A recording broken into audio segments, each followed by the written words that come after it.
Section 17 of The Pilgrim's Progress by John Bunyan. This recording is in the public domain. The Pilgrim's Progress, from this world to that which is to come, delivered under the similitude of a dream. Part 2, wherein is set forth the manner of the setting out of Christian's wife and children, their dangerous journey and safe arrival at the desired country. I have used similitudes. Hosea chapter 12, verse 10. The author's way of sending forth his second part of The Pilgrim. Go now, my little book, to every place where my first pilgrim has but shown his face. Call at their door. If any say, Who is there? Then answer thou, Christiana is here. If they bid thee come in, then enter thou, with all thy boys, and then, as thou knowest how, tell who they are, also from whence they came. Perhaps they'll know them by their looks or name. But if they should not, ask them yet again if formerly they did not entertain one Christian, a pilgrim. If they say they did, and were delighted in his way, then let them know that these related were unto him, yea, his wife and children are. Tell them that they have left their house and home, are turned pilgrims, seek a world to come, that they have met with hardships in the way, that they do meet with troubles night and day, that they have trod on serpents, fought with devils, have also overcome a many evils. Yea, tell them also of the next who have, of love to pilgrimage, been stout and brave defenders of that way, and how they still refuse this world to do their Father's will. Go tell them also of these dainty things that pilgrimage unto the pilgrim brings. Let them acquainted be, too, how they are beloved of their King, under his care, what goodly mansions he for them provides, though they meet with rough winds and swelling tides, how brave a calm they will enjoy at last who to their Lord and by his ways hold fast. Perhaps with heart and hand they will embrace thee, as they did my firstling, and will grace thee and thy fellows with such cheer and fare as show well they of pilgrims lovers are. Objection 1. But how if they will not believe of me that I am truly thine? Cause some there be that counterfeit the pilgrim in his name, seek, by disguise, to seem the very same, and by that means have wrought themselves into the hands and houses of I know not who.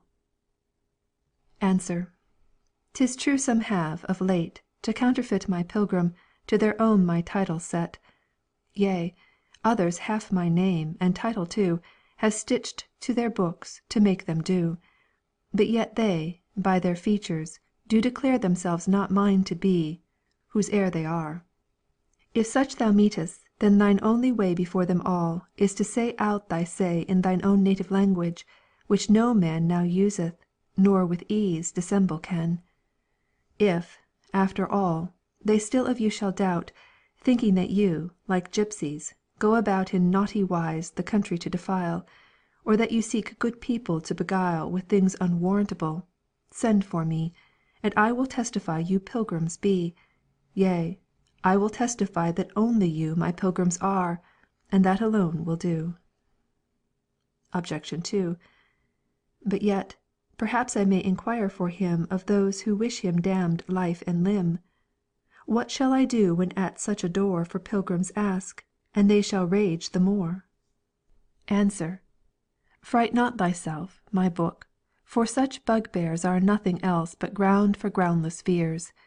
My pilgrim's book has travelled sea and land, yet I could never come to understand that it was slighted or turned out of door by any kingdom, were they rich or poor. In France and Flanders, where men kill each other, my pilgrim is esteemed a friend, a brother. In Holland, too, it is said, as I'm told, my pilgrim is, with some, worth more than gold. Highlanders and wild Irish can agree my pilgrim should familiar with them be. 'Tis in New England under such advance, receives there so much loving countenance, as to be trimmed, new clothed, and decked with gems, that it might show its features and its limbs, Yet more, so comely doth my Pilgrim walk, that of him thousands daily sing and talk. If you draw nearer home, it will appear my Pilgrim knows no ground of shame or fear. City and country will him entertain with "Welcome, Pilgrim!" Yea, they can't refrain from smiling, if my Pilgrim be but by, or shows his head in any company. Brave gallants do my Pilgrim hug and love, esteem it much, yea, value it above things of greater bulk, yea, with delight say my lark's leg is better than a kite. Young ladies, and young gentlewomen too, do not small kindness to my Pilgrim show.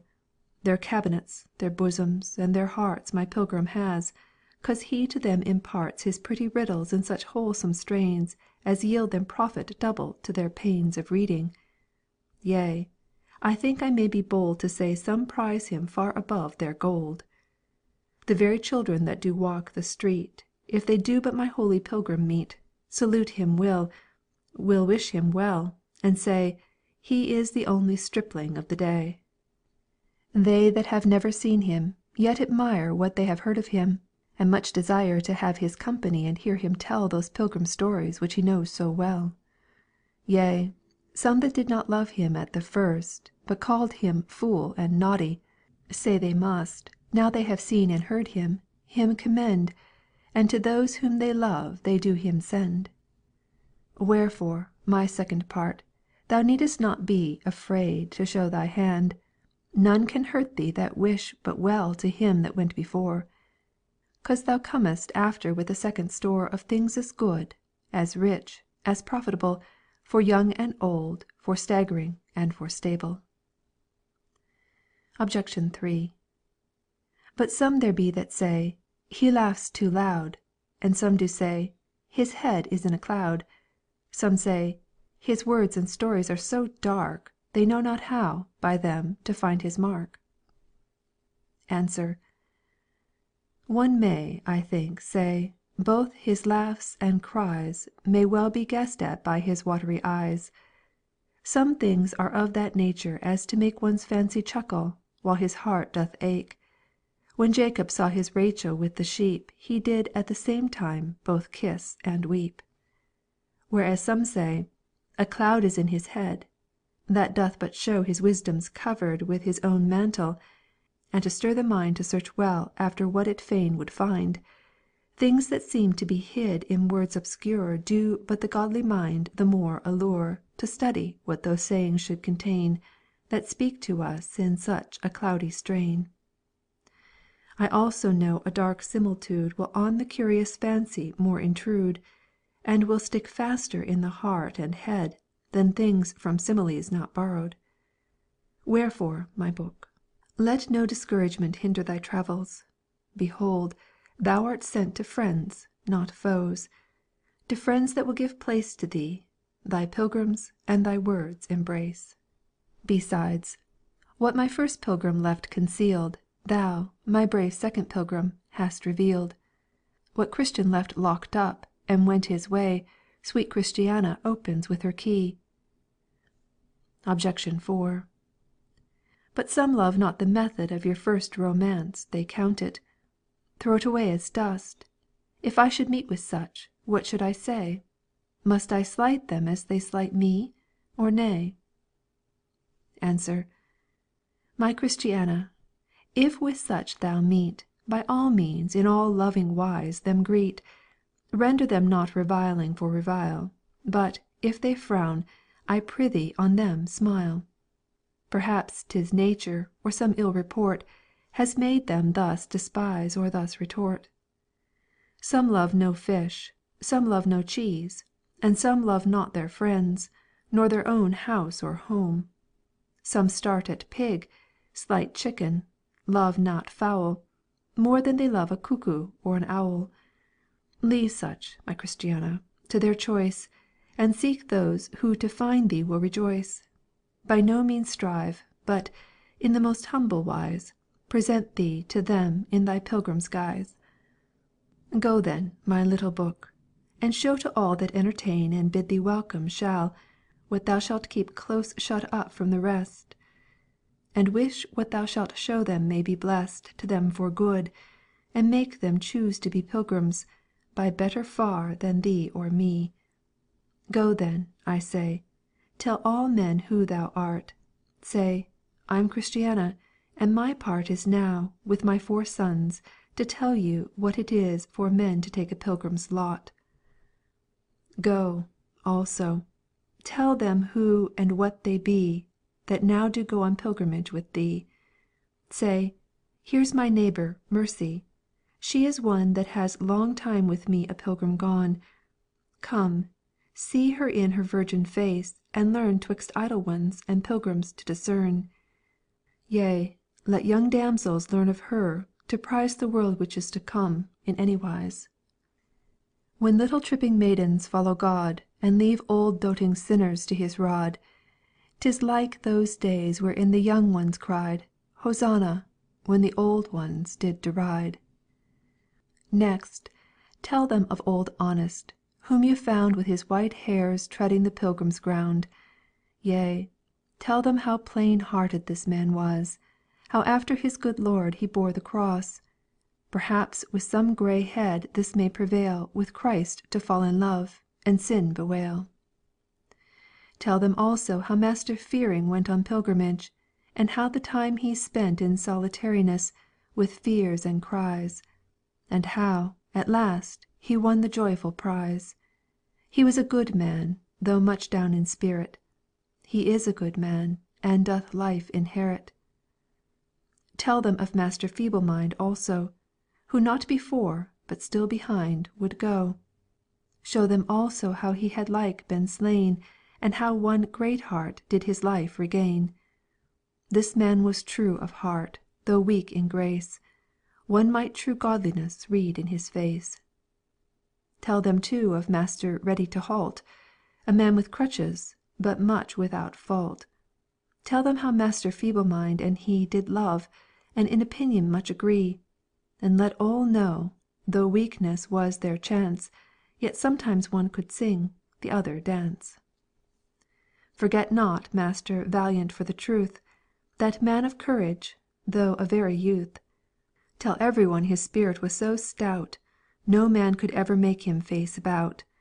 And how Greatheart and he could not forbear but pull down Doubting Castle, slay Despair. Overlook not Master Despondency, nor much afraid, his daughter, though they lie under such mantles as may make them look with some, as if their God had them forsook. They softly went, be sure, and, at the end, found that the Lord of Pilgrims was their friend. When thou hast told the world of all these things, then turn about, my book, and touch these strings, which, if but touched, will such music make, they'll make a cripple dance, a giant quake. Those riddles that lie couched within thy breast, freely propound, expound, and for the rest of thy mysterious lines, let them remain for those whose nimble fancies shall them gain. Now may this little book a blessing be to those who love this little book and me, and may its buyer have no cause to say his money is but lost or thrown away. Yea, may this second pilgrim yield that fruit as may with each good pilgrim's fancy suit, and may it some persuade that go astray to turn their feet and heart to the right way, is the hearty prayer of the author, John Bunyan. Part II. The First Stage. Courteous Companions, some time since, to tell you my dream that I had of Christian the Pilgrim, and of his dangerous journey towards the Celestial City, was pleasant to me and profitable to you. I told you then also what I saw concerning his wife and children, and how unwilling they were to go with him on pilgrimage, insomuch that he was forced to go on his pilgrimage without them, for he durst not run the danger of that destruction which he feared would come, by staying with them in the city of destruction.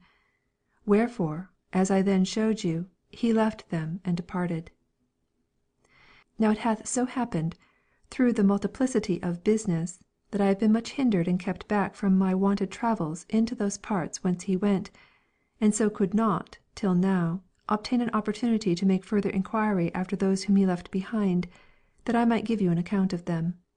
But having had some concerns in that way of late, I went down again thitherward. Now, having taken up my lodging in a wood about a mile off the place, as I slept I dreamed again. And as I was in my dream, behold, an aged gentleman came by where I lay, and because he was to go some part of the way that I was travelling, methought I got up and went with him. So, as we walked, and as travellers usually do, I was as if we fell into a discourse, and our talk happened to be about Christian and his travels, for thus I began with the old man. "Sir," said I, "what town is that there below that lieth on the left hand of our way?" Then said Mr. Sagacity, for that was his name, "It is the City of Destruction, a populous place, but possessed with a very ill-conditioned and idle sort of people." "I thought that was that city," quoth I. "I went once myself through that town, and therefore know that this report you give of it is true."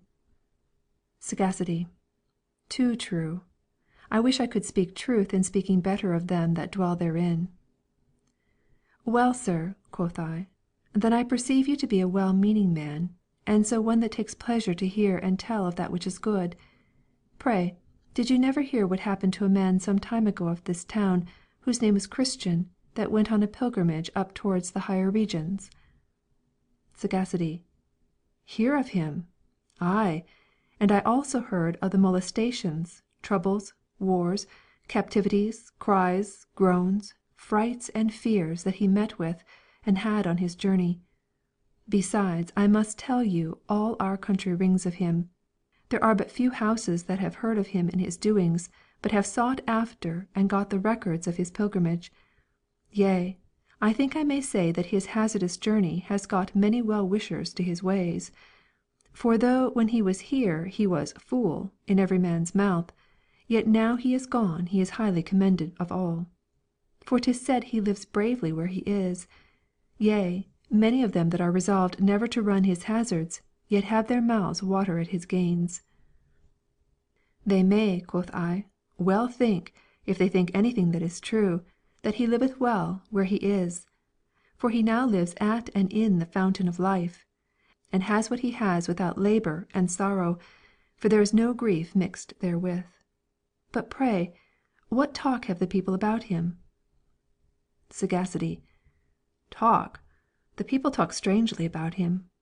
Some say that he now walks in white, Revelations 3:4, that he has a chain of gold about his neck, that he has a crown of gold beset with pearls upon his head. Others say that the shining ones, who sometimes showed themselves to him in his journey, are become his companions, and that he is as familiar with them, in the place where he is, as here one neighbour is with another. Besides, it is confidently affirmed concerning him, that the king of the place where he is has bestowed upon him already a very rich and pleasant dwelling at court, and that he every day eateth and drinketh and walketh and talketh with him, and receiveth of the smiles and favours of him that is judge of all there. Zechariah 3:7, Luke 14:14 15. Moreover, it is expected of some that his prince, the lord of that country, will shortly come into these parts, and will know the reason, if they can give any, why his neighbours set so little by him, and had him so much in derision, when they perceived that he would be a pilgrim. Jude 14-15. For they say now that he is so in the affections of his prince, that his sovereign is so much concerned with the indignities that were cast upon Christian when he became a pilgrim, that he will look upon all as if done unto himself. Luke 10:16. And no marvel, for it was for the love that he had to his prince that he ventured as he did. I dare say, quoth I am glad on it.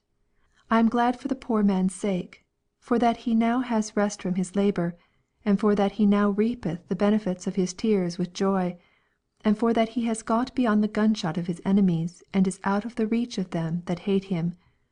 Revelation 14:13, Psalm 126:5-6. I am also glad for that a rumour of these things is noised abroad in this country, Who can tell but that it may work some good effect on those that are left behind? But pray, sir, while it is fresh in my mind, do you hear anything of his wife and children? Poor hearts, I wonder in my mind what they do. Sagacity. Who? Christiana and her sons? They are like to do as well as Christian did himself. For though they all played the fool at first, and would by no means be persuaded by either the tears or entreaties of Christian, yea, second thoughts have wrought wonderfully with them, so they have packed up, and are also gone after him. Better and better, quoth I. But what, wife and children and all? Sagacity. It is true. I can give you an account of the matter, for I was on the spot at the instant, and was thoroughly acquainted with the whole affair. Then, said I, a man, it seems, may report it for a truth. Sagacity. You need not fear to affirm it. I mean that they are all gone on pilgrimage, both the good woman and her 4 boys, and being we are, as I perceive, going some considerable way together, I will give you an account of the whole of the matter. This Christiana, for that was her name from the day that she with her children betook themselves to a pilgrim's life, after her husband was gone over the river and she could hear of him no more, her thoughts began to work in her mind. First, for that she had lost her husband, and for that the loving bond of that relation was utterly broken between them. For you know, said he to me, nature can do no less but entertain the living with many a heavy cogitation, in the remembrance of the loss of loving relations. This, therefore, of her husband did cost her many a tear. But this was not all, for Christiana did also begin to consider with herself whether her unbecoming behaviour towards her husband was not one cause that she saw him no more, and that in such sort he was taken away from her. And upon this came into her mind, by swarms, all her unkind, unnatural, and ungodly carriage to her dear friend, which also clogged her conscience and did load her with guilt. She was moreover much broken with recalling to remembrance the restless groans, brinish tears, and self-bemoanings of her husband, and how she did harden her heart against all his entreaties and loving persuasions of her and her sons to go with him. Yea, there was not anything that Christian either said to her or did before her all the while that his burden did hang upon his back, but it returned upon her like a flash of lightning, and rent the caul of her heart in sunder, especially that bitter outcry of his, What shall I do to be saved? Did ring in her ears most dolefully. Then said she to her children, Sons, we are all undone. I have sinned away your father, and he is gone. He would have had us go with him, but I would not go myself. I also have hindered you of life. With that the boys fell into tears and cried out to go after their father. Oh, said Christiana, that it had been our lot to go with him, then had it fared well with us beyond what it is like to do now. For though I formerly foolishly imagined, concerning the troubles of your father, that they proceeded of a foolish fancy that he had, for that he was overrun with melancholy humours, yet now it will be not out of my mind but that they sprang from another cause, to wit, for that the light of life was given him, James 1:23-25, John 8:12, by the help of which, as I perceive, he has escaped the snares of death, Proverbs 14:27. Then they all wept again, and cried out, Oh, woe worth the day! The next night Christiana had a dream, and behold, she saw as if a broad parchment was opened before her, in which were recorded the sum of her ways, and the crimes, as she thought, looked very black upon her. Then she cried out aloud in her sleep, Lord, have mercy upon me a sinner. Luke 18:13, and the little children heard her. After this, she thought she saw 2 very ill-favoured ones standing by her bedside, and saying, What shall we do with this woman? For she cries out for mercy, waking and sleeping. If she be suffered to go on as she begins, we shall lose her as we have lost her husband. Wherefore we must, by one way or other, seek to take her off from the thoughts of what shall be hereafter, else all the world cannot help but she will become a pilgrim. Now she awoke in a great sweat, also a tremble was upon her, but after a while she fell to sleeping again. And then she thought she saw Christian her husband, in a place of bliss among many immortals, with a harp in his hand, standing and playing upon it before one that sat on a throne with a rainbow above his head. She saw also, as if he bowed his head with his face to the paved work that was under the prince's feet, saying, I heartily thank my Lord and King for bringing me into this place. Then shouted a company of them that stood round about and harped with their harps, but no man living could tell what they said, but Christian and his companions. Next morning, when she was up, had prayed to God, and talked with her children a while, one knocked hard at the door, to whom she spoke out, saying, If thou comest in God's name, come in. So he said, Amen, and opened the door, and saluted her with, Peace be to this house. To which when he had done, he said, Christiana, knowest thou wherefore I am come? Then she blushed and trembled. Also her heart began to wax warm with desires to know from whence he came, and what was his errand to her. So he said unto her, My name is Secret. I dwell with those that are on high. It is talked of where I dwell, as if thou hadst a desire to go thither. Also there is a report that thou art aware of the evil thou hast formerly done to thy husband, in hardening of thy heart against his way, and in keeping of these babes in their ignorance. Christiana, the merciful one hath sent me to tell thee that he is a God ready to forgive, and that he taketh delight to multiply the pardon of offences. He also would have thee to know that he inviteth thee to come into his presence, to his table, and that he will feed thee with the fat of his house, and with the heritage of Jacob thy father. There is Christian, thy husband that was, with legions more, his companions, ever beholding that face that doth minister life to beholders, and they will all be glad when they shall hear the sound of thy feet step over thy father's threshold. Christiana at this was greatly abashed in herself, and bowed her head to the ground. This visitor proceeded and said, Christiana, here is also a letter for thee, which I have brought from thy husband's king. She took it and opened it, but it smelt after the manner of the best perfume. Song of Solomon, chapter 1, verse 3. Also it was written in letters of gold. The contents of the letter were these, that the king would have her do as Christian her husband, for that was the way to come to his city and to dwell in his presence with joy for ever. At this the good woman was quite overcome, so she cried out to her visitor, Sir, will you carry me and my children with you, that we may also go and worship the king? Then said the visitor, Christiana, the bitter is before the sweet. Thou must through troubles, as did he that went before thee, enter this celestial city. Wherefore I advise thee to do as did Christian, thy husband. Go to the wicket gate yonder, over the plain, for that stands at the head of the way up which thou must go, and I wish thee all good speed. Also I advise that thou put this letter in thy bosom, that thou read therein to thyself and to thy children until you have got it by heart, for it is one of the songs that thou must sing while thou art in thy house of pilgrimage. Psalm 119, verse 54. Also this thou must deliver in at the further gate. Now I saw in my dream that this old gentleman, as he told me the story, did himself seem to be greatly affected therewith. He moreover proceeded and said, So Christiana called her sons together, and began thus to address herself unto them. My sons, I have, as you may perceive, been of late under much exercise in my soul about the death of your father. Not that I doubt at all of his happiness, for I am satisfied now that he is well. I have also been much affected with the thoughts of my own state, and yours, which I verily believe is by nature miserable.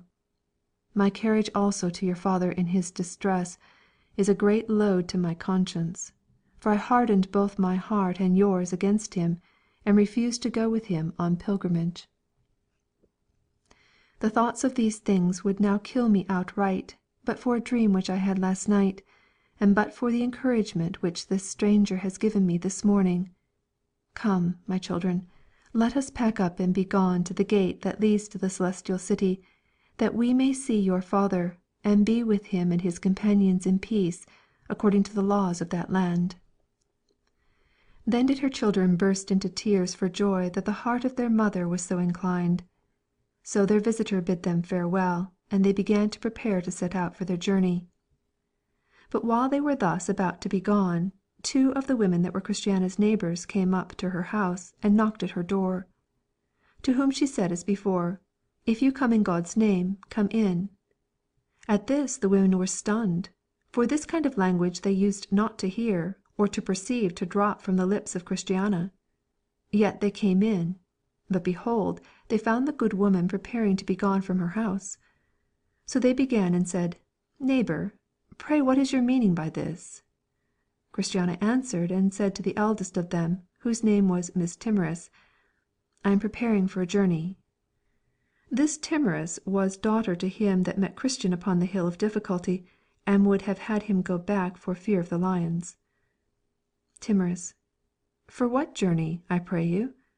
Christiana: "Even to go after my good husband." And with that she fell a weeping. Timorous: "I hope not so, good neighbour. Pray, for your poor children's sake, do not so unwomanly cast away yourself." Christiana: "Nay, my children shall go with me. Not one of them is willing to stay behind." Timorous: "I wonder in my very heart what or who has brought you into this mind." Christiana: "O neighbour, knew you but as much as I do, I doubt not but that you would go along with me." Timorous: "Prithee, what new knowledge hast thou got that so worketh off thy mind from thy friends, and that tempteth thee to go nobody knows where?" Then Christiana replied, "I have been sorely afflicted since my husband's departure from me, but specially since he went over the river. But that which troubleth me most is my churlish carriage to him when he was under his distress. Besides, I am now as he was then. Nothing will serve me but going on pilgrimage. I was dreaming last night that I saw him. Oh, that my soul was with him! He dwelleth in the presence of the king of the country. He sits and eats with him at his table. He is become a companion of immortals, and has a house now given him to dwell in, to which the best palace on earth, if compared, seems to me but a dunghill." 2 Corinthians 5:1-4. "The prince of the place has also sent for me, with promise of entertainment if I shall come to him. His messenger was here even now, and has brought me a letter which invites me to come." And with that she plucked out her letter and read it, and said to them, "What now will you say to this?" Timorous: "Oh, the madness that has possessed thee and thy husband, to run yourselves upon such difficulties! You have heard, I am sure, what your husband did meet with, even in a manner at the first step that he took on his way, as our neighbour Obstinate can yet testify, for he went along with him. Yea, and Pliable too, until they, like wise men, were afraid to go any further. We also heard, over and above, how he met with the lions, Apollyon, the shadow of death, and many other things. Nor is the danger that he met with in Vanity Fair to be forgotten by thee. For if he, though a man, was so hard put up to it, what canst thou, being but a poor woman, do? Consider also that these 4 sweet babes are thy children, thy flesh and thy bones. Wherefore, though thou shouldst be so rash as to cast away thyself, yet for the sake of the fruit of thy body keep thou at home." But Christiana said unto her, "Tempt me not, my neighbour. I have now a price put into my hands to get gain, and I should be a fool of the greatest size if I should have no heart to strike in with the opportunity. And for that you will tell me of all these troubles which I am like to meet with on the way, they are so far from being to me a discouragement that they show that I am in the right. The bitter must come before the sweet, and that also will make the sweet the sweeter. Wherefore, since you came not to my house in God's name, as I said, I pray you be gone, and not to disquiet me further." Then Timorous reviled her, and said to her fellow, "Come, neighbour Mercy, let us leave her in her own hands, since she scorns our counsel and company."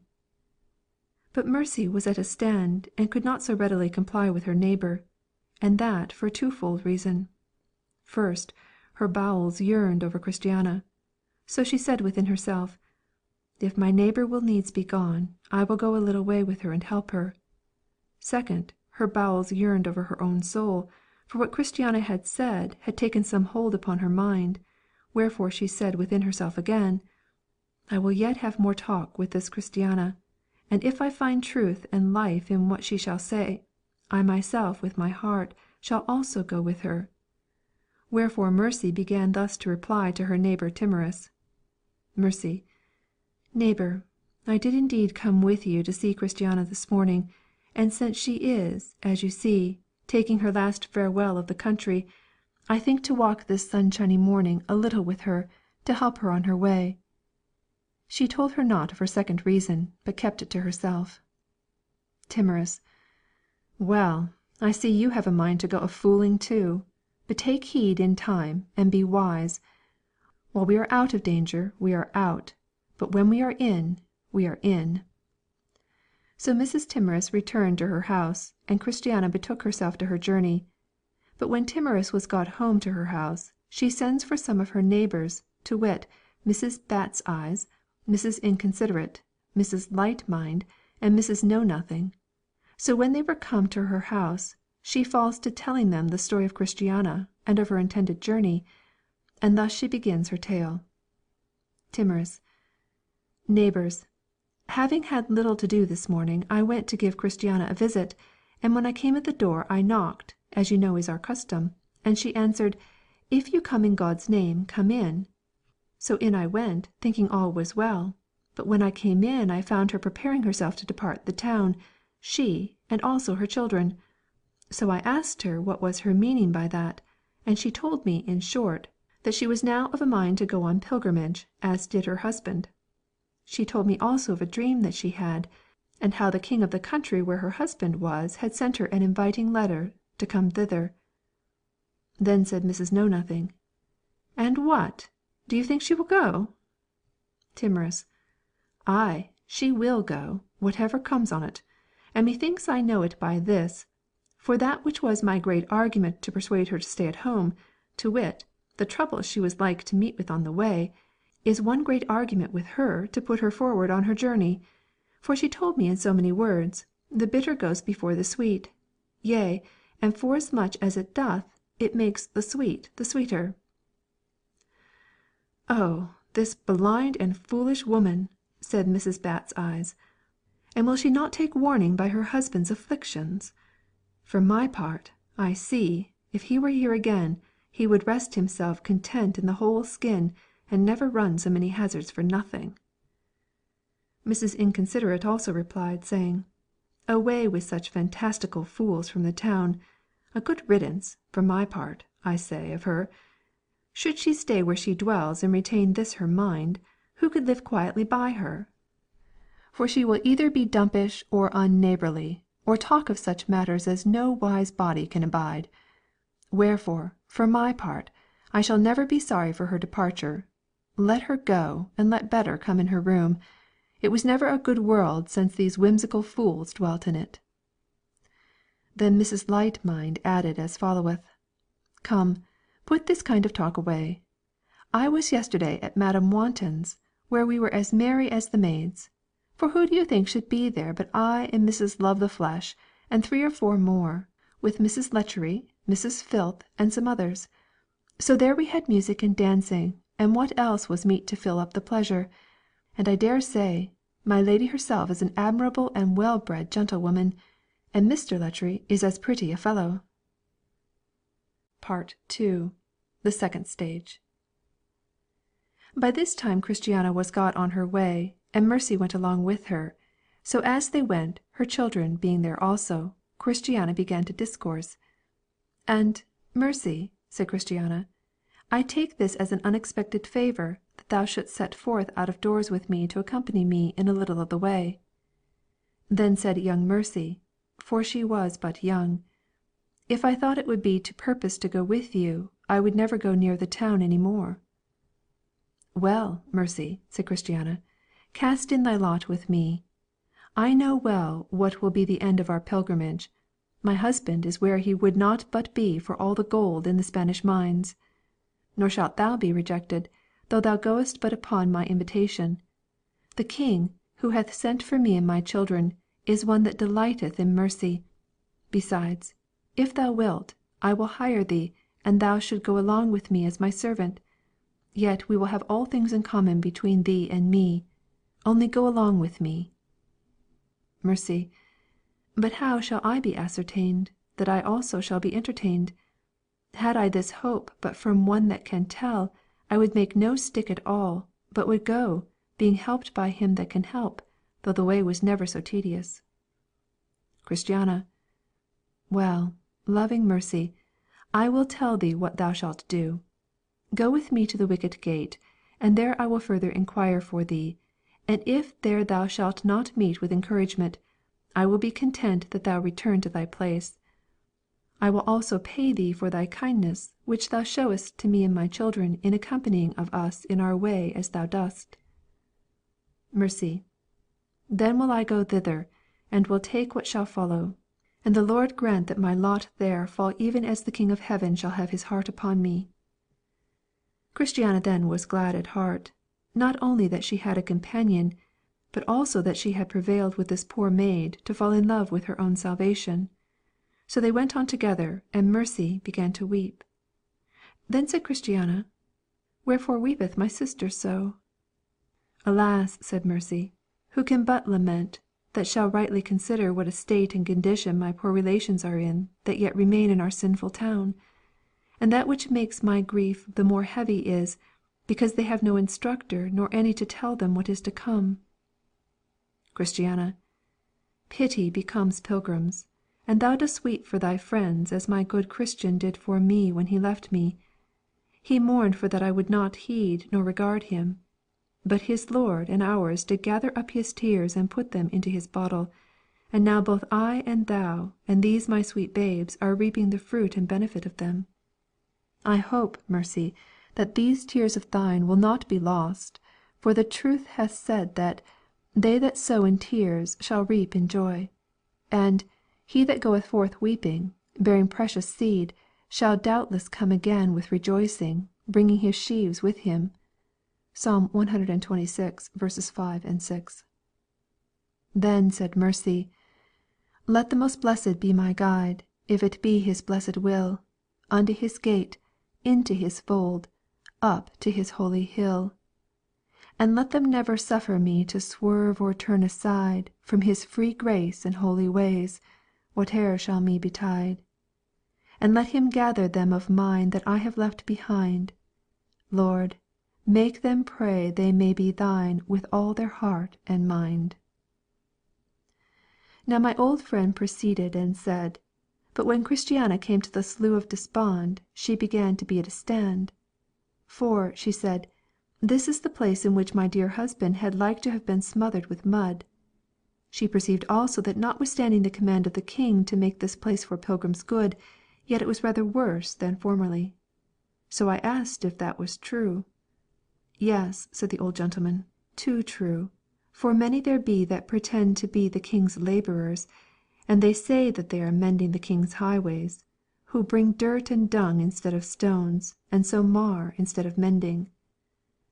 Here Christiana therefore with her boys did make a stand. But, said Mercy, come, let us venture, only let us be wary. Then they looked well to their steps, and made a shift to get staggering over. Yet Christiana had like to have been in, and that not once or twice. Now they had no sooner got over, but that they thought they heard words that said unto them, Blessed is she that believeth, for there shall be a performance of those things which were told her from the Lord. Luke 1, verse 45. Then they went on again, and said Mercy to Christiana, Had I as good ground to hope for a loving reception at the wicket gate as you, I think no Slough of Despond would discourage me.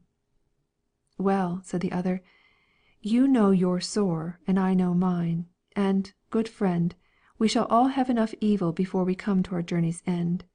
For can it be imagined that the people who design to attain such excellent glories as we do, and who are so envied that happiness as we are, but that we shall meet with what fears and snares, with what troubles and afflictions, they can possibly assault us with that hate us? And now Mr. Sagacity left me to dream out my dream by myself. Wherefore, methought I saw Christiana and Mercy and the boys go all of them up to the gate, to which when they were come, they betook themselves to a short debate about how they must manage their calling at the gate, and what should be said unto him that did open to them. So it was concluded, since Christiana was the eldest, that she should knock for entrance, and that she should speak, to him that did open, for the rest. So Christiana began to knock, and as her poor husband did, she knocked and knocked again. But instead of any that answered, they all thought that they heard as if a dog came barking upon them, a dog, and a great one too, and this made the women and children afraid. Nor durst they for a while to knock any more, for fear the mastiff should fly upon them. Now therefore they were greatly tumbled up and down in their minds, and knew not what to do. Knock they durst not, for fear of the dog. Go back they durst not, for fear the keeper of that gate should espy them as they went, and should be offended with them. At last they thought of knocking again, and knocked more vehemently than they did at first. Then said the keeper of the gate, "Who is there?"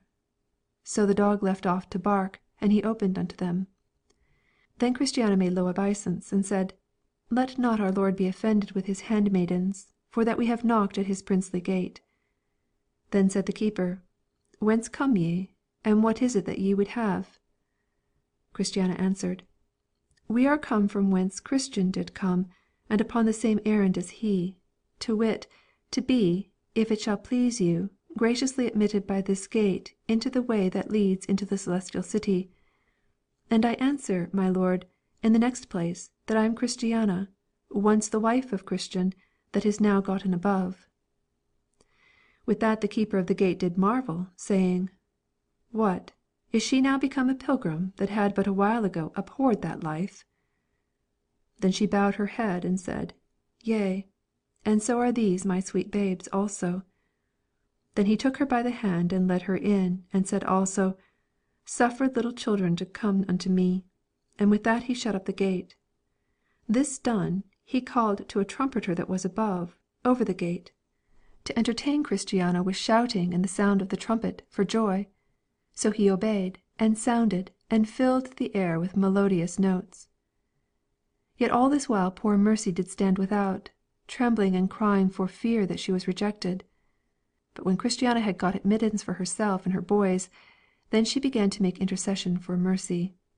And Christiana said, "My lord, I have a companion of mine that stands yet without, that has come hither upon the same account as myself, one that is much dejected in her mind, for that she comes, as she thinks, without sending for, whereas I was sent for by my husband's king to come." Now Mercy began to be very impatient, and each minute was as long to her as an hour, wherefore she prevented Christiana from further interceding for her by knocking at the gate herself. And she knocked then so loud that she made Christiana start. Then said the gatekeeper of the gate, "Who is there?" And Christiana said, "It is my friend." So he opened the gate and looked out, but Mercy was fallen down without in a swoon, for she fainted and was afraid that no gate should be opened to her. Then he took her by the hand and said, "Damsel, I bid thee arise." "O sir," she said, "I am faint, there's scarce life left in me." But he answered that one once said, "When my soul fainteth within me, I remembered the Lord, and my prayer came unto thee into thy holy temple." Jonah 2:7. "Fear not, but stand upon thy feet, and tell me wherefore thou art come." Mercy: "I am come for that unto which I was never invited, as my friend Christiana was. Hers was from the king, and mine was but from her, wherefore I fear I presume." Keeper: "Did she desire thee to come with her to this place?" Mercy: "Yes, and as my Lord sees, I am come, and if there is any grace and forgiveness of sins to spare, I beseech that thy poor handmaid may be a partaker thereof." Then he took her again by the hand, and led her gently in, and said, I pray for all them that believeth on me, by what means soever they come unto me.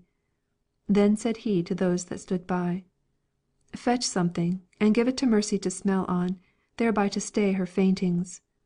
So they fetched her a bundle of myrrh, and a while after she was revived. And now were Christiana and her boys, and Mercy, received of the Lord at the head of the way, and spoken kindly unto by him. Then they said yet further unto him, We are sorry for our sins, and beg of our Lord his pardon, and further information what we must do. I grant pardon, said he, by word and deed. By word in the promise of forgiveness, by deed in the way I obtained it. Take the first from my lips with a kiss, and the other as it shall be revealed. Song of Solomon, chapter 1, verse 2. John, chapter 20, verse 20. Now I saw in my dream that he spoke many good words unto them, whereby they were greatly gladdened. He also had them up to the top of the gate, and showed them by what deed they were saved, and told them withal, that sight they would have again as they went along in the way, to their comfort. So he left them a while in a summer parlour below, where they entered into talk by themselves. And thus Christiana began. Oh, how glad I am that we are got in hither! Mercy. So you well may, but I, of all, have cause to leap for joy. Christiana. I thought one time as I stood at the gate, because I had knocked and none did answer, that all our labour had been lost, especially when that ugly cur made such a heavy barking against us. Mercy.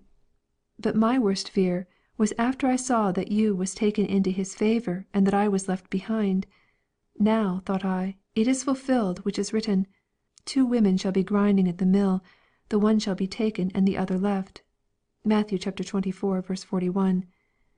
I had much ado to forbear crying out, Undone! and afraid I was to knock any more. But when I looked up to what was written over the gate, I took courage. I also thought that I must either knock again or die. So I knocked, but I cannot tell how, for my spirit now struggled between life and death. Christiana. Can you not tell how you knocked? I am sure your knocks were so earnest that the very sound of them made me start. I thought I never heard such knocking in all my life. I thought you would come in by a violent hand, or take the kingdom by storm. Matthew chapter 11, verse 12. Mercy. Alas, to be in my case! Who that so was but could have done so? You saw that the door was shut upon me, and there was a most cruel dog thereabout, who, I say, that was so faint-hearted as I, would not have knocked with all their might.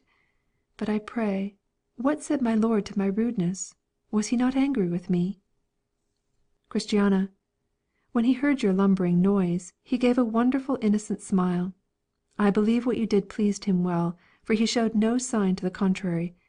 But I marvel in my heart why he keeps such a dog. Had I known that before, I should not have had heart enough to have ventured myself in this manner. But now we are in, and I am glad with all my heart. Mercy. I will ask, if you please, next time he comes down, why he keeps such a filthy cur in his yard. I hope he will not take it amiss. Do so, said the children, and persuade him to hang him, for we are afraid he will bite us when we go hence. So at last he came down to them again, and Mercy fell to the ground on her face before him, and worshipped, and said, Let my Lord accept the sacrifice of praise which I now offer unto him with the calves of my lips. So he said unto her, Peace be unto thee, stand up. But she continued upon her face, and said, Righteous art thou, O Lord, when I played with you. Yet let me talk with thee of thy judgments. Jeremiah chapter 12, verse 1. Wherefore dost thou keep so cruel a dog in thy yard, at the sight of which such women and children as we are ready to fly from thy gate for fear? He answered and said, That dog has another owner. He is also kept close in another man's ground. Only my pilgrims hear his barking. He belongs to the castle which you see there at a distance, but which can come up to the walls of this place. He has frightened many an honest pilgrim from worse to better by the great voice of his roaring. Indeed, He that owneth him doth not keep him out of any good will to me or mine, but with intent to keep the pilgrims from coming to me, and that they may be afraid to come and knock at this gate for entrance. Sometimes also he has broken out, and has worried some that I loved, but I take all at present patiently. I also give my pilgrims timely help, so that they are not delivered to his power to do with them what his doggish nature would prompt him to do. But what, my purchased one, I trow hadst thou known never so much beforehand, thou wouldst not have been afraid of a dog. The beggars that go from door to door will, rather than lose a supposed alms, run the hazard of the howling, barking, and biting too of a dog. And shall a dog in another man's yard, a dog whose barking I turn to the profit of pilgrims, keep any from coming to me? I deliver them from the lions, and my darling from the power of the dog. Psalm 22:21, 22. Then said Mercy, I confess my ignorance. I spoke what I understood not. I acknowledge that thou dost all things well. Then Christiana began to talk of their journey and to inquire after the way. So he fed them and washed their feet, and set them upon the way of his steps according as he had dealt with her husband before. Part II. The third stage. So I saw in my dream that they walked on their way and had the weather very comfortable to them. Then Christiana began to sing, saying, Blessed be the day that I began a pilgrim for to be, and blessed also be the man that thereto moved me. 'Tis true, 'twas long ere I began to seek to live for ever, but now I run fast as I can, 'tis better late than never. Our tears to joy, our fears to faith, are turned, as we see. This our beginning, as one saith, shows what our end will be. Now there was on the other side of the wall that fenced in the way up which Christiana and her companions were to go, a garden, and that garden belonged to him whose was that barking dog of whom mention was made before. And some of the fruit trees that grew in that garden shot their branches over the wall, and being mellow, they that found them did gather them up and eat of them to their hurt. So Christiana's boys, as boys are apt to do, being pleased with the trees and with the fruit that hung thereon, did pluck them and began to eat. Their mother did also chide them for so doing, but so the boys went on. Well, said she, my sons, you transgress, for that fruit is none of ours. But she did not know that it belonged to the enemy. I'll warrant you if she had she would have been ready to die for fear. But that passed, and they went on their way. Now, by that they were gone about 2 bow-shots from the place that led them into the way, they espied 2 very ill-favoured ones coming down apace to meet them.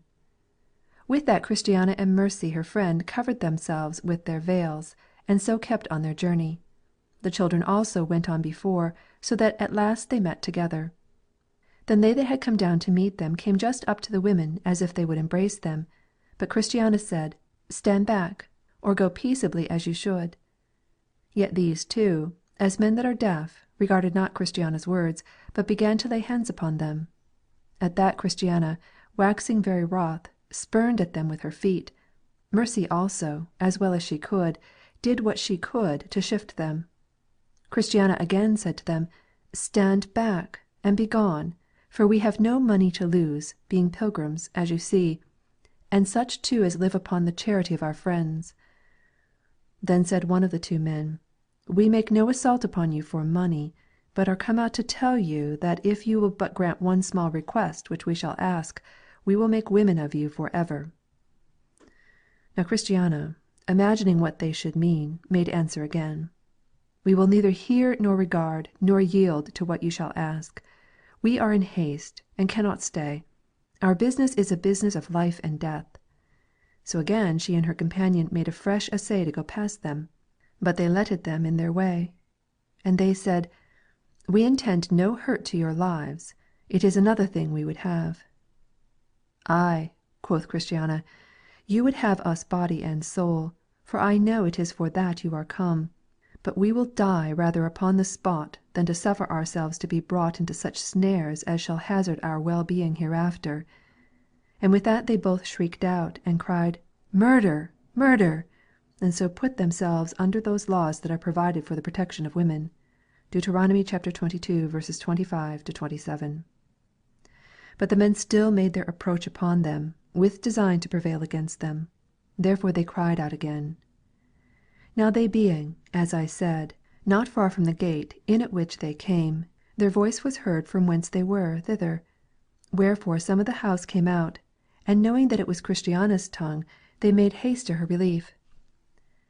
But by that they were also got within sight of them, the women were in a very great scuffle, and the children also stood crying by. Then did he that came in for their relief call out to the ruffians, saying, What is that thing you do? Would you make my Lord's people to transgress? He also attempted to take them, but they did make their escape over the wall into the garden of the man to whom the great dog belonged. So the dog became their protector. This reliever then came up to the women, and asked them how they did. So they answered, We thank thy prince pretty well, only we have been somewhat affrighted. We thank thee also for that thou camest in to our help, otherwise we had been overcome. So, after a few more words, this reliever said as followeth, I marvelled much, when you were entertained at the gate above, seeing ye knew that ye were but weak women, that you petitioned not the Lord for a conductor. Then might you have avoided these troubles and dangers, for he would have granted you one. Alas, said Christiana, we were so taken with our pleasant blessing that dangers to come were forgotten by us. Besides, who could have thought that so near the king's palace there could have lurked such naughty ones? Indeed, it had been well for us had we asked our Lord for one. But since our Lord knew it would be for our profit, I wonder he sent not one along with us. Reliever. It is not always necessary to grant things not asked for, lest by so doing they become of little esteem. But when the want of a thing is felt, then it comes under, in the eyes of him that feels it, that estimate that properly is its due, and so consequently will be thereafter used. Had my Lord granted you a conductor, you would not either so have bewailed that oversight of yours in not asking for one, as now you have occasion to do. So all things work for good, and tend to make you more wary. Christiana. Shall we go back again to my Lord, and confess our folly, and ask one? Reliever. Your confession of your folly I will present him with. To go back again you need not, for in all places where you shall come you will find no want at all, for in every one of my Lord's lodgings, which he has prepared for the reception of his pilgrims, there is sufficient to furnish them against all attempts whatsoever. But, as I said, he will be inquired of by them to do it for them. Ezekiel chapter 36, verse 37. And 'tis a poor thing that is not worth asking for. When he had thus said, he went back to his place, and the pilgrims went on their way. Then said Mercy, What a sudden blank is here! I made account that we had been past all danger, and that we should never see sorrow more. Thine innocency, my sister, said Christiana to Mercy, may excuse thee much. But as for me, my fault is so much the greater, for that I saw this danger before I came out of the doors, and yet did not provide for it when provision might have been had. I am much to be blamed. Then said Mercy, How knew you this before you came from home? Pray open to me this riddle. Christiana. Why, I will tell you. Before I set foot out of doors, one night as I lay in my bed I had a dream about this. For methought I saw two men, as like these as ever any in the world could look, stand at my bed's foot, plotting how they might prevent my salvation. I will tell you their very words. They said, it was when I was in my troubles, What shall we do with this woman? For she cries out, waking and sleeping, for forgiveness. If she be suffered to go on as she begins, we shall lose her as we have lost her husband. This, you know, might have made me take heed, and have provided when provision might have been had. Well, said Mercy, as by this neglect we have an occasion ministered unto us to behold our own imperfections, so our Lord has taken occasion thereby to make manifest the riches of his grace, for he, as we see, has followed us with unasked kindness, and has delivered us from their hands that were stronger than we, of his mere good pleasure. Thus now when they had talked away a little more time, they drew near to a house which stood in the way, which house was built for the relief of pilgrims, as you will find more fully related in the first part of these records of the Pilgrim's Progress. So they drew on towards the house of the Interpreter, and when they came to the door they heard a great talk in the house. Then they gave ear, and heard, as they thought, Christiana mentioned by name, for you must know that there went along, even before her, a talk of her and her children going on pilgrimage. And this was the more pleasing to them, because they had heard that she was Christian's wife, that woman who was some time ago so unwilling to hear of going on pilgrimage. Thus, therefore, they stood still, and heard the good people within commending her whom they little thought stood at the door. At last Christiana knocked, as she had done at the gate before. Now, when she had knocked, there came to the door a young damsel, and opened the door, and looked, and behold, 2 women were there. Then said the damsel to them, With whom would you speak in this place? Christiana answered, We understand that this is a privileged place for those that are become pilgrims, and we now at this door are such. Wherefore we pray that we may be partakers of that for which we at this time are come. For the day, as thou seest, is very far spent, and we are loath tonight to go any further. Damsel, pray, what may I call your name, that I may tell it to my lord within? Christiana. My name is Christiana. I was the wife of that pilgrim that some years ago did travel this way, and these be his 4 children. This maiden also is my companion, and is going on pilgrimage too.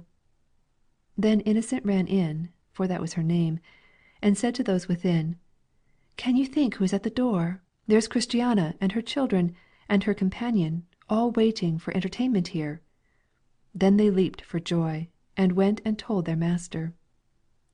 So he came to the door, and looking upon her, he said, Art thou that Christiana whom Christian the good man left behind him when he betook himself to a pilgrim's life? Christiana.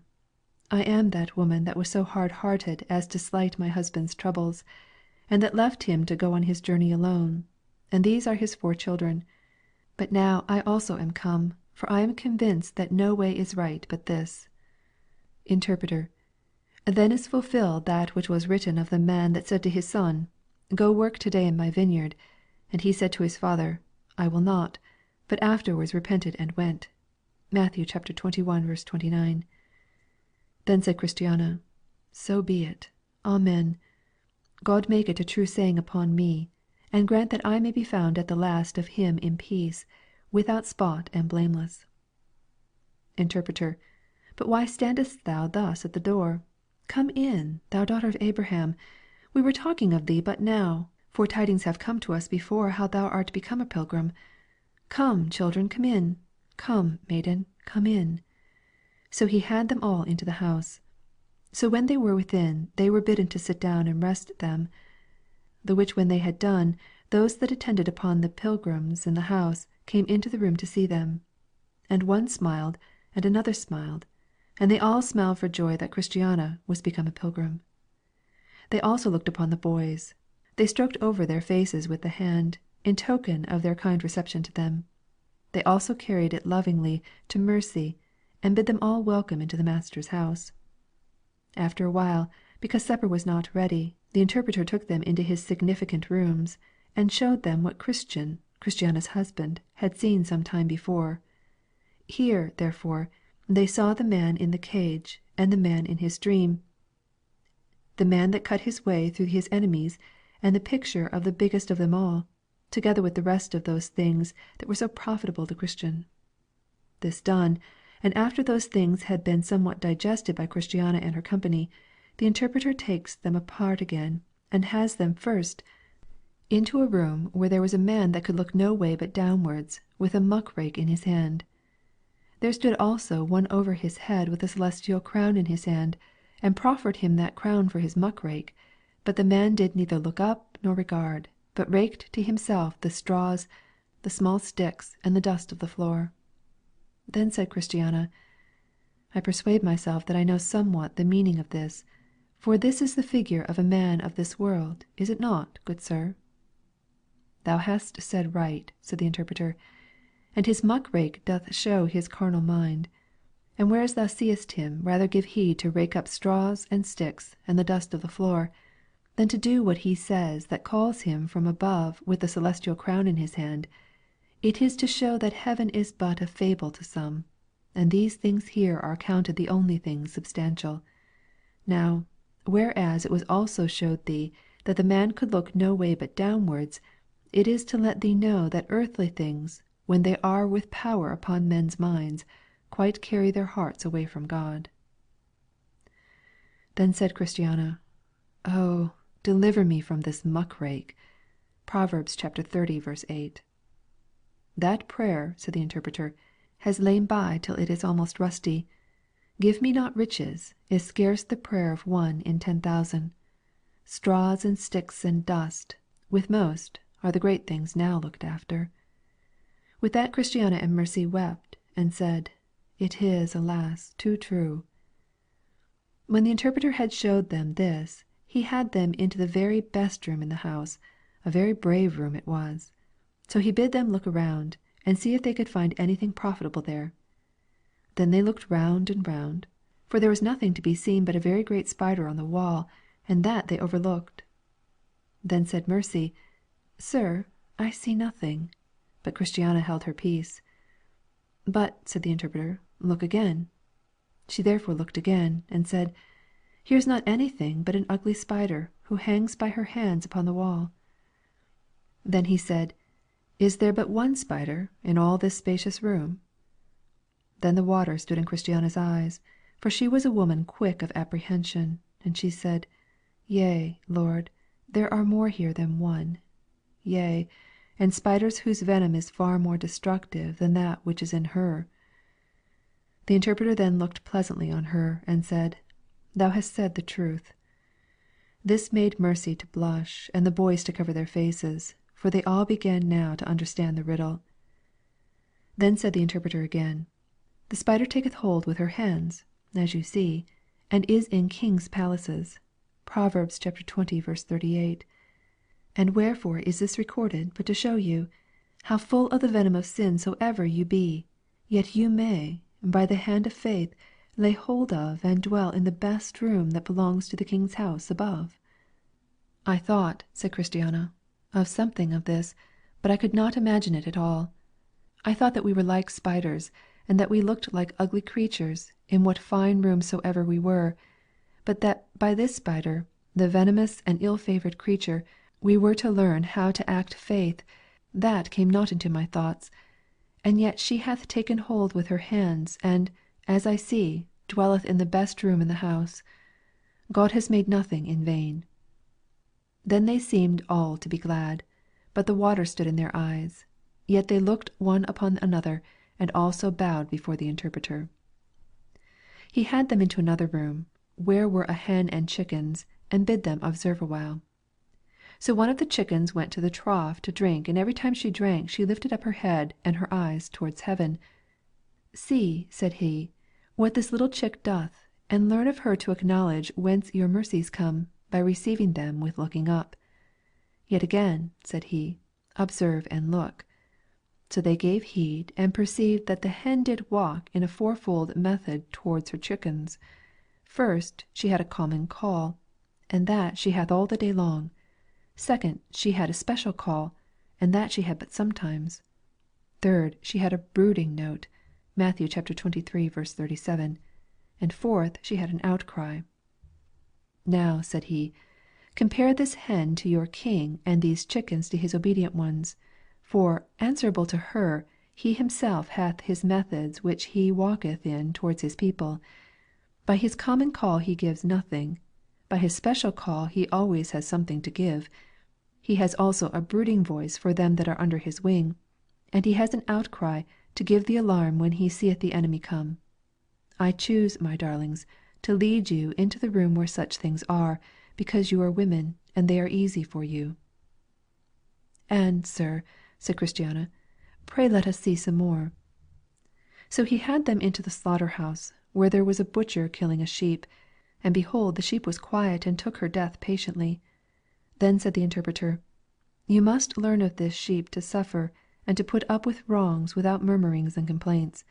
Behold how quietly she takes her death, and, without objecting, she suffers her skin to be pulled over her ears.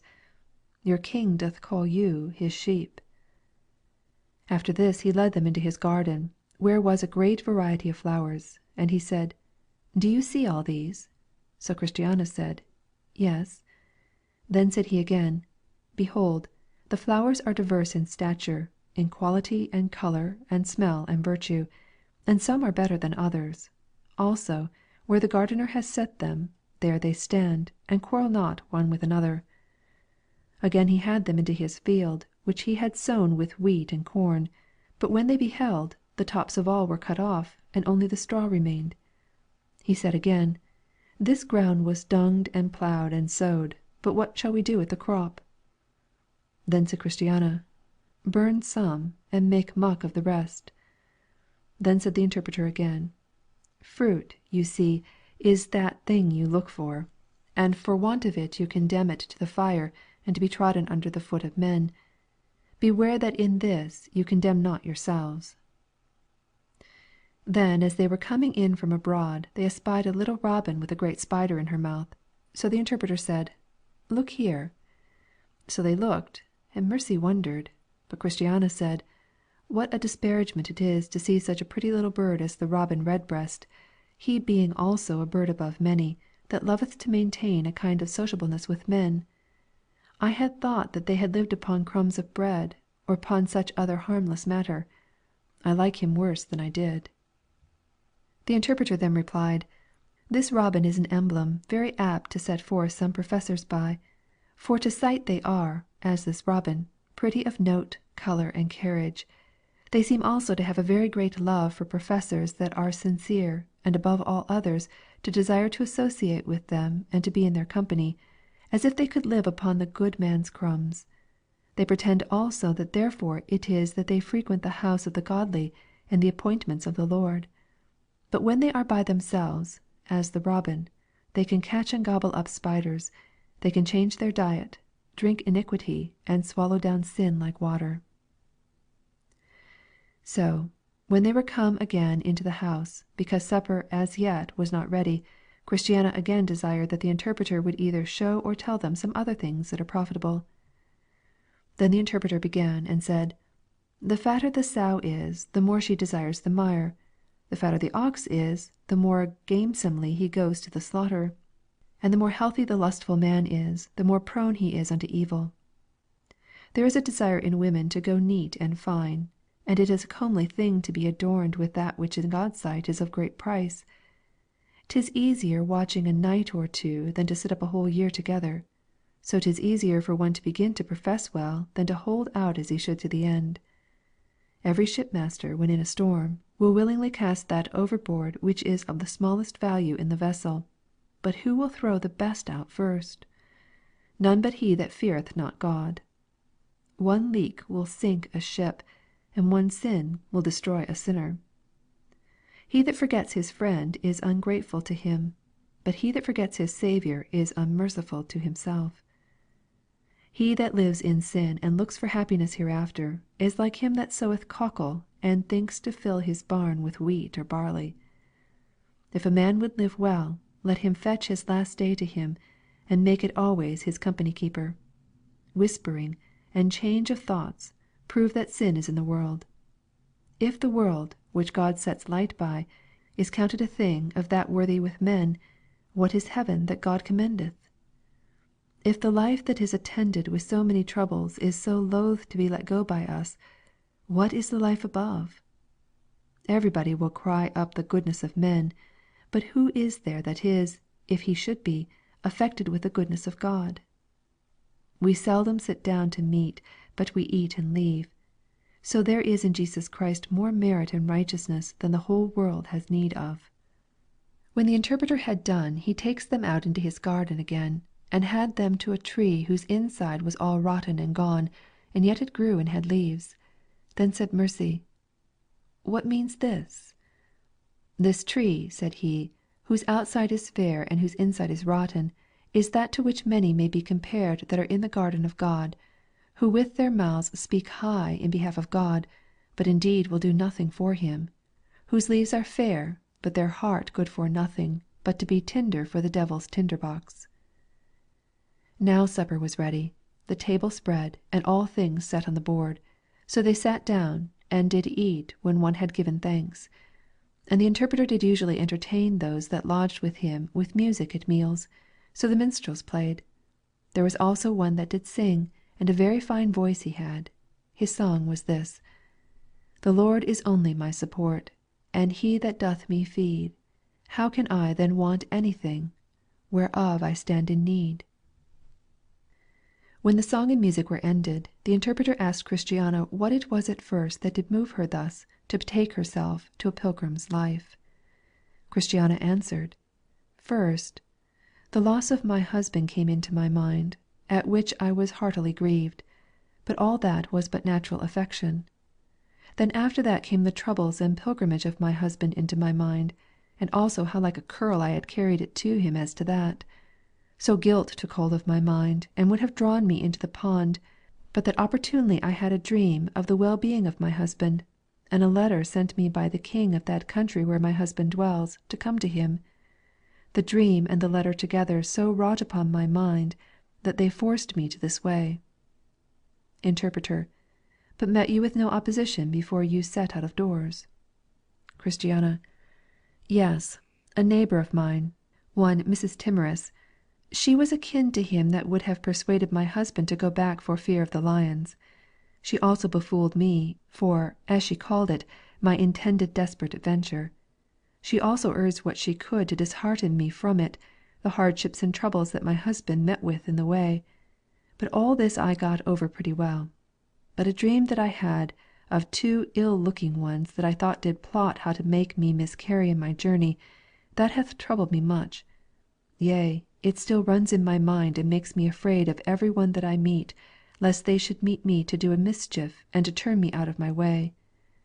Yea, I may tell my lord, though I would not have everybody know of it, that, between this and the gate by which we got into the way, we were both so sorely assaulted that we were made to cry out murder, and the two that made this assault upon us were like the two that I saw in my dream.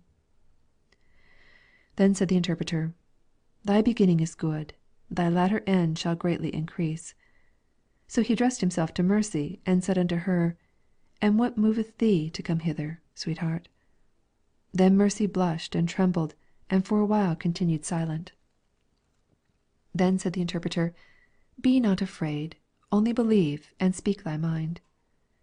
So Mercy began and said, Truly, sir, my want of experience is that which makes me covet to be in silence, and that also that fills me with fears of coming short at last. I cannot tell of visions and dreams as my friend Christiana can, nor know I what it is to mourn for my refusing the counsel of those that were good relations. Interpreter: What was it then, dear heart, that hath prevailed with thee to do as thou hast done? Mercy: Why, when our friend here was packing up to be gone from our town, I and another went accidentally to see her. So we knocked at the door and went in. When we were within, and seeing what she was doing, we asked her what was her meaning. She said she was sent for, to go to her husband. And then she up and told us how she had seen him in a dream, dwelling in a curious place among immortals, wearing a crown, playing upon a harp, eating and drinking at the prince's table, and singing praises to him for bringing him thither, etc. Now, methought, while she was telling these things unto us, my heart burned within me. And I said in my heart, If this be true, I will leave my father and my mother, and the land of my nativity, and will, if I may, go along with Christiana. So I asked her further of the truth of these things, and if she would let me go with her, for I saw now that there was no dwelling, but with the danger of ruin, any longer in our town. But yet I came away with a heavy heart, not for that I was unwilling to come away, but for that so many of my relations were left behind, and I am come with all the desire of my heart, and will go, if I may, with Christiana unto her husband and his king. Interpreter: Thy setting out is good, for thou hast given credit to the truth. Thou art a Ruth, who did, for the love she bore to Naomi, and to the Lord her God, leave father and mother and the land of her nativity to come out and go with a people that she knew not heretofore.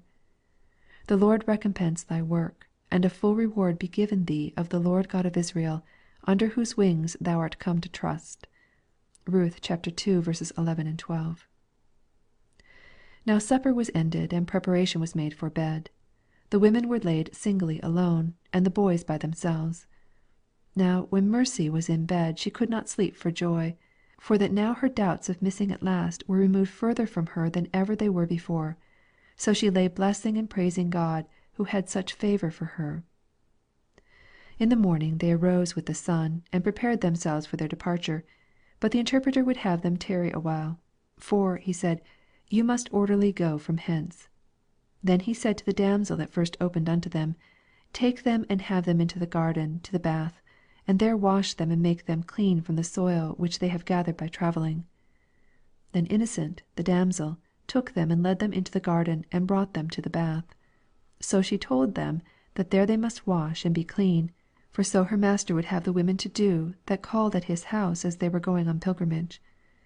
Then they went in and washed, yea, they and the boys and all. And they came out of that bath not only sweet and clean, but also much enlivened and strengthened in their joints. So when they came in they looked fairer a deal than when they went out to the washing. When they were returned out of the garden from the bath, the interpreter took them and looked upon them, and said unto them, Fair as the moon. Then he called for the seal wherewith they used to be sealed that were washed in his bath. So the seal was brought, and he set his mark upon them, that they might be known in the places whither they were yet to go. Now the seal was the contents and sum of the Passover which the children of Israel did eat. Exodus 13:8-10, when they came out of the land of Egypt. And the mark was set between their eyes. This seal greatly added to their beauty, for it was an ornament to their faces. It also added to their gravity, and made their countenances more like those of angels. Then said the interpreter again to the damsel that waited upon these women, Go into the vestry, and fetch out garments for these people. So she went and fetched out white raiment, and laid it down before him. So he commanded them to put it on. It was fine linen, white and clean. When the women were thus adorned, they seemed to be a terror one to the other, for that they could not see the glory each one had in herself, which they could see in each other. Now therefore they began to esteem each other better than themselves. For you are fairer than I am, said one, and you are more comely than I am, said another. The children also stood amazed to see into what fashion they were brought. Part 2. The fourth stage. The interpreter then called for a manservant of his, one Greatheart, and bid him take a sword and helmet and shield, and, Take these my daughters, said he, conduct them to the house called Beautiful, at which place they will rest next. So he took his weapons and went before them, and the interpreter said, God speed. Those also that belonged to the family sent them away with many a good wish. So they went on their way and sang, This place hath been our second stage. Here we have heard and seen those good things that from age to others hid have been. The dunghill raker, spider, hen, the chicken too, to me have taught a lesson. Let us then conformed to it be. The butcher, garden, and the field, the robin and his bait. Also the rotten tree doth yield me argument of weight. To move me for to watch and pray, to strive to be sincere, to take my cross up day by day, and serve the Lord with fear. Now I saw in my dream that these went on and Greatheart before them. So they went and came to the place where a Christian's burden fell off his back and tumbled into a sepulchre. Here then they made a pause. Here also they blessed God. Now, said Christiana, it comes to my mind what was said to us at the gate, to wit, that we should have pardon by word and deed. By word, that is, by the promise. By deed, to wit, in which way it was obtained. What the promise is, of that I know something, but what it is to have pardon by deed, or in what way that it was obtained, Mr. Greatheart, I suppose you know. Wherefore, if you please, let us hear your discourse thereof. Greatheart. Pardon by the deed done is pardon obtained by some one for another that hath need thereof, nor by the person pardoned, but in the way, saith another, in which I have obtained it. So then, to speak to the question more at large, the pardon that you and Mercy and these boys have attained was obtained by another, to wit, by him that let you in at the gate. And he hath obtained it in this double way: he hath performed righteousness to cover you, and spilt his blood to wash you in. Christiana: But if he parts with his righteousness to us, what will he have for himself? Greatheart: He has more righteousness than you have need of, or that he needeth himself. Christiana: Pray make that appear. Greatheart: With all my heart. But first I must premise that he of whom we are now about to speak is one that has not his fellow. He has two natures in one person, plain to be distinguished, impossible to be divided. Unto each of these natures a righteousness belongeth, and each righteousness is essential to that nature, so that one may as easily cause the nature to be extinct as separate in its justice or righteousness from it. Of these righteousnesses, therefore, we are not made partakers so that they, or any of them, should be put upon us that we might be made just and live thereby. Besides these, there is a righteousness which this person has as these two natures are joined in one. And this is not the righteousness of the Godhead as distinguished from manhood, nor the righteousness of the manhood as distinguished from the Godhead, but a righteousness which standeth in the union of both natures, and may properly be called the righteousness that is essential to his being prepared of God to the capacity of the mediatory office which he was entrusted with. If he parts with his first righteousness, he parts with his Godhead. If he parts with his second righteousness, he parts with the purity of his manhood. If he parts with his third, he parts with that perfection which capacitates him for the office of mediation. He has therefore another righteousness, which standeth in performance or obedience to a revealed will, and that is what he puts upon sinners, and that by which their sins are covered. Wherefore he saith, As by one man's disobedience many were made sinners, so by the obedience of one shall many be made righteous. Romans 5:19. Christiana: But are the other righteousnesses of no use to us? Greatheart: Yes, for though they are essential to his nature and office, and cannot be communicated unto another, yet it is by virtue of them that the righteousness that justifies is for that purpose efficacious. The righteousness of his Godhead giveth virtue to his obedience. The righteousness of his manhood giveth capability to his obedience to justify.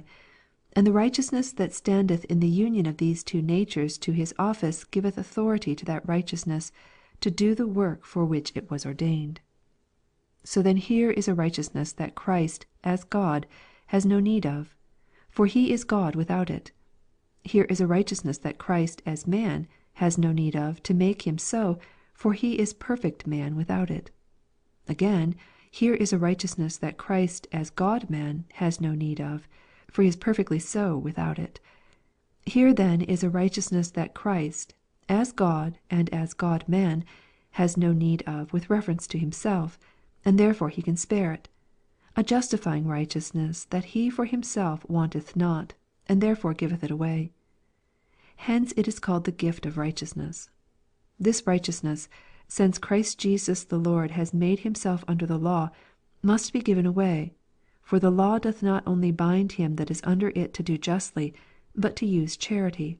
Romans 5:17. Wherefore he must, or ought by the law, if he hath two coats, to give one to him that hath none. Now our Lord indeed hath two coats, one for himself and one to spare. Wherefore he freely bestows one upon those that have none. And thus, Christiana and Mercy, and the rest of you that are here, doth your pardon come by deed, or by the work of another man. Your Lord Christ is he that worked, and hath given away what he wrought for to the next poor beggar he meets. But again, in order to pardon by deed, there must be something paid to God as a price, as well as something prepared to cover us withal. Sin has delivered us up to the just curse of a righteous law. Now from this curse we must be justified by way of a redemption, a price being paid for the harms we have done, and this is by the blood of your Lord, who came and stood in your place and stead, and died your death for your transgressions.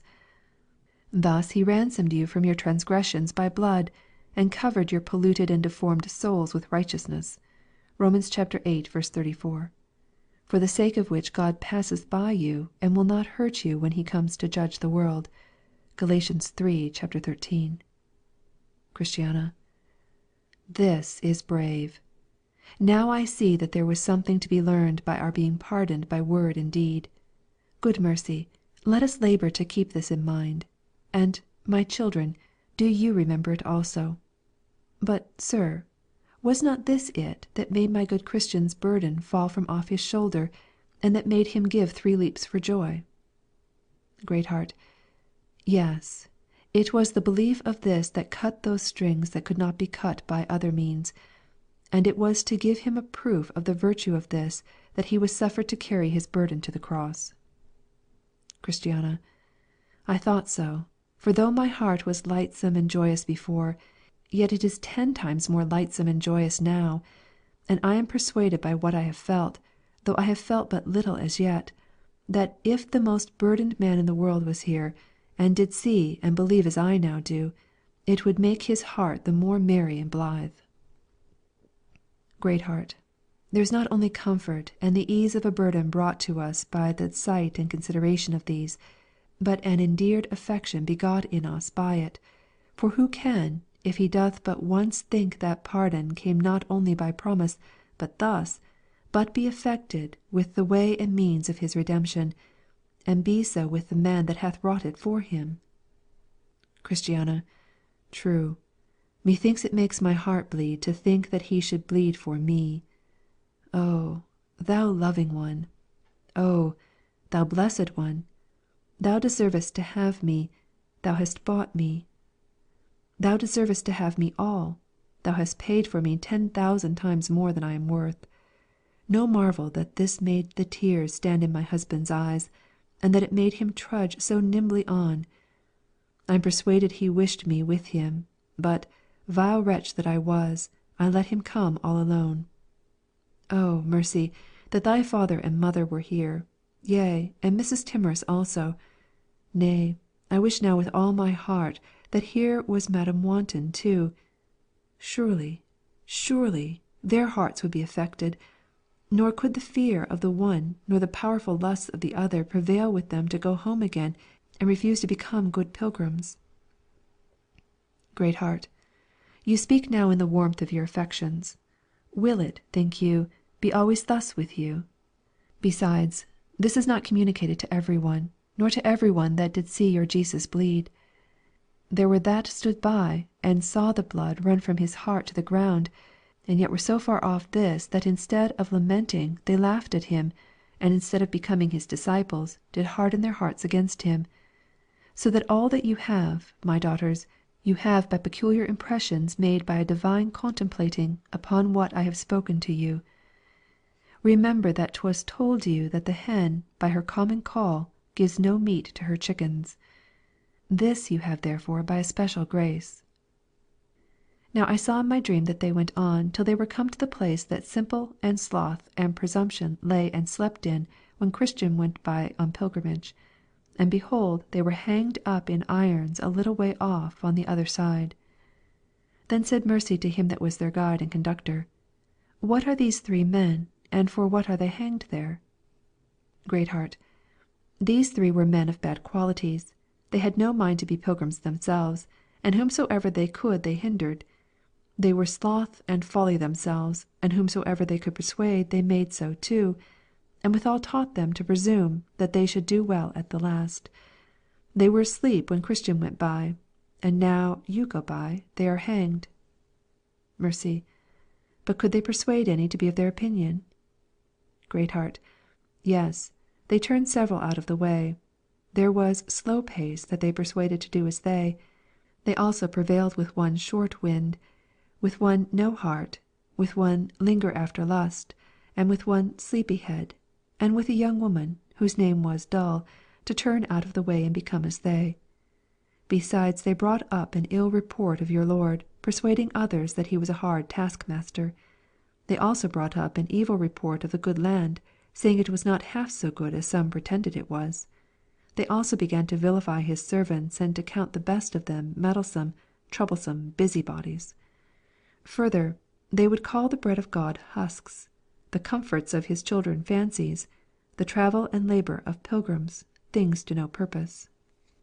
Nay, said Christiana, if they were such, they should never be bewailed by me. They have but what they deserve, and I think it is well that they stand so near the highway that others may see and take warning. But had it not been well if their crimes had been engraven in some plate of iron or brass, and left here where they did their mischiefs, for caution to other bad men?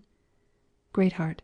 So it is, as you may well perceive, if you will go a little to the wall. Mercy. No, no, let them hang and their names rot, and their crimes live for ever against them.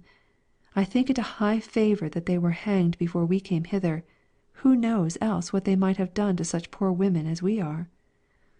Then she turned it into a song, saying, Now then you three hang there, and be a sign To all that shall against the truth combine, And let him that comes after fear this end, If unto pilgrims he is not a friend. And thou, my soul, of all such men beware, That unto holiness oppressors are. Thus they went on till they came to the foot of the hill Difficulty, where again the good Mr. Greatheart took occasion to tell them what happened there when Christian himself went by. So he had them first to the spring. Lo, said he, this is the spring that Christian drank of before he went up this hill, and then it was clear and good, but now it is dirty with the feet of some that are not desirous that pilgrims here should quench their thirst. Ezekiel chapter 34 verses 18 and 19. Thereat Mercy said, And why so envious, trow? But, said their guide, it will do if taken up and put into a vessel that is sweet and good, for then the dirt will sink to the bottom, and the water will come out by itself more clear. Thus therefore Christiana and her companions were compelled to do. They took it up and put it into an earthen pot, and so let it stand till the dirt was gone to the bottom, and then they drank thereof. Next he showed them the two byways that were at the foot of the hill, where formalist and hypocrisy lost themselves. And, he said, these are dangerous paths. Two were here cast away when Christian came by, and although, as you see, these ways are since stopped up with chains, posts, and a ditch, yet there are those that will choose to adventure here rather than take the pains to go up this hill. Christiana. The way of the transgressors is hard. Proverbs chapter 13, verse 15. It is a wonder that they can get into these ways without danger of breaking their necks. Greatheart. They will venture, yea, if at any time the king's servants do happen to see them, and call to them, and tell them that they are in the wrong way, and do bid them beware of the danger, then they railingly return them answer and say, As for the word that thou hast spoken unto us in the name of the king, we will not hearken unto thee, but we will certainly do whatsoever thing goeth out of our own mouth. Jeremiah chapter 44, verses 16 and 17. Nay, if you look a little further you shall see that these ways are made cautionary enough, not only by these posts and ditch and chain, but also by being hedged up, yet they will choose to go there. Christiana. They are idle, they love not to take pains. Uphill way is unpleasant to them. So it is fulfilled unto them as is written, The way of the slothful man is a hedge of thorns. Proverbs chapter 15, verse 19. Yea, they will rather choose to walk upon a snare than go up this hill and the rest of this way to the city. Then they set forward and began to go up the hill, and up the hill they went. But before they got to the top, Christiana began to pant, and said, I dare say this is a breathing hill. No marvel if they that love their ease more than their souls choose to themselves a smoother way. Then said Mercy, I must sit down. And also the least of the children began to cry. Come, come, said Greatheart, sit not down here, for a little above is the prince's arbour. Then he took the little boy by the hand and led him up thereto. When they were come to the arbour, they were very willing to sit down, for they were all in a pelting heat. Then said Mercy, How sweet is rest to them that labour. Matthew chapter 11, verse 28. And how good is the Prince of pilgrims to provide such resting places for them. Of this arbour I have heard much, but I never saw it before. But here let us beware of sleeping, for, as I have heard, it cost poor Christian dear. Then said Mr. Greatheart to the little ones, "Come, my pretty boys, how do you do? What think you now of going on pilgrimage?" "Sir," said the least, "I was almost beat out of heart, but I thank you for lending me a hand at my need. And I remember now what my mother hath told me, namely, that the way to heaven is as a ladder, and the way to hell is as down a hill. But I had rather go up the ladder to life than down the hill to death." Then said Mercy, "But the proverb is, to go down the hill is easy." But James said, for that was his name, "The day is coming when, in my opinion, going down the hill will be the hardest of all." "'Tis a good boy," said his master; "thou hast given her a right answer." Then Mercy smiled, but the little boy did blush. "Come," said Christiana, "will you eat a bit to sweeten your mouths while you sit here to rest your legs? For I have here a piece of pomegranate, which Mr. Interpreter put into my hand just as I came out of his door. He gave me also a piece of honeycomb and a little bottle of spirits." "I thought he gave you something," said Mercy, "because he called you aside." "Yes, so he did," said the other. "But," said Christiana, "it shall be still as I said it should be when at first we came from home. Thou shalt be a sharer in all the good that I have, because thou so willingly didst become my companion." Then she gave to them, and they did eat, both Mercy and the boys. And said Christiana to Mr. Greatheart, "Sir, will you do as we?" But he answered, "You are going on pilgrimage, and presently I shall return. Much good may what you have do you. At home I eat the same every day." Part II. The Fifth Stage. Now when they had eaten and drank and had chatted a little longer, their guide said to them, "The day wears away. If you think good, let us prepare to be going." So they got up to go, and the little boys went before, but Christiana forgot to take her bottle of spirits with her, so she sent her little boy back to fetch it. Then said Mercy, "This is a losing place. Here Christian lost his roll, and here Christiana left her bottle behind her. Sir, what is the cause of this?" So their guide made answer and said, "The cause is sleep, or forgetfulness. Some sleep when they should keep awake, and some forget when they should remember. And this is the very cause why often, at the resting places, some pilgrims in some things come off losers. Pilgrims should watch and remember what they have already received under their greatest enjoyments, but for want of doing so, oftentimes their rejoicing ends in tears, and their sunshine in a cloud. Witness the story of Christian at this place." When they were come to the place where Mistrust and Timorous met Christian to persuade him to go back for fear of the lions, they perceived as it were a stage, and before it, towards the road, a broad plate with a copy of verses written thereon, and underneath the reason of raising up that stage in that place rendered. The verses were, "Let him that sees this stage take heed Unto his heart and tongue, Lest, if he do not, here he speed As some have long agone." The words underneath the verses were, "This stage was built to punish those upon who, through timorousness or mistrust, shall be afraid to go further on pilgrimage." Also, on this stage both Mistrust and Timorous were burned through the tongue with a hot iron for endeavouring to hinder Christian on his journey. Then said Mercy, "This is much like to the saying of the Beloved, What shall be given unto thee, or what shall be done unto thee, thou false tongue? Sharp arrows of the mighty, with coals of juniper." Psalm 120, verses 3 and 4. So they went on till they came within sight of the lions. Now Mr. Greatheart was a strong man, so he was not afraid of a lion. But yet, when they were come up to the place where the lions were, the boys, that went before, were now glad to cringe behind, for they were afraid of the lions. So they stepped back and went behind. At this their guide smiled, and said, "How now, my boys? Do you love to go before when no danger doth approach, and love to come behind so soon as the lions appear?" Now, as they went on, Mr. Greatheart drew his sword with intent to make a way for the pilgrims in spite of the lions. Then there appeared one that, it seems, had taken upon him to back the lions, and he said to the pilgrim's guide, "What is the cause of your coming hither?" Now the name of that man was Grim, or Bloody Man, because of his slaying of pilgrims. and he was of the race of the giants. Then said the pilgrim's guide, These women and children are going on pilgrimage, and this is the way they must go, and go it they shall, in spite of thee and the lions. Grim. This is not their way, neither shall they go therein. I am come forth to withstand them, and to that end will back the lions. Now, to say truth, by reason of the fierceness of the lions, and of the grim carriage of him that did back them, this way had of late lain much unoccupied, and was almost grown over with grass. Then said Christiana, Though the highways have been unoccupied hitherto, and though the travellers have been made in times past to walk through by-paths, it must not be so now I am risen. Now I am risen a mother in Israel. Judges chapter 5, verses 6 and 7.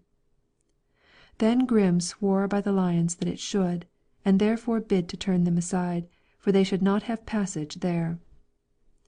But Greatheart their guide made first his approach unto Grim, and laid so heavily on him with his sword that he forced him to retreat. Then said he that attempted to back the lions, Will you slay me upon my own ground? Greatheart. It is the king's highway that we are in, and in this way it is that thou hast placed the lions. But these women and these children, though weak, shall hold on their way in spite of thy lions. And with that he gave him again a downright blow, and brought him upon his knees. With this blow also he broke his helmet, and with the next he cut off an arm. Then did the giant roar so hideously that his voice frightened the women, and yet they were glad to see him lie sprawling upon the ground. Now the lions were chained, and so of themselves could do nothing. Wherefore, when old Grim that intended to back them was dead, Mr. Greatheart said to the pilgrims, Come now and follow me, and no hurt shall happen to you from the lions. Therefore they went on, but the women trembled as they passed by them. The boys also looked as if they would die, but they all got by without further hurt. Now, when they were within sight of the porter's lodge, they soon came up unto it, but they made the more haste after this to go thither, because it is dangerous travelling there in the night. So when they were come to the gate, the guide knocked, and the porter cried, Who is there?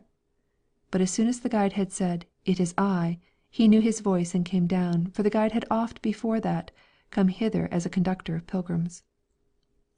When he was come down he opened the gate, and seeing the guide standing just before it, for he saw not the women, for they were behind him, he said unto him, How now, Mr. Greatheart, what is your business here so late at night?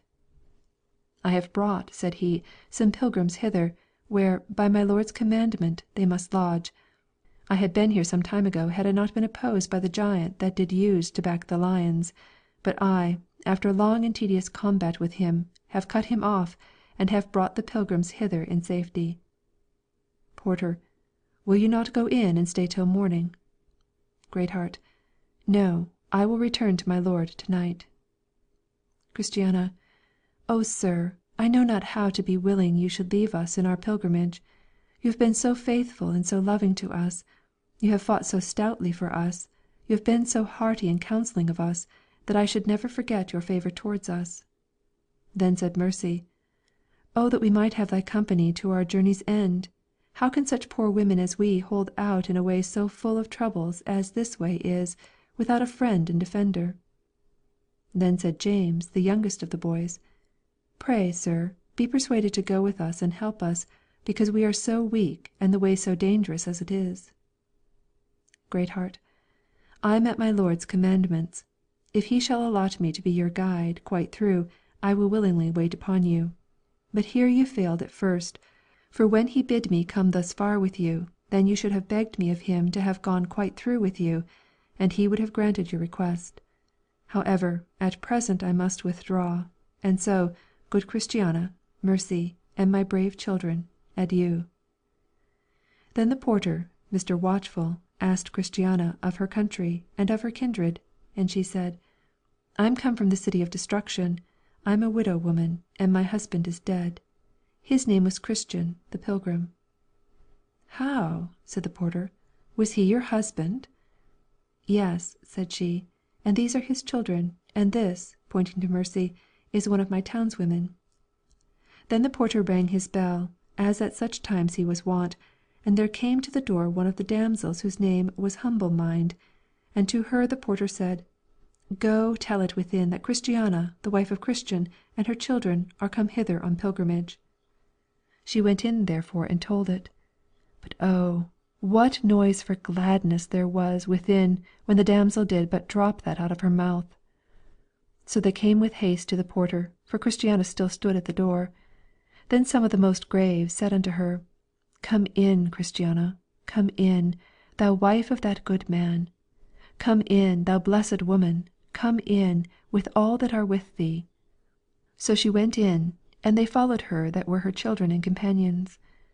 Now when they were gone in, they were had into a large room, where they were bidden to sit down.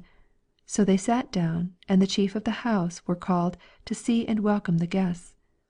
Then they came in, and understanding who they were, did salute each other with a kiss, and said, Welcome, ye vessels of the grace of God. Welcome to us, your friends. Now, because it was somewhat late, and because the pilgrims were weary with their journey, and also made faint with the sight of the fight and of the terrible lions, they desired, as soon as might be, to prepare to go to rest. Nay, said those of the family, refresh yourselves first with a morsel of meat, for they had prepared for them a lamb, with the accustomed sauce belonging thereto. Exodus 12:21, John 1:29. For the porter had heard before of their coming, and had told it to them within. So when they had supped and ended their prayer with a psalm, they desired they might go to rest.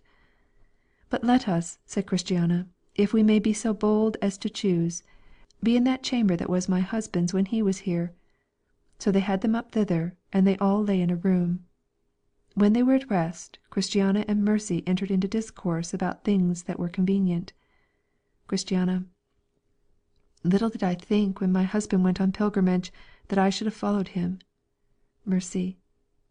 And you as little thought of lying in his bed and in his chamber to rest, as you do now. Christiana. And much less did I ever think of seeing his face with comfort, and of worshipping the Lord the King with him, and yet now I believe I shall. Mercy. Hark! Don't you hear a noise? Christiana. Yes, it is, as I believe, a noise of music, for joy that we are here. Mercy. Wonderful! Music in the house, music in the heart, and music also in heaven, for joy that we are here. Thus they talked a while, and then betook themselves to sleep. So in the morning when they were awake, Christiana said to Mercy, What was the matter, that you did laugh in your sleep to-night? I suppose you were in a dream. Mercy. So I was, and a sweet dream it was. But are you sure I laughed?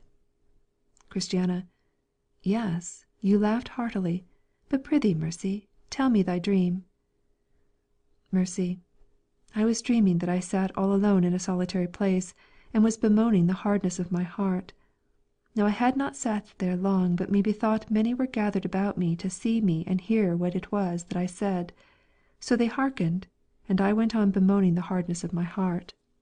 At this some of them laughed at me, some called me a fool, and some began to thrust me about. With that, methought I looked up and saw one coming with wings toward me. So he came directly to me and said, Mercy, what aileth thee? Now when he had heard me make my complaint, he said, Peace be unto thee. He also wiped my eyes with his handkerchief, and clad me in silver and gold. Ezekiel 16:8-11. He put a chain about my neck, and earrings in my ears, and a beautiful crown upon my head.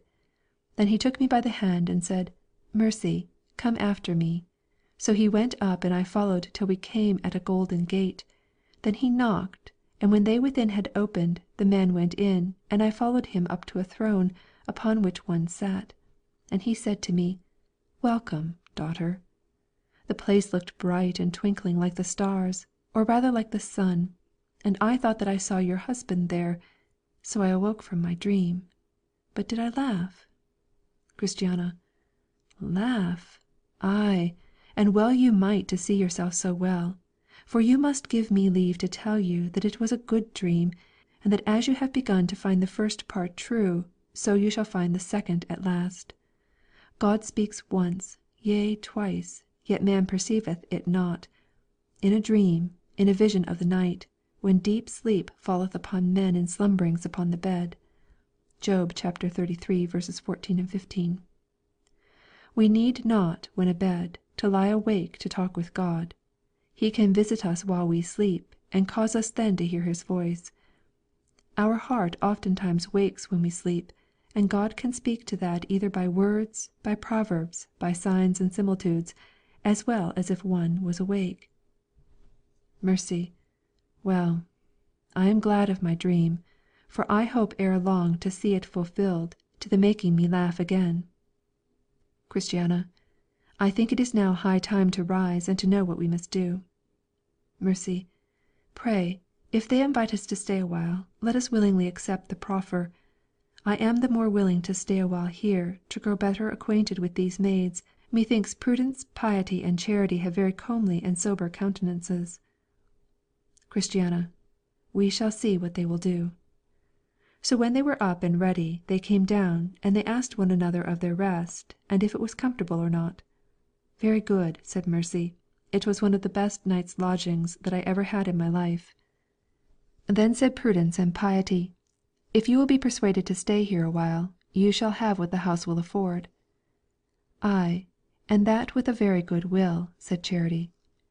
So they consented and stayed there about a month or above, and became very profitable one to another.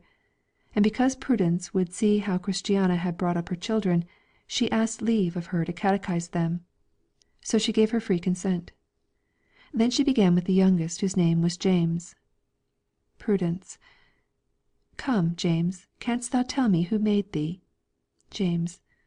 God the Father, God the Son, and God the Holy Ghost. Prudence. Good boy. And canst thou tell me who saved thee? James. God the Father, God the Son, and God the Holy Ghost. Prudence. Good boy still. But how doth God the Father save thee? James. By His grace. Prudence. How doth God the Son save thee? James. By His righteousness, death, and blood, and life. Prudence. And how does God the Holy Spirit save thee? James. By His illumination, by His renovation, and by His preservation. Then said Prudence to Christiana, you are to be commended for thus bringing up your children. I suppose I need not ask the rest these questions, since the youngest of them can answer them so well. I will therefore now apply myself to the next youngest. Then Prudence said, Come, Joseph, for his name was Joseph, will you let me catechize you? Joseph. With all my heart. Prudence. What is man? Joseph. A reasonable creature, so made by God, as my brother said. Prudence. What is supposed by this word, saved? Joseph. That man, by sin, has brought himself into a state of captivity and misery. Prudence. What is supposed by his being saved by the Trinity? Joseph. That sin is so great and mighty a tyrant that none can put us out of its clutches but God, and that God is so good and so loving to man as to pull him indeed out of this miserable state. Prudence. What is God's design in saving poor men? Joseph. The glorifying of His name, of His grace and justice, etc., and the everlasting happiness of His creature. Prudence. Who are they that will be saved? Joseph. They that accept of His salvation. Prudence. Good boy, Joseph, thy mother hath taught thee well, and thou hast hearkened unto what she has said unto thee. Then said Prudence to Samuel, who was the eldest but one, Come, Samuel, are you willing that I should catechize you? Samuel. Yes, forsooth, if you please. Prudence. What is heaven? Samuel. A place and state most blessed, because God dwelleth there. Prudence. What is hell? Samuel. A place and state most woeful, because it is the dwelling place of sin, the devil, and death. Prudence. Why wouldst thou go to heaven? Samuel. That I may see God and serve Him without weariness, that I may see Christ and love Him everlastingly, that I may have the fulness of the Holy Spirit in me, which I can by no means here enjoy. Prudence. A very good boy, and one that has learned well. Then she addressed herself to the eldest, whose name was Matthew, and she said to him, Come, Matthew, shall I also catechize you? Matthew. With a very good will. Prudence. I ask then, if there was ever anything that had been an antecedent to, or before God? Matthew. No, for God is eternal, nor is there anything, excepting himself, that had a being until the beginning of the first day. For in 6 days the Lord made heaven and earth, the sea, and all that is in them. Prudence. What do you think of the Bible? Matthew. It is the holy word of God. Prudence. Is there nothing written therein but what you understand? Matthew. Yes, a great deal. Prudence. What do you do when you meet with places therein that you do not understand? Matthew. I think God is wiser than I. I pray also that he will please to let me know all therein that he knows will be for my good. Prudence. How believe you as touching the resurrection of the dead?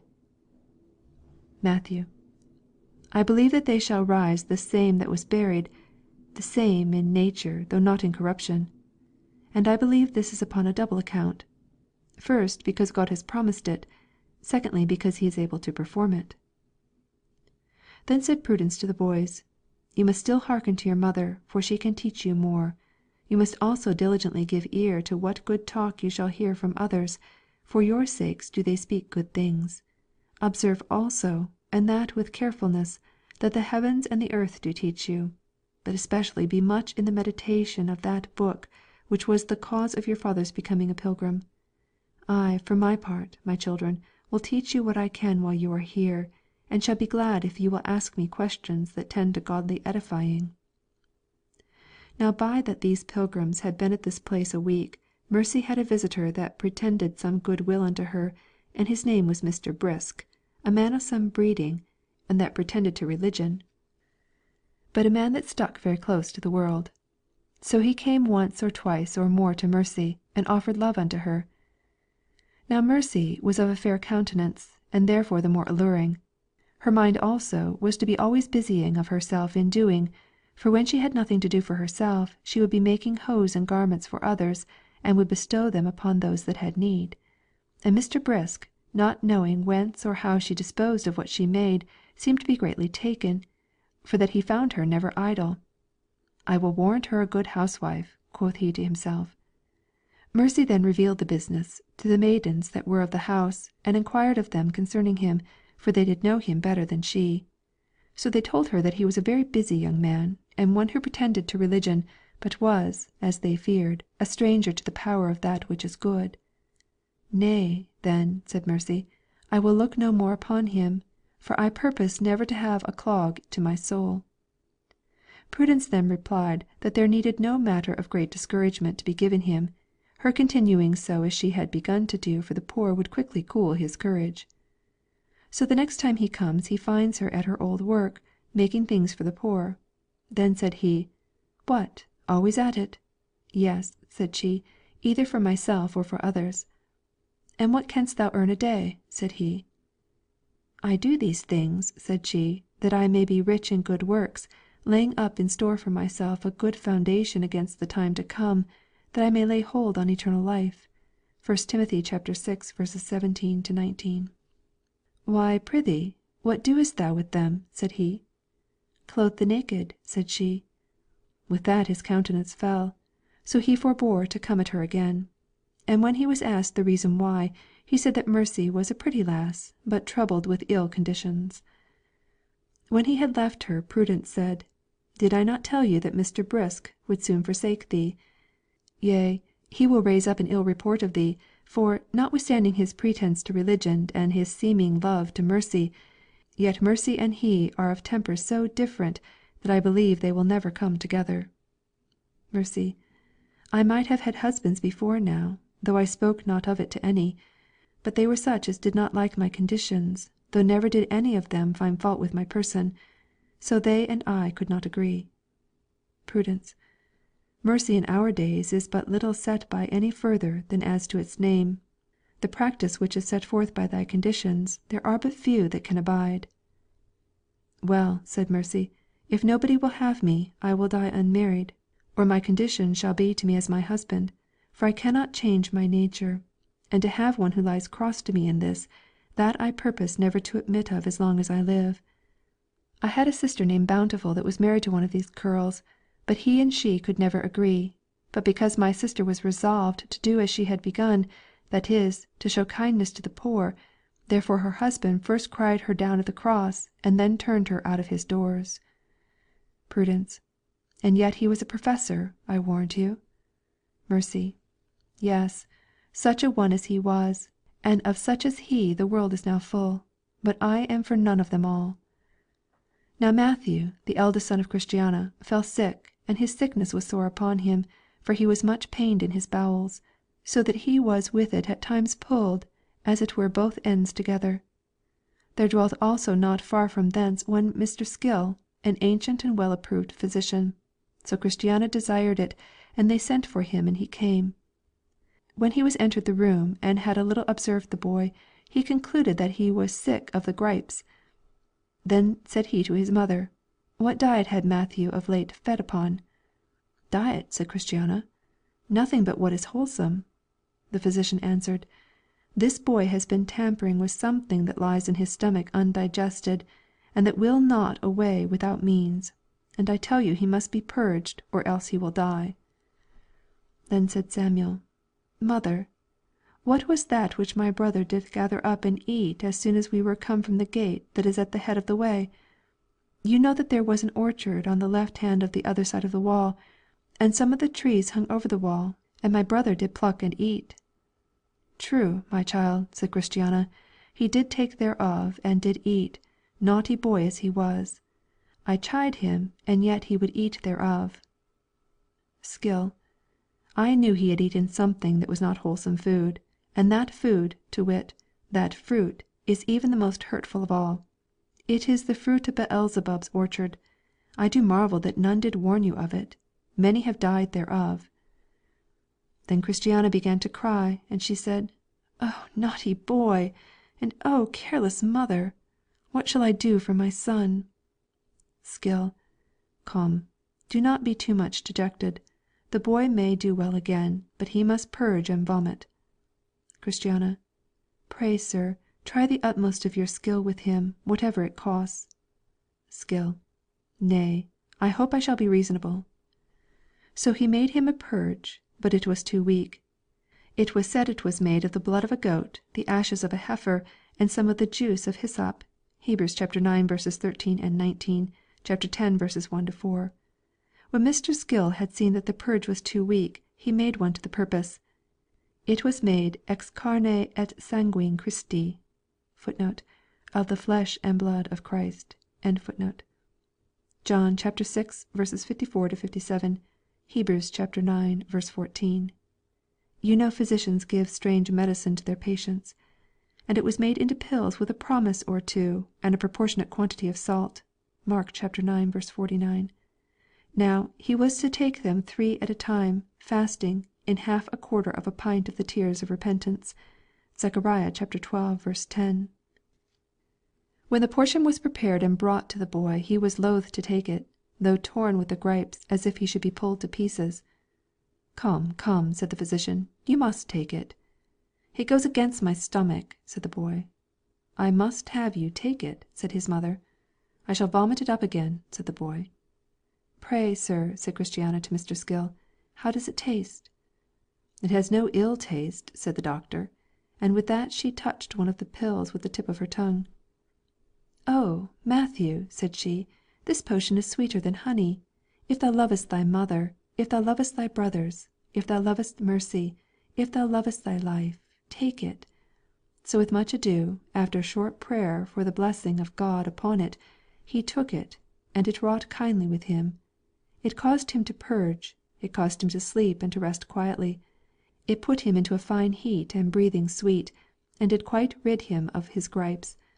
So in a little time he got up and walked about with a staff, and would go from room to room and talk with Prudence, Piety, and Charity of his distemper and how he was healed.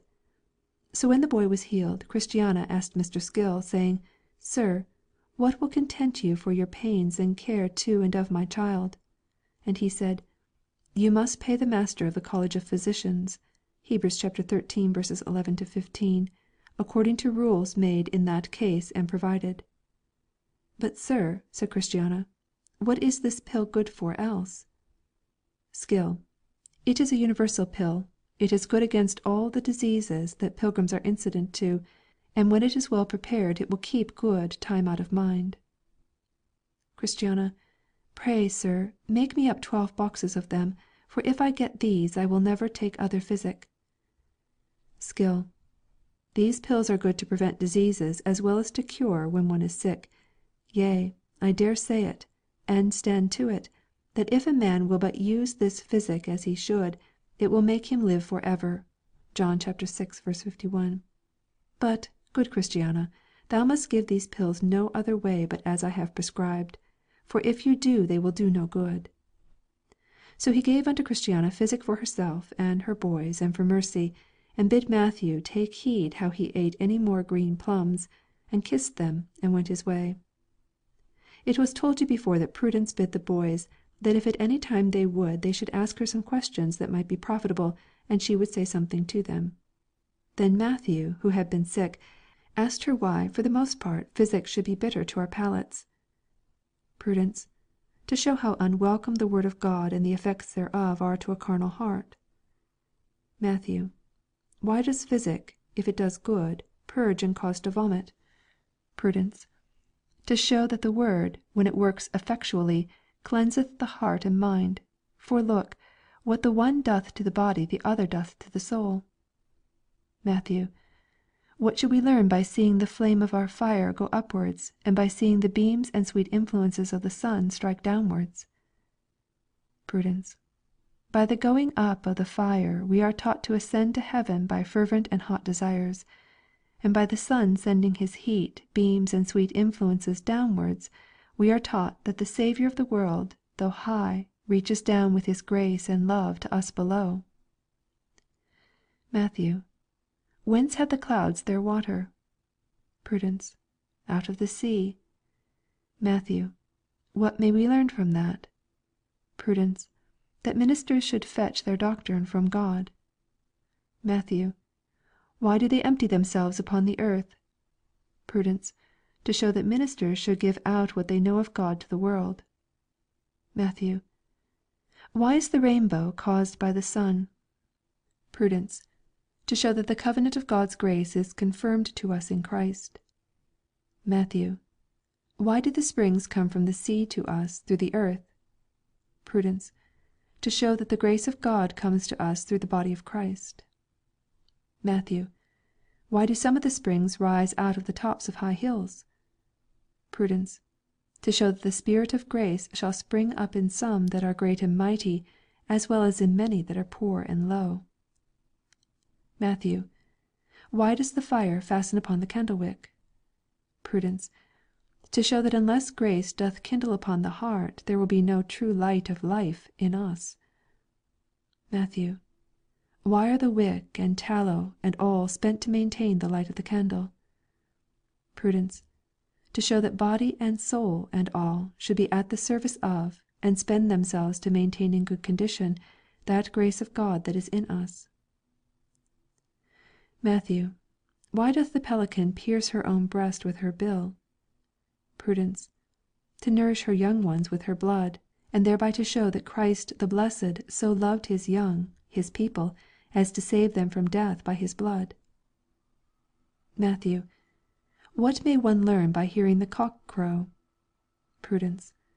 Learn to remember Peter's sin and Peter's repentance. The cock's crowing shows also that the day is coming on. Let then the crowing of the cock put thee in mind of that last and terrible day of judgment. Now about this time their month was out, wherefore they signified to those of the house that it was convenient for them to up and be going. Then Joseph said to his mother, It is proper that you forget not to send to the house of Mr. Interpreter, pray him to grant that Mr. Greatheart should be sent to us, that he may be our conductor for the rest of the way." "Good boy," said she, "I had almost forgot." So she drew up a petition and prayed Mr. Watchful, the porter, to send it by some fit man to her good friend Mr. Interpreter, who, when it was come and he had seen the contents of the petition, said to the messenger, "Go tell them that I will send him." When the family where Christiana was saw that they had a purpose to go forward, they called the whole house together to give thanks to their king for sending of them such profitable guests as these; which done, they said unto Christiana, "And shall we not show thee something, as our custom is to do to pilgrims, on which thou mayest meditate when thou art upon the way?" So they took Christiana, her children, and Mercy into the closet and showed them one of the apples that Eve ate of, and that she also did give her husband, and that for the eating of which they were both turned out of paradise, and asked her what she thought that was. Then Christiana said, "It is food or poison, I know not which." So they opened the matter to her, and she held up her hands and wondered. Genesis chapter 3, verse 6, Romans chapter 7, verse 24. Then they had her to a place and showed her Jacob's ladder. Genesis chapter 28, verse 12. Now at that time there were some angels ascending upon it. So Christiana looked and looked to see the angels go up. So did the rest of the company. Then they were going into another place to show them something else, but James said to his mother, "Pray, bid them stay here a little longer, for this is a curious sight." So they turned again and stood feeding their eyes with this so pleasant a prospect. After this they had them into a place where did hang up a golden anchor. So they bid Christiana to take it down, for they said, "You shall have it with you, for it is of absolute necessity that you should, that you may lay hold of that within the veil." Hebrews chapter 6, verse 19, and stand steadfast in case you should meet with turbulent weather. Joel chapter 3, verse 16. So they were glad thereof. Then they took them and had them to the mount upon which Abraham our father offered up Isaac his son, and showed them the altar, the wood, the fire, and the knife, for they remain to be seen to this very day. Genesis chapter 22, verse 9.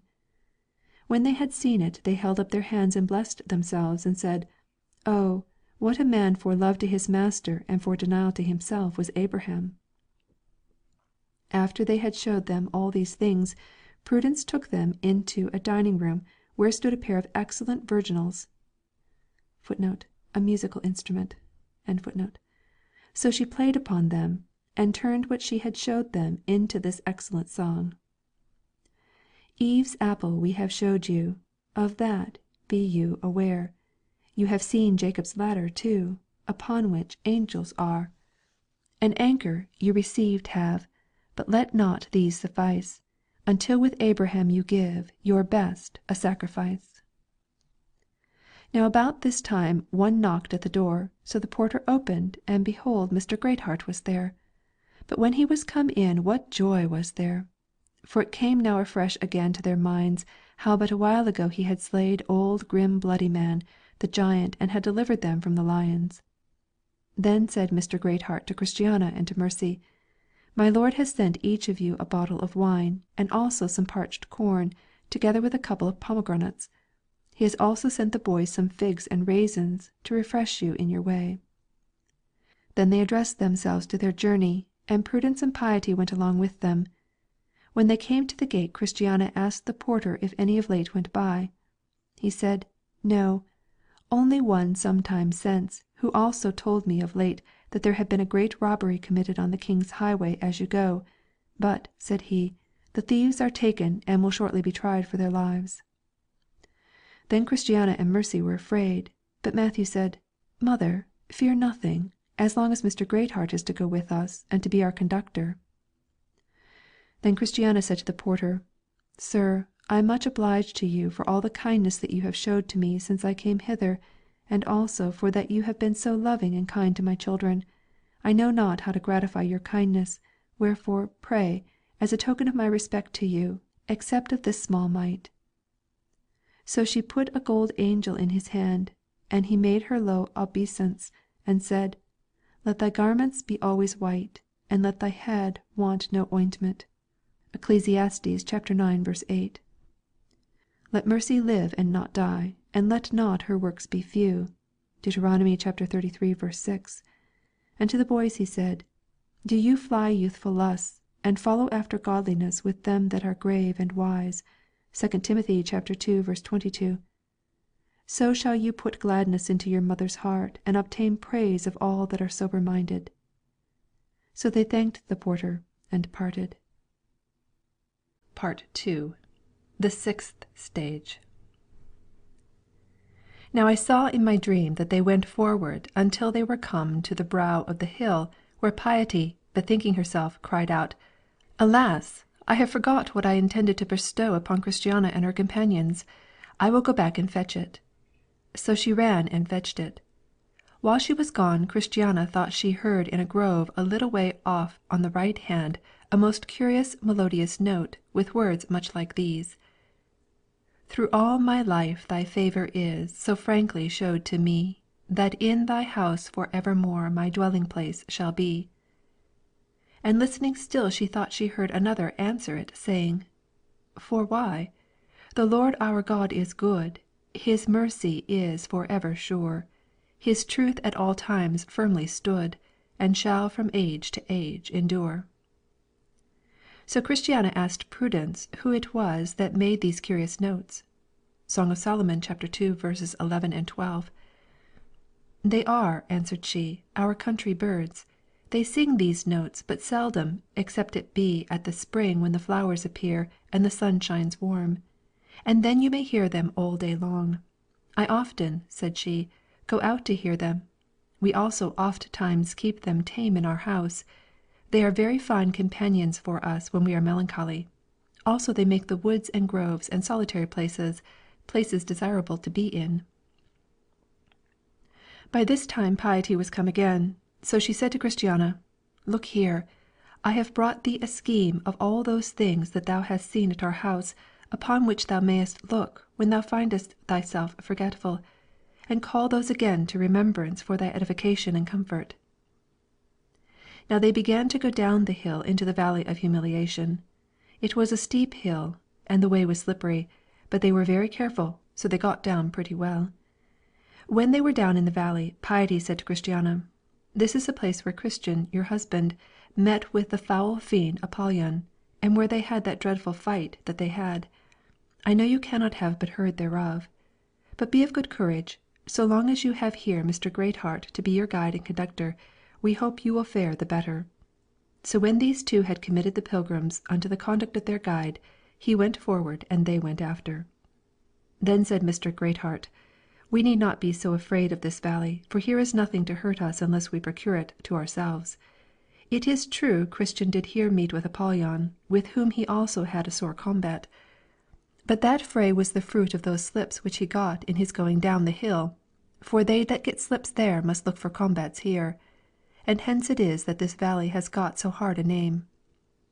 For the common people, when they hear that some frightful thing has befallen such a one in such a place, are of the opinion that that place is haunted with some foul fiend or evil spirit, when, alas, it is for the fruit of their own doing that such things do befall them there.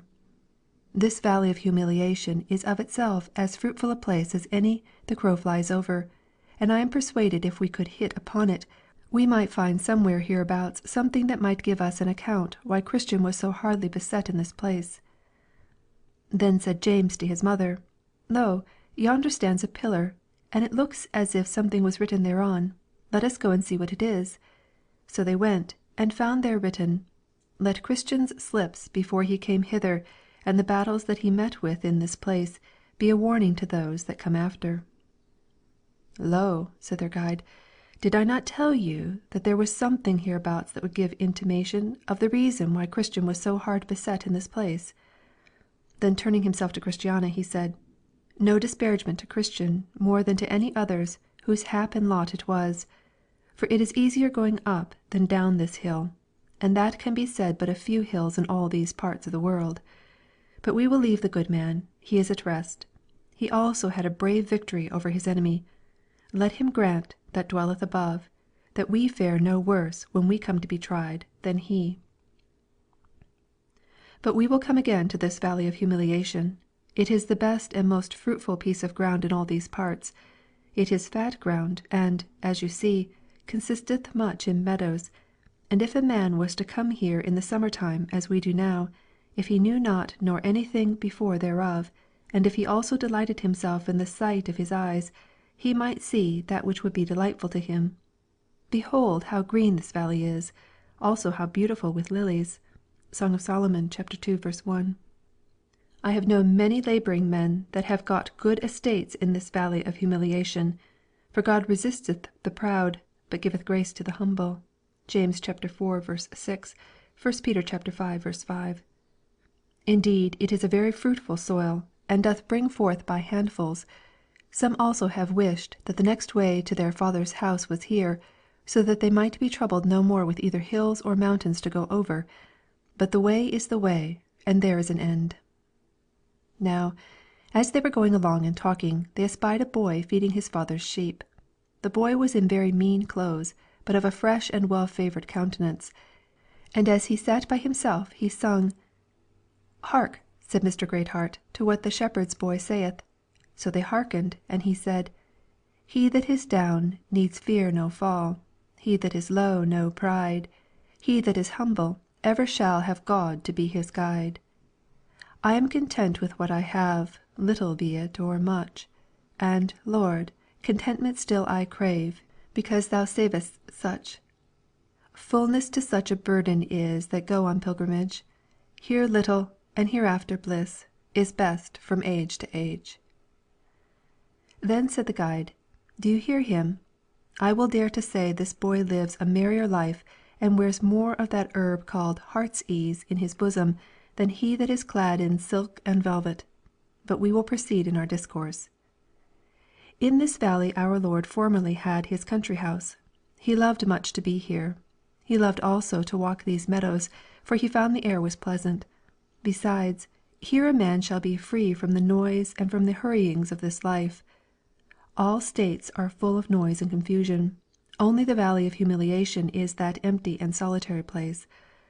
Here a man shall not be so let and hindered in his contemplation as in other places he is apt to be. This is a valley that nobody walks in but those that love a pilgrim's life.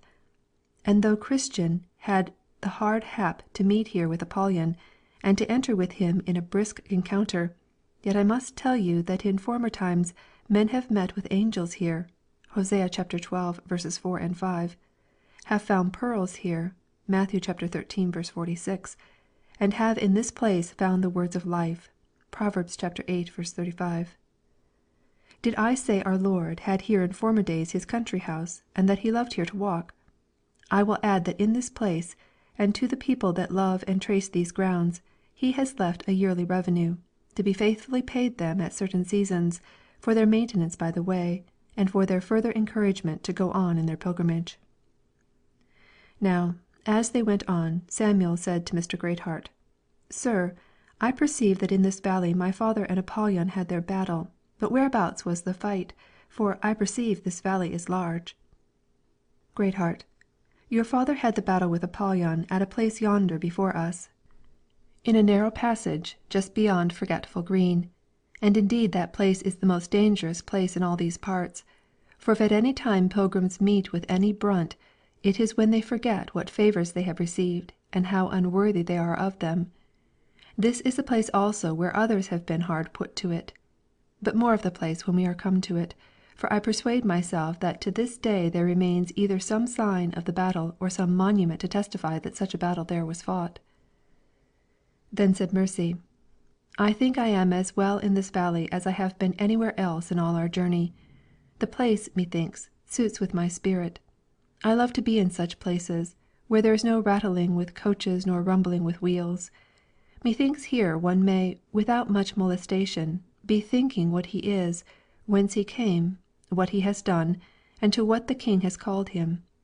Here one may think and break at heart and melt in one's spirit, until one's eyes become as the fish pools in Heshbon, Song of Solomon, chapter 7, verse 4. They that go rightly through this valley of Baca make it a well. The rain that God sends down from heaven upon them that are here also filleth the pools. This valley is also that from whence the King will give to his their vineyards, and they that go through it shall sing as Christian did, for all he met with Apollyon. Psalm 84, verses 5-7, Hosea chapter 2, verse 15. Greatheart, 'tis true, I have gone through this valley many a time, and never was better than when here. I have also been a conductor to several pilgrims, and they have confessed the same. To this man will I look, saith the King, even to him that is poor and of a contrite spirit, and trembleth at my word. Isaiah chapter 66, verse 2. Now they were come to the place where the aforementioned battle was fought. Then said the guide to Christiana, her children, and Mercy, This is the place. On this ground Christian stood, and up there came Apollyon against him. And look, did I not tell you? Here is something of your husband's blood upon these stones to this day.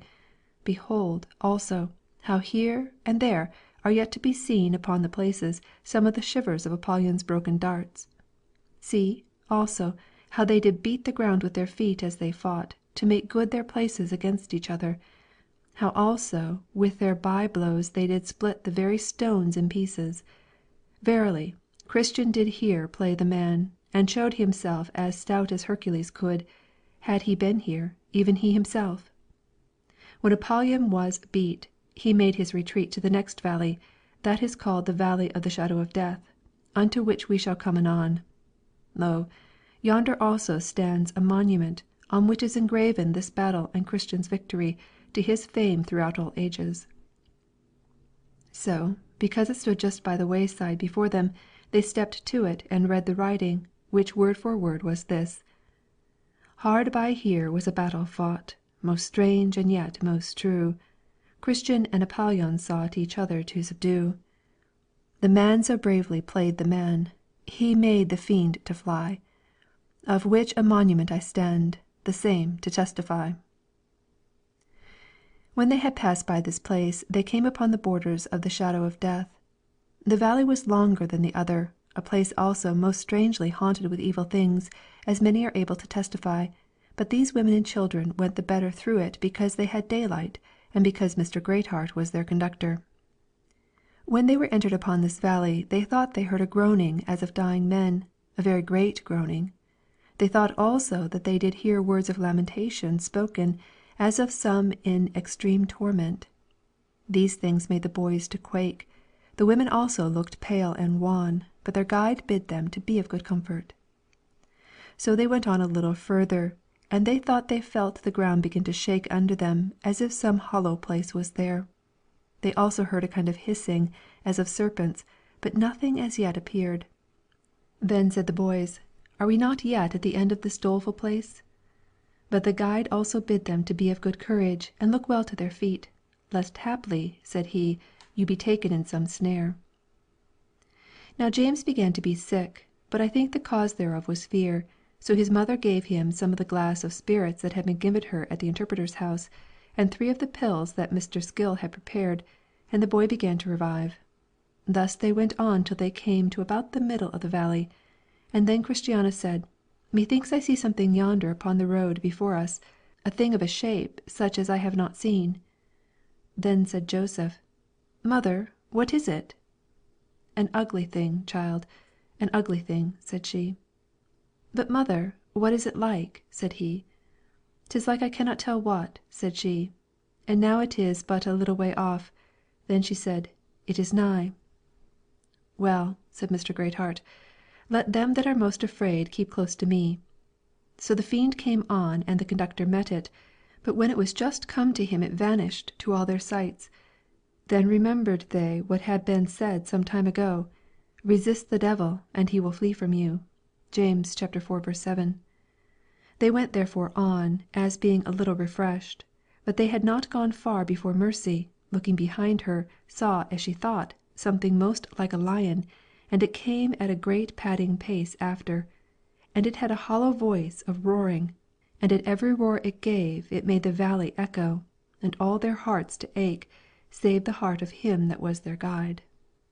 So it came up, and Mr. Greatheart went behind, and put the pilgrims all before him. The lion also came on apace, and Mr. Greatheart addressed himself to give him battle. 1 Peter chapter 5, verses 8 and 9.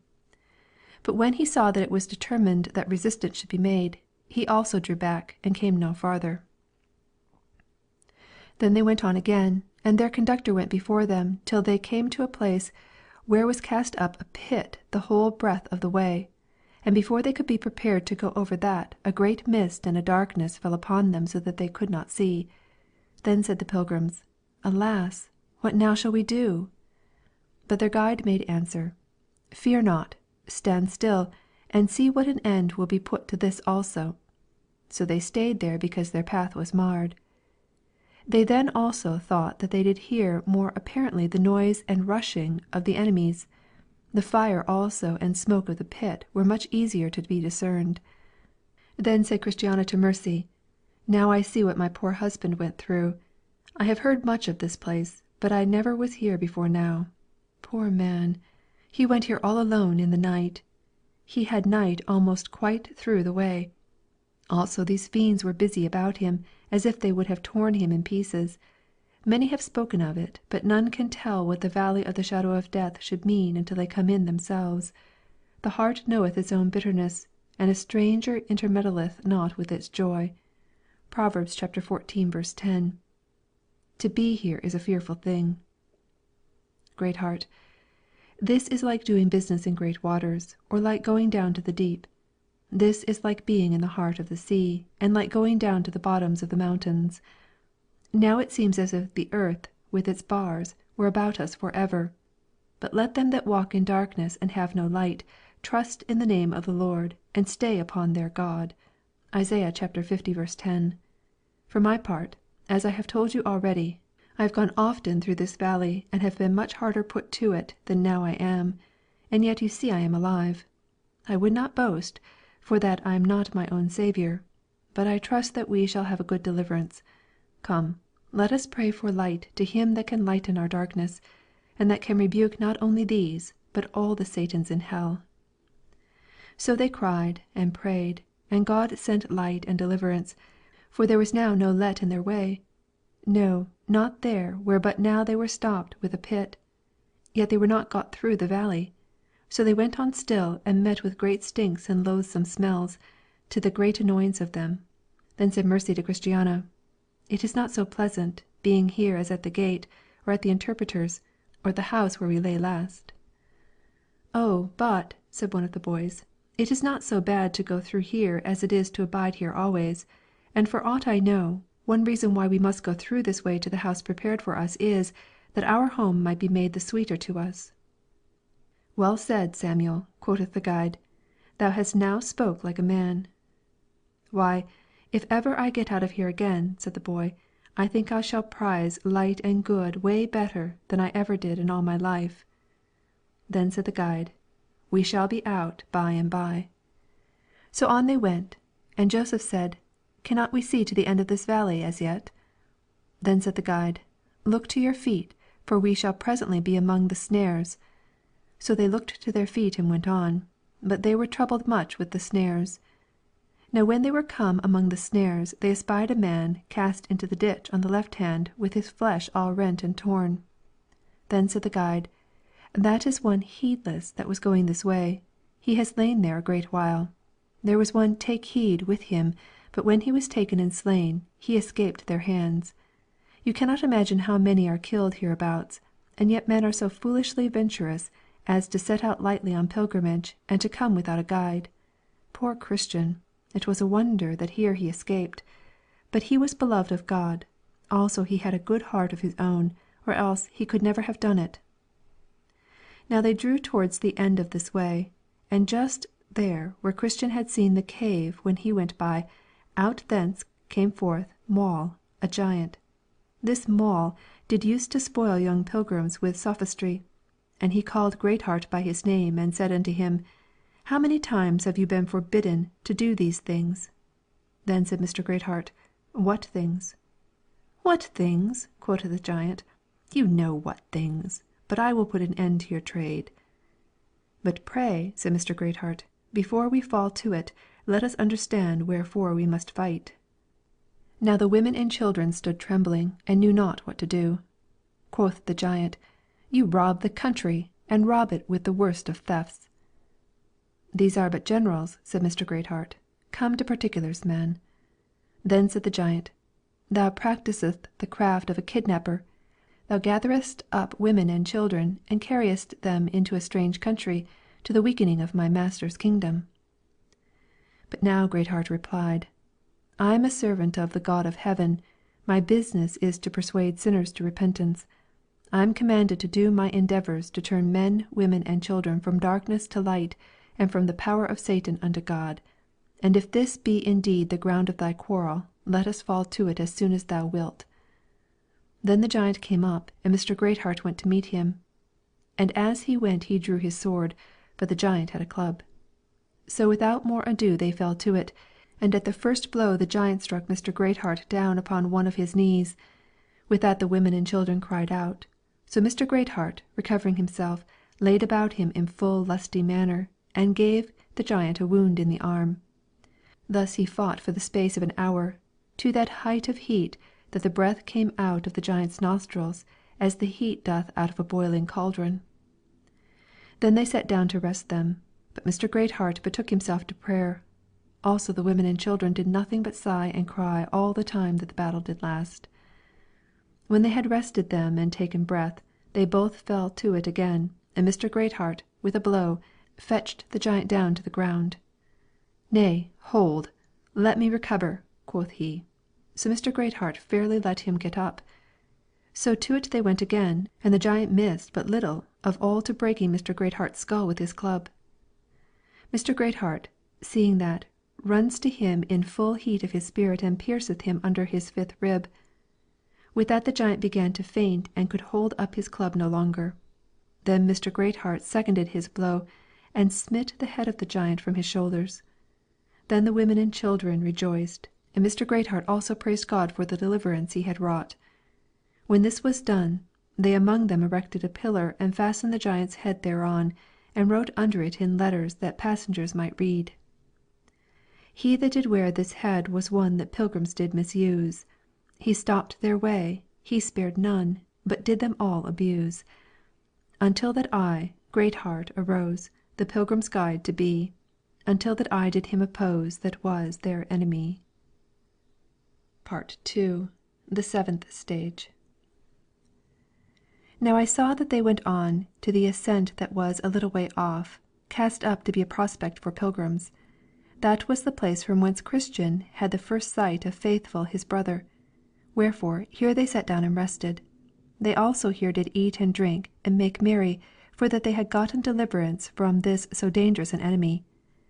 As they sat thus and did eat, Christiana asked the guide if he had caught no hurt in the battle. Then said Mr. Greatheart, "No, save a little on my flesh. Yet that also shall be so far from being to my detriment, that it is at present a proof of my love to my master and you, and shall be a means, by grace, to increase my reward at last." Christiana, "But were you not afraid, good sir, when you saw him come with his club?" "It is my duty," said Mr. Greatheart, "to mistrust my own ability, that I may have reliance on him who is stronger than all." Christiana, "But what did you think when he fetched you down to the ground at the first blow?" "Why, I thought," quoth Mr. Greatheart, "that so my master himself was served, and yet he it was that conquered at last. 2 Corinthians 4:10 and 11, Romans 8:37. Matthew, when you all have thought what you please, I think God has been wonderfully good unto us, both in bringing us out of this valley and in delivering us out of the hand of this enemy. For my part I see no reason why we should distrust our God any more, since he has now, and in such place as this, given us such testimony of his love." Then they got up and went forward. Now a little way before them stood an oak, and under it, when they came to it, they found an old pilgrim fast asleep. They knew that he was a pilgrim by his clothes and his staff and his girdle. So the guide, Mr. Greatheart, awaked him, and the old gentleman as he lifted up his eyes cried out, "What is the matter? Who are you, and what is your business here?" Greatheart, "Come, man, be not so hot. Here are none but friends." Yet the old man gets up and stands upon his guard and will know of them what they are. Then said the guide, "My name is Greatheart. I am the guide of these pilgrims that are going to the celestial country." Then said Mr. Honest, I cry you mercy. I feared that you had been of the company of those that some time ago did rob Little Faith of his money. But now I look better about me, I perceive that you are honester people. Greatheart. Why, what would or could you have done to have helped yourself, if indeed we had been of that company? Honesty. Done? Why, I would have fought as long as breath had been in me. And had I so done, I am sure you could never have given me the worst on't, for a Christian can never be overcome unless he shall yield of himself. Well said, Father Honest, quoth the guide, for by this I know thou art a cock of the right kind, for thou hast said the truth. Honest. And by this also I know that thou knowest what true pilgrimage is, for all others do think that we are the soonest overcome of any. Greatheart. Well, now we are so happily met, pray let me crave your name and the name of the place you came from. Honest. My name I cannot tell you, but I come from the town of Stupidity. It lieth about 4 degrees beyond the city of Destruction. Greatheart. Oh, are you that countryman? Then I deem I have half a guess of you. Your name is Old Honesty, is it not? So the old gentleman blushed and said, Not honesty in the abstract, but honest is my name, and I wish that my nature may agree to what I am called. But, sir, said the old gentleman, how could you guess that I am such a man, since I came from such a place? Greatheart. I have heard of you before by my master, for he knows all things that are done on the earth. But I have often wondered that any should come from your place, for your town is worse than is the city of Destruction itself. Honest. Yes, we lie more off from the sun and so are more cold and senseless. But were a man in a mountain of ice, yet if the Sun of Righteousness will arise upon him, his frozen heart shall feel a thaw, and thus it has been with me. Greatheart. I believe it, Father Honest, I believe it, for I know the thing is true.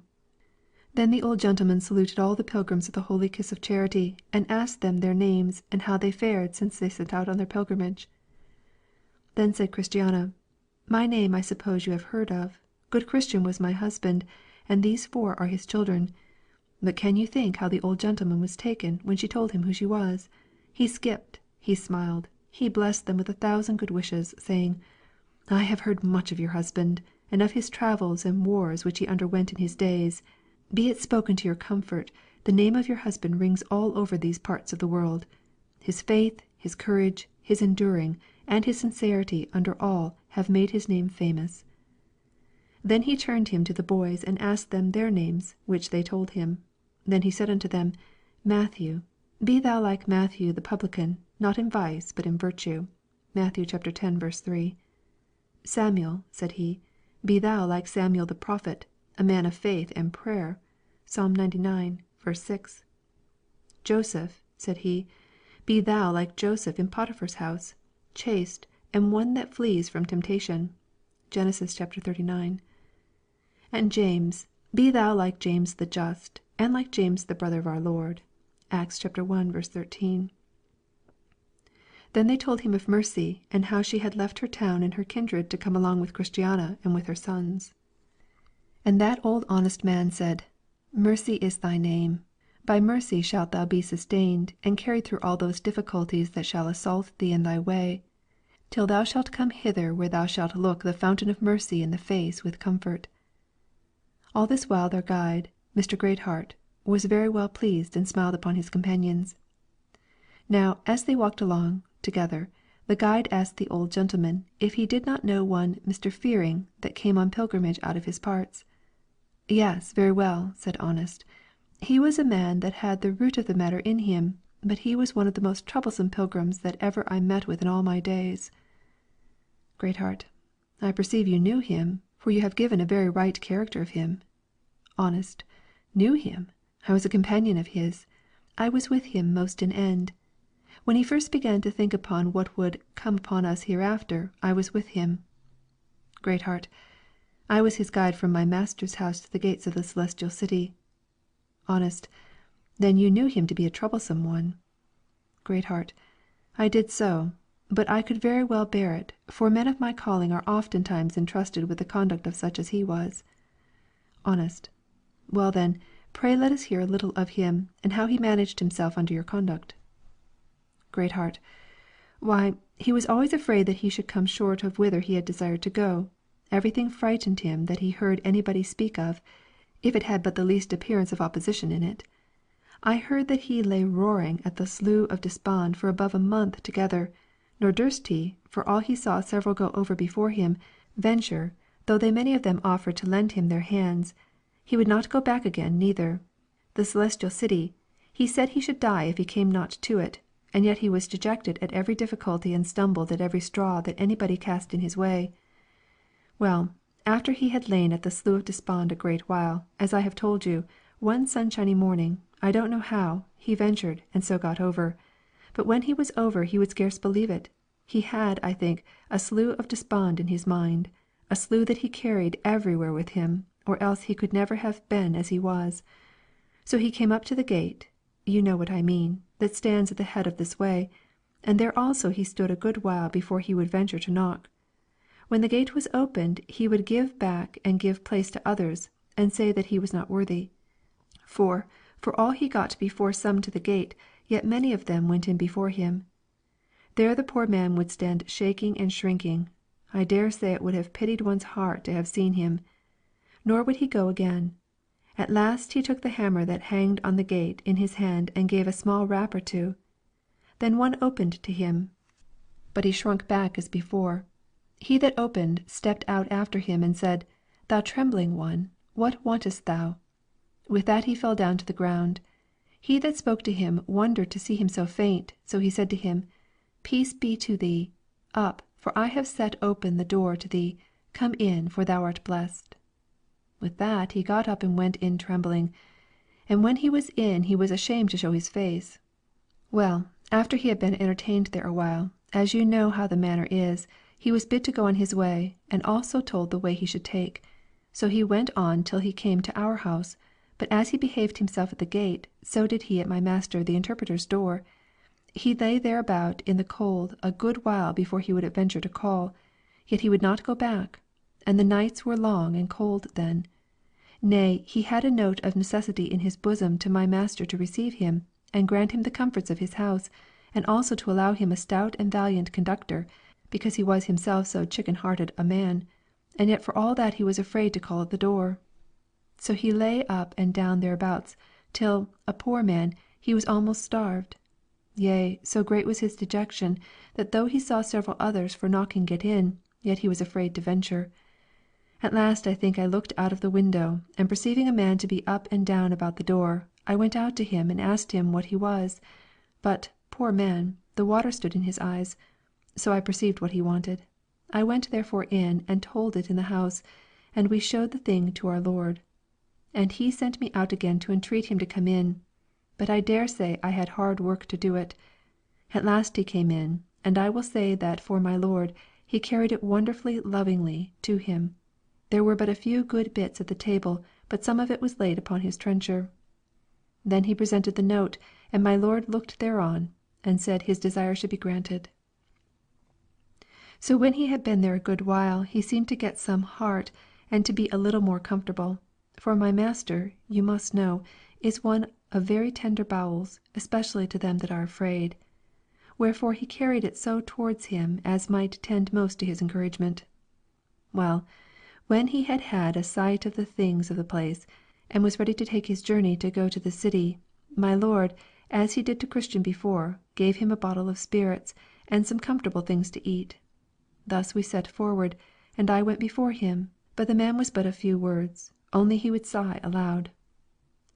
When we were come to where the three fellows were hanged, he said that he doubted that that would be his end also.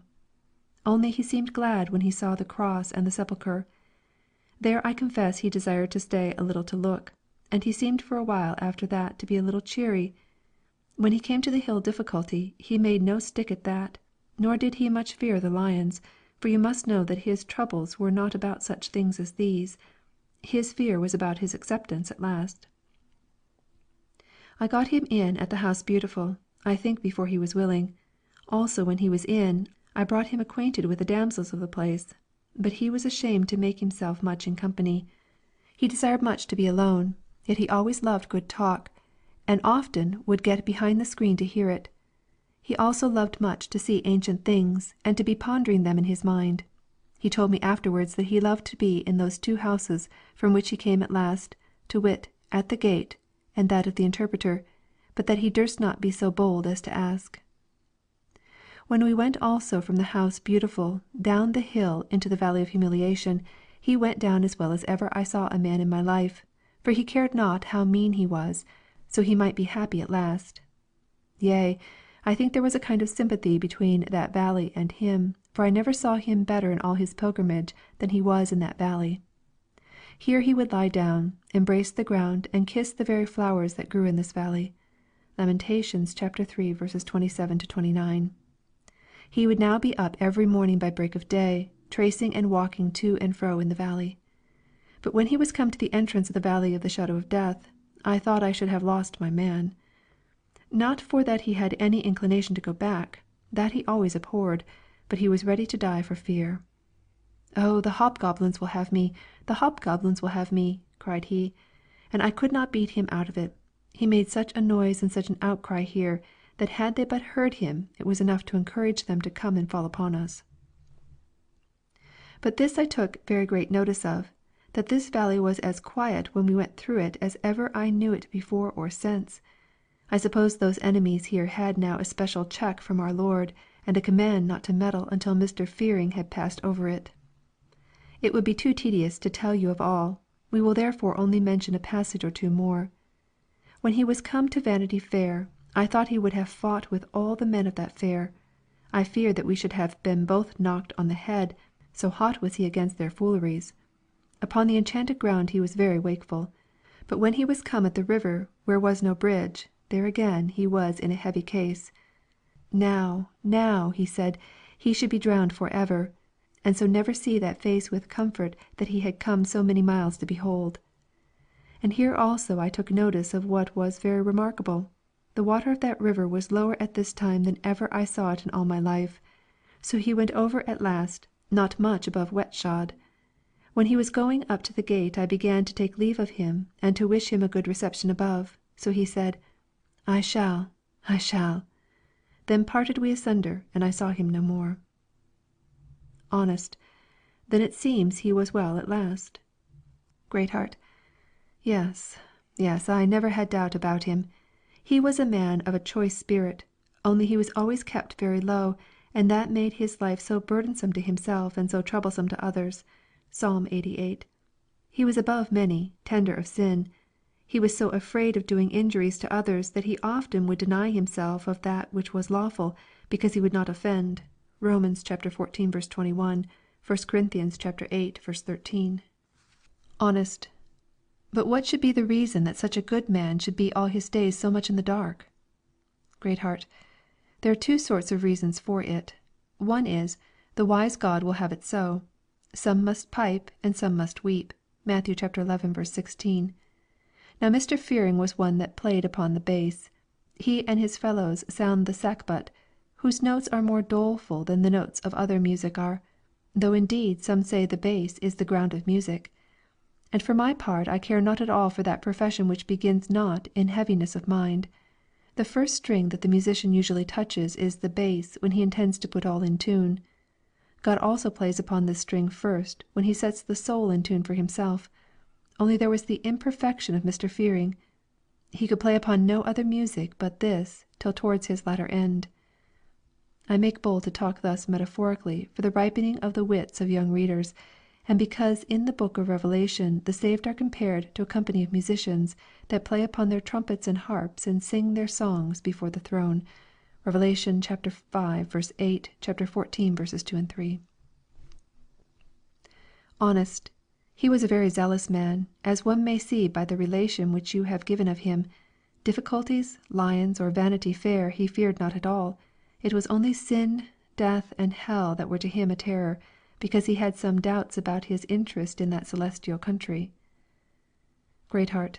You say right. Those were the things that were his troubles, and they, as you have well observed, arose from the weakness of his mind thereabout, not from weakness of spirit as to the practical part of a pilgrim's life.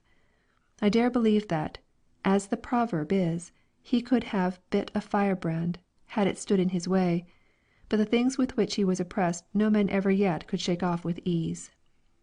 Then said Christiana, this relation of Mr. Fearing has done me good. I thought nobody had been like me, but I see there was some semblance between this good man and me, only we differed in two things. His troubles were so great that they broke out, but mine I kept within. His also lay so hard upon him, they made him that he could not knock at the house provided for entertainment, but my trouble was always such as made me knock the louder. Mercy, if I might also speak my heart, I must say that something of him has also dwelt in me, for I have ever been more afraid of the lake and the loss of a place in paradise than I have been of the loss of other things. Oh, thought I, may I have the happiness to have a habitation there. 'Tis enough, though I part with all the world to win it. Then said Matthew, fear was one thing that made me think that I was far from having that within me which accompanies salvation. But if it was so with such a good man as he, why may it not also go well with me? No fears, no grace, said James. Though there is not always grace where there is the fear of hell, yet, to be sure, there is no grace where there is no fear of God. Greatheart. Well said, James, thou hast hit the mark. For the fear of God is the beginning of wisdom, and to be sure, they that want the beginning have neither middle nor end. But we will here conclude our discourse of Mr. Fearing after we have sent after him this farewell. Oh, Master Fearing, thou didst fear thy God, and wast afraid of doing anything, while here, that would have thee betrayed. And didst thou fear the lake and pit, would others do so too, for, as for them that want thy wit, they do themselves undo.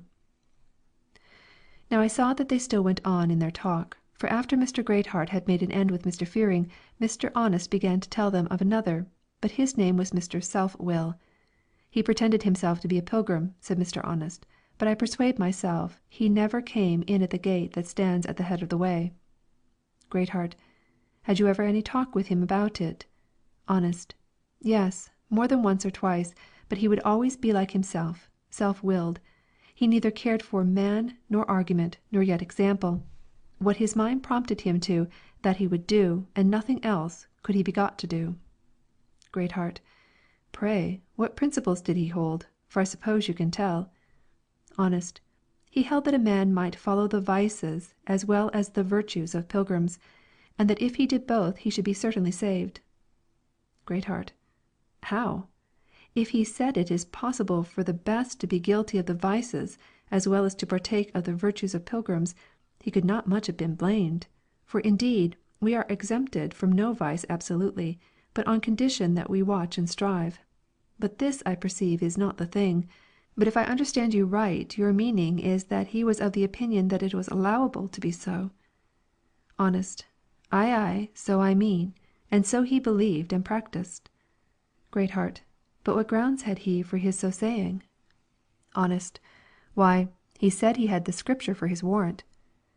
Greatheart. Prithee, Mr. Honest, present us with a few particulars. Honest. So I will. He said, to have to do with other men's wives had been practised by David, God's beloved, and therefore he could do it. He said, to have more women than one was a thing that Solomon practised, and therefore he could do it. He said that Sarah and the godly midwives of Egypt lied, and so did saved Rahab, and therefore he could do it. He said that the disciples went at the bidding of their master, and took away the owner's ass, and therefore he could do so too. He said that Jacob got the inheritance of his father in a way of guile and dissimulation, and therefore he could do so also. Greatheart. High base, indeed. And are you sure he was of this opinion? Honest. I have heard him plead for it, bring Scripture for it, bring arguments for it, etc. Greatheart. An opinion that is not fit to be with any allowance in the world. Honest. You must understand me rightly. He did not say that any man might do this, but that they who had the virtues of those that did such things might also do the same. Greatheart. But what more false than such a conclusion? For this is as much to say that because good men heretofore have sinned of infirmity, therefore had he allowance to do it of a presumptuous mind, or that if, because a child, by the blast of the wind, or for that it stumbled at a stone, fell down and defiled itself in the mire, therefore he might wilfully lie down and wallow like a boar therein. Who could have thought that any one could so far have been blinded by the power of lust? But what is written must be true. They stumble at the word, being disobedient, whereunto also they were appointed. 1 Peter 2:8. His supposing that such may have the godly man's virtues who addict themselves to their vices, is also a delusion as strong as the other. To eat up the sin of God's people, Hosea 4:8, as a dog licks up filth, is no sign of one that is possessed with their virtues. Nor can I believe that one who is of this opinion can at present have faith or love in him. But I know you have made some strong objections against him. Prithee, what can he say for himself? Honest. Why, he says, to do this by way of opinion seems abundantly more honest than to do it and yet hold contrary to it in opinion. Greatheart. A very wicked answer. For though to let loose the bridle to lust while our opinions are against such things is bad, yet to sin and plead a toleration so to do is worse. The one stumbles beholders accidentally, the other leads them into the snare. Honest. There are many of this man's mind that have not this man's mouth, and that makes going on pilgrimage of so little esteem as it is. Greatheart. You have said the truth, and it is to be lamented. But he that feareth the King of Paradise shall come out of them all. Christiana. There are strange opinions in the world. I know one that said it was time enough to repent when we came to die. Greatheart. Such are not overwise. That man would have been loath, might he have had a week to run 20 miles in his life, to defer his journey to the last hour of that week. Honest. You say right, and yet the generality of them who count themselves pilgrims indeed do this. I am, as you see, an old man, and have been a traveller in this road many a day, and I have taken note of many things. I have seen some that set out as if they would drive all the world before them, who yet have, in a few days, died as they in the wilderness, and so never got sight of the promised land. I have seen some that have promised nothing at first setting out to be pilgrims, and who, one would have thought, could not have lived a day, that have yet proved very good pilgrims. I have seen some who have run hastily forward, that again have, after a little time, run just as fast back again. I have seen some who have spoken very well of a pilgrim's life at first, that after a while have spoken as much against it. I have heard some when they first set out for Paradise, say positively there is such a place, who, when they have been almost there, have come back again and said there is none. I have heard some vaunt what they would do in case they should be opposed, that have, even at a false alarm, fled faith, the pilgrim's way, and all. Now, as they were thus on their way, there came one running to meet them and said, Gentlemen, and you of the weaker sort, if you love life, shift for yourselves, for the robbers are before you. Then said Mr. Greatheart, They be the 3 that set upon little faith heretofore. Well, said he, we are ready for them. So they went on their way.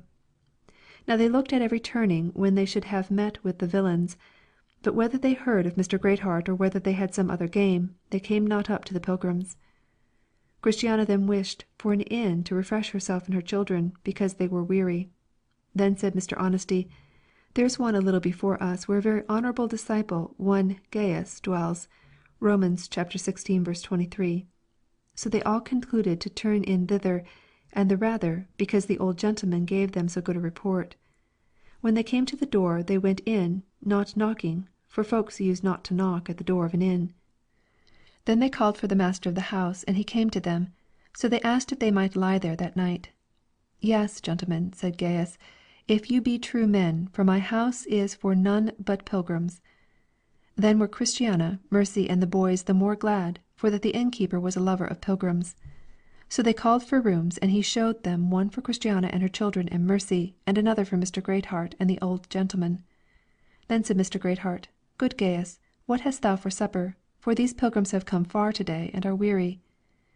It is late, said Gaius, so we cannot conveniently go out to seek food, but such as we have you shall be welcome to, if that will content. Greatheart, we will be content with what thou hast in the house, for as much as I have proved thee, thou art never destitute of that which is convenient. Then he went down and spoke to the cook, whose name was Taste that which is good, to get ready supper for so many pilgrims. This done, he comes up again, saying, Come, my good friends, you are welcome to me, and I am glad that I have a house to entertain you in. And while supper is making ready, if you please, let us entertain one another with some good discourse. So they all said, Content.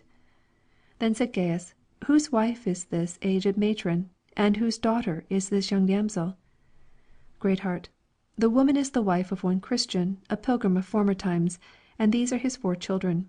The maid is one of her acquaintance, one that she hath persuaded to come with her on pilgrimage.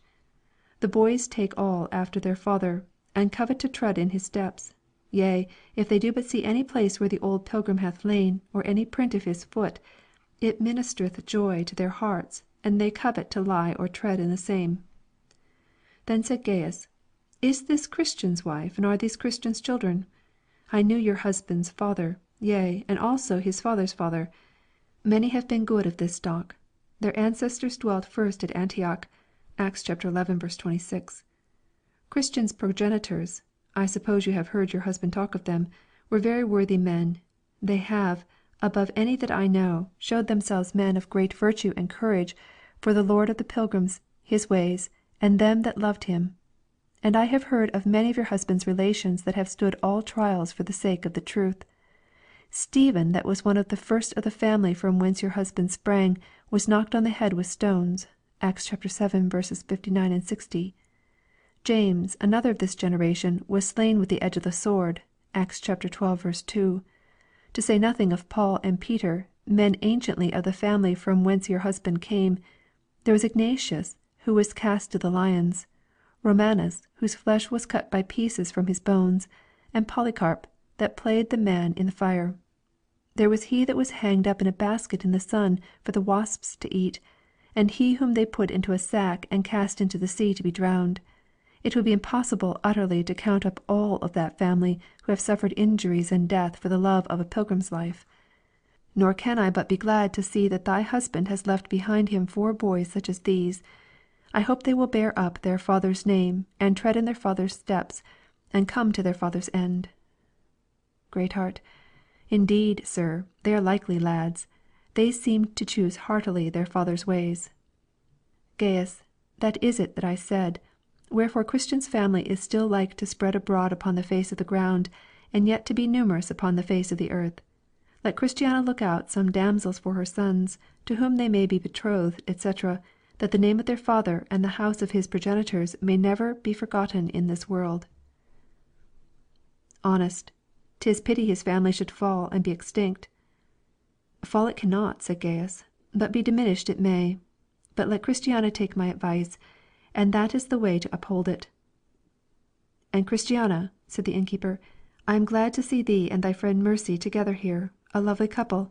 And if I may advise, take Mercy into a nearer relation to thee. If she will, let her be given to Matthew thy eldest son. It is the way to preserve a posterity in the earth. So this match was concluded, and in process of time they were married, but more of that hereafter.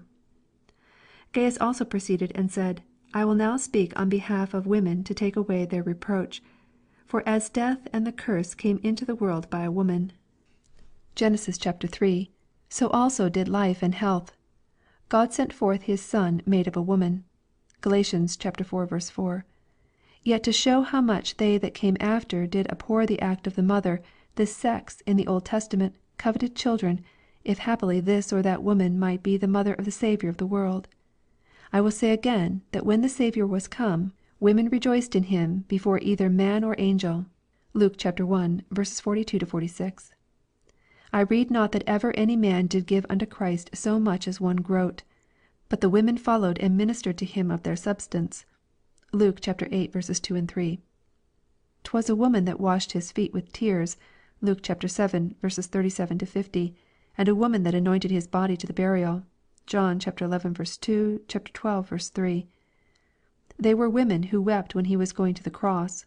Luke chapter 23:27, and women that followed him from the cross. Matthew chapter 27:55-56, Luke chapter 23:55, and that sat over against his sepulchre when he was buried. Matthew chapter 27:61. They were women that were first with him at his resurrection morn.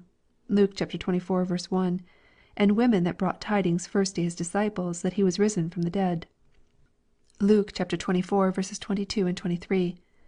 Women therefore are highly favored, and show by these things that they are sharers with us in the grace of life. Now the cook sent up to signify that supper was almost ready, and sent one to lay the cloth and the trenchers, and to set the salt and bread in order. Then said Matthew, The sight of this cloth and of this forerunner of the supper begetteth in me a greater appetite to my food than I had before. Gaius, so let all ministering doctrines to thee in this life beget in thee a greater desire to sit at the supper of the great King in his kingdom, for all preaching, books, and ordinances here are but as the laying of the trenchers and the setting of salt upon the board, when compared with the feast which our Lord will make for us when we come to his house. So supper came up, and first a heave shoulder and a wave breast were set upon the table before them, to show that they must begin their meal with prayer and praise to God. The heave shoulder David lifted up his heart to God with, and with the wave breast, where his heart lay, he used to lean upon his harp when he played. Leviticus 7:32-34, 10:14-15, Psalm 25:1, Hebrews 13:15. These 2 dishes were very fresh and good, and they all ate heartily thereof. The next they brought up was a bottle of wine as red as blood. Deuteronomy 32:14, Judges 9:13, John 15:5. So Gaius said to them, Drink freely, this is the true juice of the vine that makes glad the heart of God and man. So they drank and were merry. The next was a dish of milk well crumbled. Gaius said, Let the boys have that they may grow thereby. 1 Peter 2:1, 2. Then they brought up in course a dish of butter and honey. Then said Gaius, Eat freely of this, for this is good to cheer up and strengthen your judgments and understandings. This was our Lord's dish when he was a child. Butter and honey shall he eat, that he may know how to refuse the evil and choose the good. Isaiah 7:15. Then they brought them up a dish of apples, and they were very good tasted fruit. Then said Matthew, May we eat apples, since it was such by and with which the serpent beguiled our first mother? Then said Gaius, Apples were they with which we were beguiled, yet sin, not apples, hath our souls defiled. Apples forbid, if are, corrupt the blood. To eat such, when commanded, does us good. Drink of his flagons then, thou church, his dove, and eat his apples, who art sick of love. Then said Matthew, I made the scribble because I a while since was sick with the eating of fruit. Gaius, forbidden fruit will make you sick, but not what our Lord has tolerated. While they were thus talking they were presented with another dish, and it was a dish of nuts. Song of Solomon 6:11. Then said some of the table, Nuts spoil tender teeth, especially the teeth of children. Which when Gaius heard, he said, Hard texts are nuts, I will not call them cheaters, whose shells do keep their kernels from the eaters. Open the shells and you shall have the meat. Here they are brought for you to crack and eat. Then they were very merry, and sat at the table a long time talking of many things. Then said the old gentleman, My good landlord, while we are cracking your nuts, if you please, do you open the riddle. A man there was, though some did count him mad, the more he cast away, the more he had. Then they all gave good heed, wondering what good Gaius would say. So he sat still a while, and then thus replied, He who bestows his goods upon the poor shall have as much again, and 10 times more. Then said Joseph, I dare say, sir, I did not think you could have found it out. Oh, said Gaius, I have been trained up in this way a great while. Nothing teaches like experience. I have learned of my Lord to be kind, and have found by experience that I have gained thereby. There is that scattereth, and yet increaseth. And there is that withholdeth more than is meet, but it tendeth to poverty. There is that maketh himself rich, yet hath nothing. There is that maketh himself poor, yet hath great riches. Proverbs 11:24, 13:7. Then Samuel whispered to Christiana, his mother, and said, Mother, this is a very good man's house. Let us stay here a good while, and let my brother Matthew be married here to Mercy before we go any further. The which Gaius the host overhearing, said, With a very good will, my child. So they stayed there more than a month, and Mercy was given to Matthew to wife. While they stayed here, Mercy, as her custom was, would be making coats and garments to give to the poor, by which she brought a very good report upon the pilgrims. But to return again to our story. After supper the lads desired a bed, for they were weary with travelling. Then Gaius called to show them their chamber, but said Mercy, I will have them to bed. So she had them to bed, and they slept well, but the rest sat up all night, for Gaius and they were such suitable company that they could not tell how to part. After much talk of their Lord, themselves and their journey, old Mr. Honest, he that put forth the riddle to Gaius, began to nod. Then said Greatheart, What, sir, you begin to be drowsy? Come, rub up now, here is a riddle for you. Then said Mr. Honest, Let us hear it. Then replied Mr. Greatheart, He that would kill must first be overcome. Who live abroad would, first must die at home. Ha, said Mr. Honest, it is a hard one, hard to expound and harder to practise. But come, landlord, said he, I will, if you please, leave my part to you. Do you expound it, and I will hear what you say. No, said Gaius, it was put to you, and it is expected you should answer it. Then said the old gentleman, He first by grace must conquered be, that sin would mortify. Who that he lives would convince me, unto himself must die. It is right, said Gaius. Good doctrine and experience teach this. For, first, until grace displays itself and overcomes the soul with its glory, it is altogether without heart to oppose sin. Besides, if sin is Satan's cords by which the soul lies bound, how should it make resistance before it is loosed from that infirmity? Secondly, nor will any one that knows other reason or grace believe that such a man can be a living monument of grace that is a slave to his own corruptions. And now it comes to my mind, I will tell you a story worth the hearing. There were two men that went on pilgrimage. The one began when he was young, the other when he was old. The young man had strong corruptions to grapple with. The old man's were weak with the decays of nature. The young man trod his steps as even as did the old one, and was every way as light as he. Who now, or which of them, had their graces shining clearest, since both seemed to be alike? Honest. The young man's, doubtless. For that which makes head against the greatest opposition gives best demonstration that it is strongest, especially when it also holdeth pace with that which meets not with half so much, as to be sure old age does not. Besides, I have observed that old men have blessed themselves with this mistake, namely, taking the decays of nature for a gracious conquest over corruptions, and so have been apt to beguile themselves. Indeed, old men that are gracious are best able to give advice to them that are young, because they have seen most of the emptiness of things. But yet, for an old and a young man to be set up both together, the young one has the advantage of the fairest discovery of a work of grace within him, though the old man's corruptions are naturally the weakest. Thus they sat talking till break of day. Now when the family were up, Christiana bid her son James that he should read a chapter, so he read the 53rd of Isaiah. When he had done, Mr. Honest asked why it was said that the Saviour was to come out of dry ground, and also, that he had no form nor comeliness in him. Then said Mr. Greatheart, To the first I answer, because the Church of the Jews, of which Christ came, had then lost almost all the sap and spirit of religion.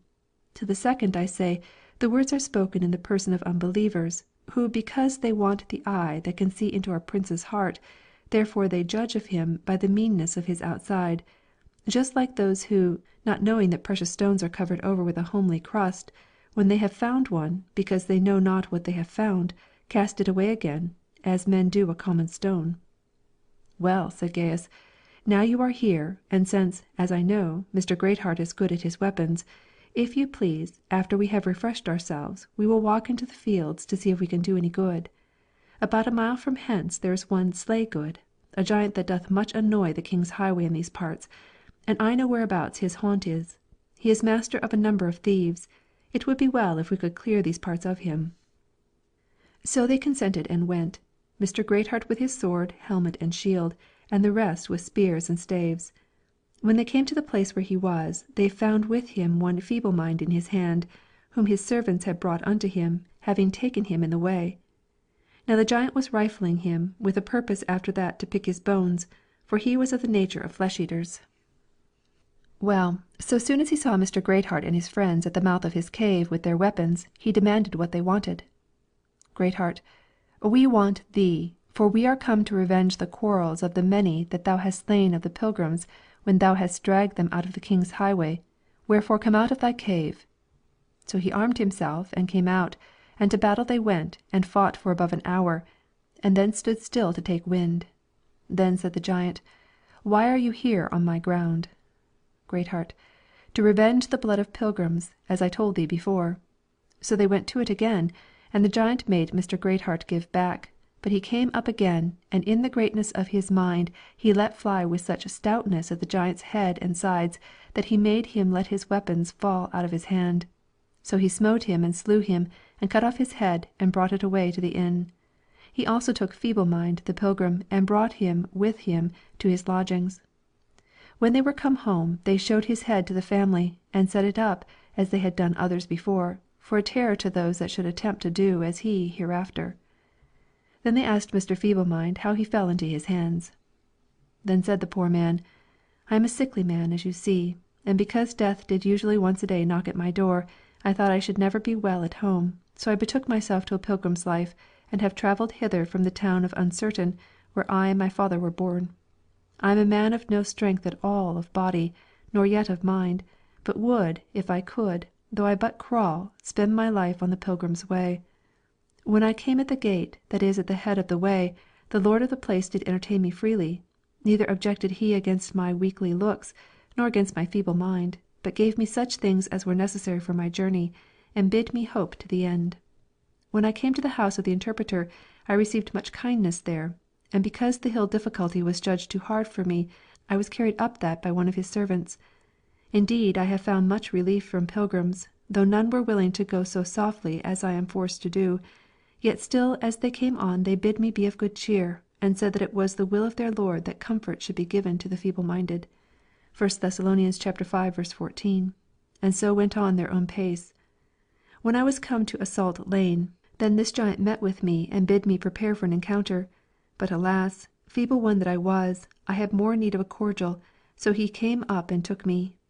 I conceded he would not kill me, and when he had got me into his den, since I went not with him willingly, I believed I should come out alive again, for I have heard that not any pilgrim that is thus taken captive by violent hands, if he keeps heart-whole towards his master, is, by the law of the Providence, to die by the hand of the enemy. Robbed I looked to be, and robbed to be sure I am, but I have, as you see, escaped with my life, for the which I thank my King as the author, and you as the means. Other brutes I also looked for, but this I have resolved on, to wit, to run when I can, to go when I cannot run, and to creep when I cannot go. As to the main, I thank him that loved me, I am fixed. My way is before me, my mind is beyond the river that has no bridge, though I am, as you see, but of a feeble mind. Then said old Mr. Honest, Have not you, some time ago, been acquainted with one Mr. Fearing, a pilgrim? Feeble mind. Acquainted with him? Yes, he came from the town of Stupidity, which lieth 4 degrees to the northward of the city of Destruction, and as many off of where I was born. Yet we were well acquainted, for indeed he was my uncle, my father's brother. He and I have been much of a temper. He was a little shorter than I, but yet we are much of a complexion. Honest.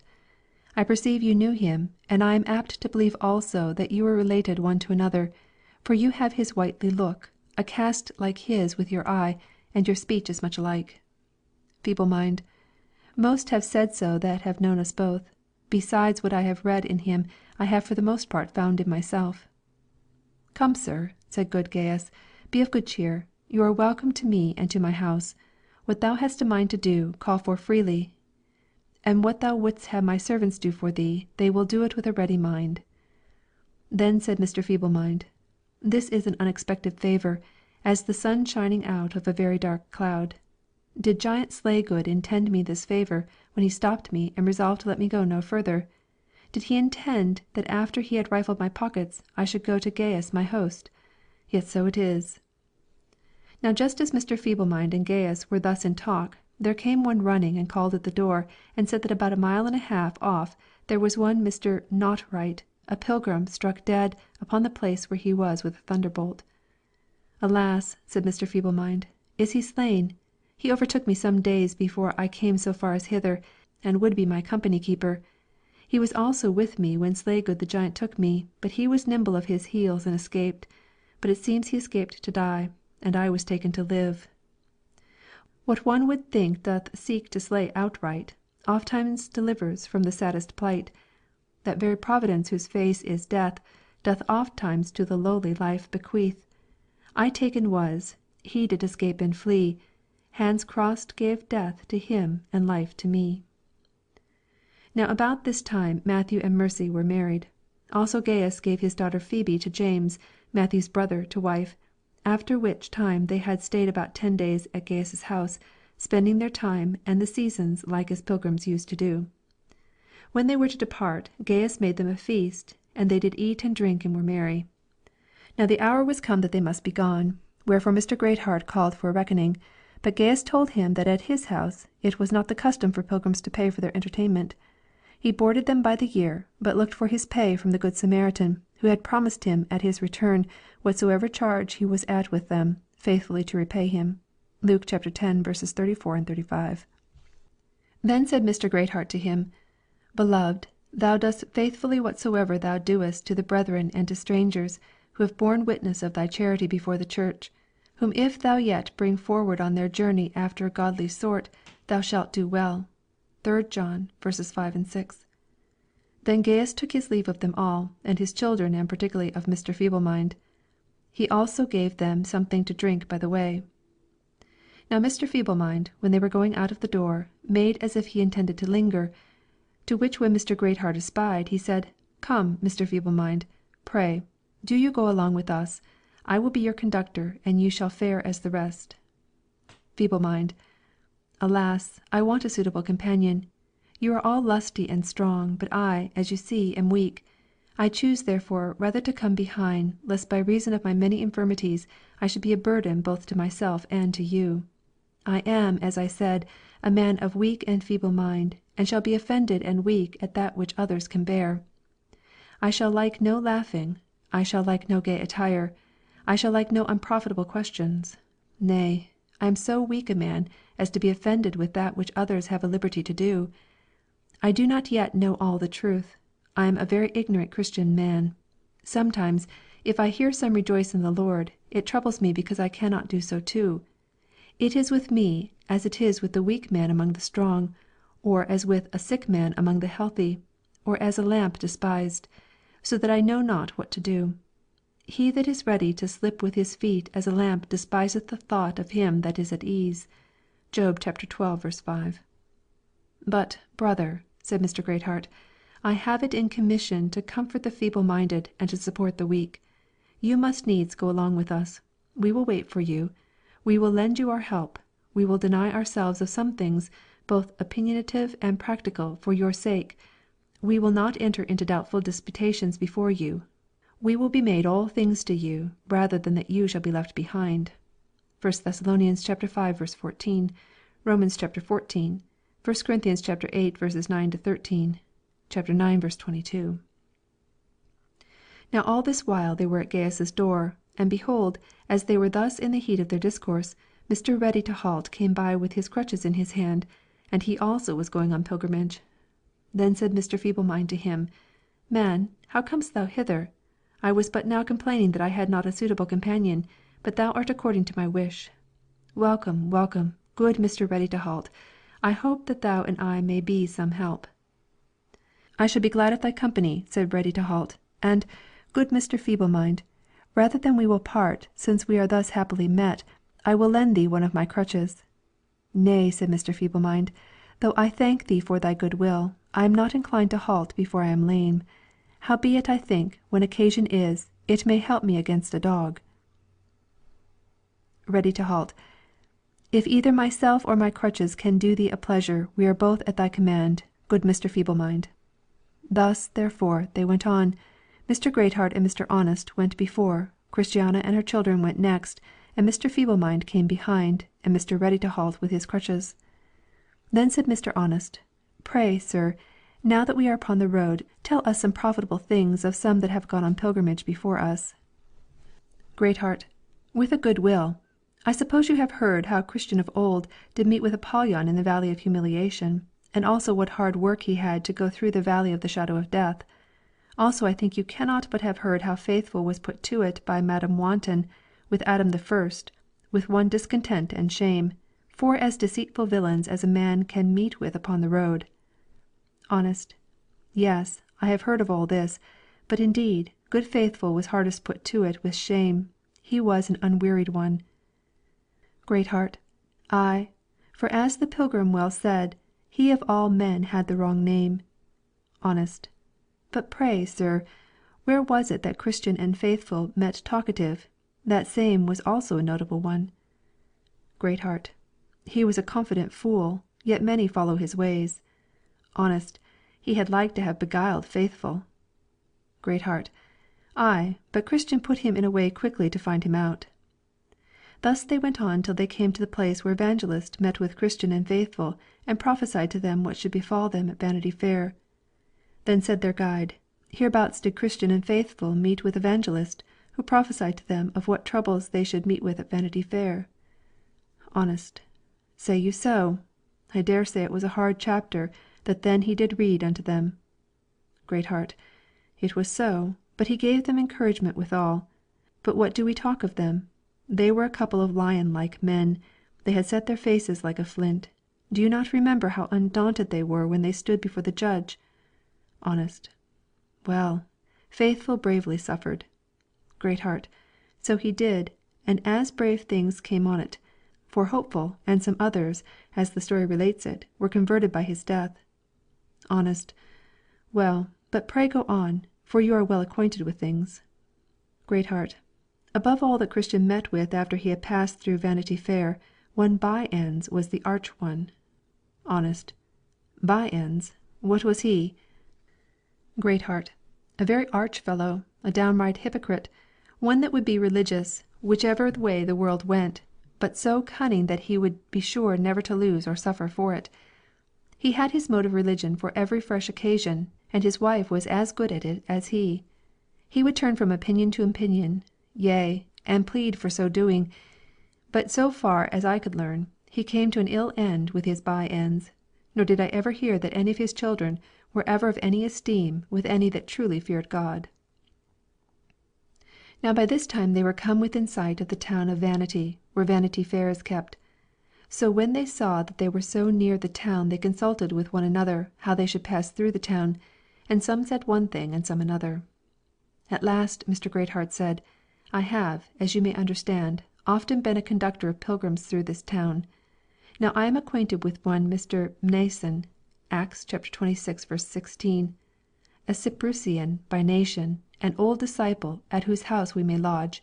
If you think good, we will turn in there. Content, said Old Honest. Content, said Christiana. Content, said Mr. Feeblemind. And so they said all. Now you must think it was eventide by that they got to the outside of the town, but Mr. Greatheart knew the way to the old man's house. So thither they came, and he called at the door, and the old man within knew his tongue as soon as ever he heard it, so he opened the door, and they all came in. Then said Mnason their host, How far have you come to-day? So they said, From the house of Gaius our friend. I promise you, said he, you have gone a good stitch. You may well be weary. Sit down. So they sat down. Then said their guide, Come, what cheer, good sirs? I dare say you are welcome to my friend. I also, said Mr. Mnason, do bid you welcome, and whatever you want, do but say, and we will do what we can to get it for you. Honest. Our great want, a while since, was harbour and good company, and now I hope we have both. Mnason. For harbour you see what it is, but for good company they will appear in the trial. Well, said Mr. Greatheart, will you have the pilgrims up to their lodging? I will, said Mr. Mnason. So he had them to their respective places, and also showed them a very fair dining room, where they might be and sup together until the time should come to go to rest. Now when they were seated in their places, and were a little cheery after their journey, Mr. Honest asked his landlord if there were any store of good people in the town. Mnason. We have a few, for indeed they are but a few when compared with them on the other side.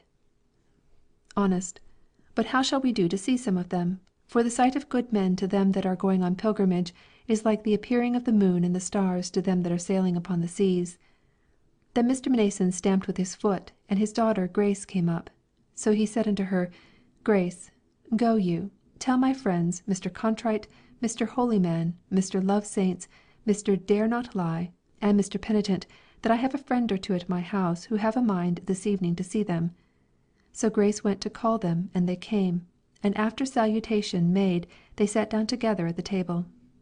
Then said Mr. Mnason their landlord, My neighbours, I have, as you see, a company of strangers come to my house. They are pilgrims. They come from afar, and are going to Mount Zion. But who, quoth he, do you think this is? Pointing his finger to Christiana.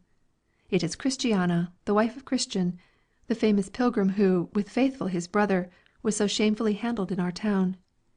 At that they stood amazed, saying, We little thought to see Christiana when Grace came to call us, wherefore this is a very comfortable surprise.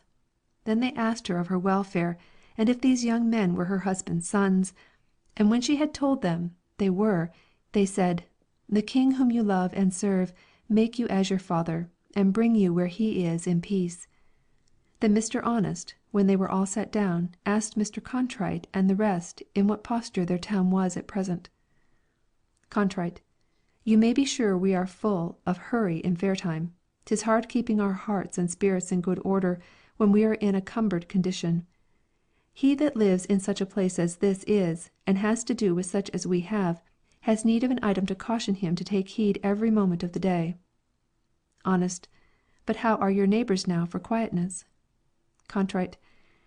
They are much more moderate now than formerly. You know how Christian and Faithful were used at our town, but of late I say they have been far more moderate. I think the blood of Faithful lieth as a load upon them till now, for since they burned him they have been ashamed to burn any more. In those days we were afraid to walk the streets, but now we can show our heads. Then the name of a professor was odious. Now, especially in some parts of our town, for you know our town is large, religion is counted honourable. Then said Mr. Contrite to them, Pray, how fareth it with you in your pilgrimage? How stands the country affected towards you? Honest. It happens to us as it happens to wayfaring men. Sometimes our way is clean, sometimes foul, sometimes uphill, sometimes downhill. We are seldom at a certainty. The wind is not always on our backs, nor is every one a friend that we meet with in the way. We have met with some notable rubs already, and what are yet behind we know not, but for the most part we find it true that has been talked of old, a good man must suffer trouble. Contrite. You talk of rubs. What rubs have you met withal? Honesty. Nay, ask Mr. Greatheart, our guide, for he can give the best account of that. Greatheart. We have been beset 3 or 4 times already. First Christiana and her children were beset by 2 ruffians, who they feared would take away their lives. We were beset by Giant Bloodyman, Giant Mall, and Giant Slaygood. Indeed, we did rather beset the last than were beset by him. And thus it was, after we had been some time at the house of Gaius my host, and of the whole church, we were minded upon a time to take our weapons with us, and go see if we could light upon any of those that are enemies to pilgrims, for we heard that there was a notable one thereabouts. Now Gaius knew his haunt better than I, because he dwelt thereabout. So we looked and looked, till at last we discerned the mouth of his cave. Then we were glad and plucked up our spirits. So we approached up to his den, and lo, when we came there, he had dragged by mere force into his net this poor man, Mr. Feeblemind, and was about to bring him to an end. But when he saw us, supposing as we thought, that he had another prey, he left the poor man in his hole and came out. So we fell to it full sore, and he lustily laid about him, but, in conclusion, he was brought down to the ground, and his head cut off and set up by the wayside, for a terror to such as should after practise such ungodliness. That I tell you the truth, here is the man himself to affirm it, who was as a lamb taken out of the mouth of the lion.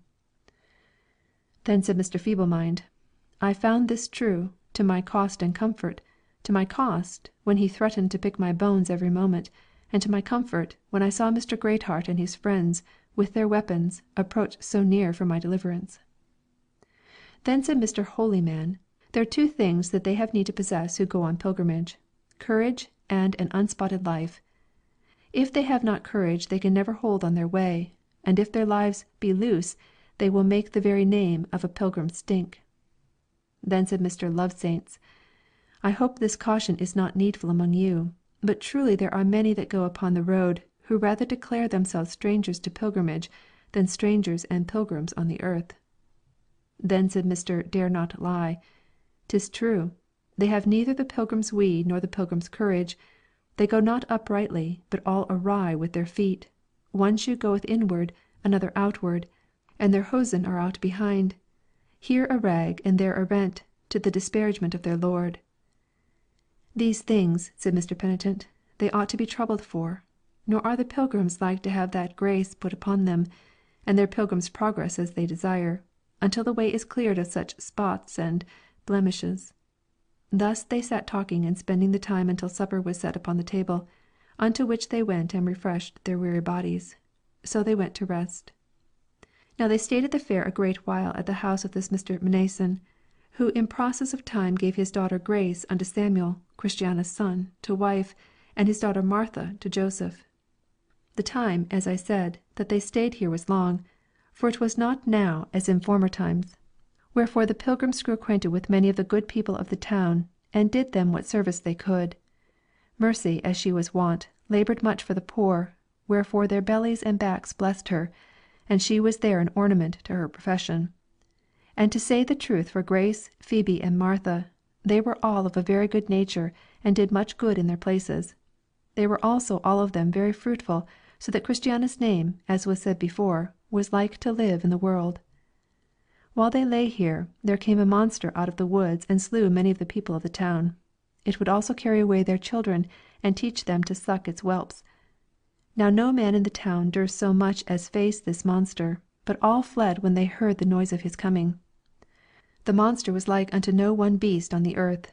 Its body was like a dragon, and it had 7 heads and 10 horns. It made great havoc of children, and yet it was governed by a woman. Revelation chapter 17, verse 3. The monster propounded conditions to men, and such men as loved their lives more than their souls accepted of those conditions. So they came under. Now Mr. Greatheart, together with those who came to visit the pilgrims at Mr. Mnason's house, entered into a covenant to go and engage this beast, if perhaps they might deliver the people of this town from the paws and mouth of this so devouring a serpent.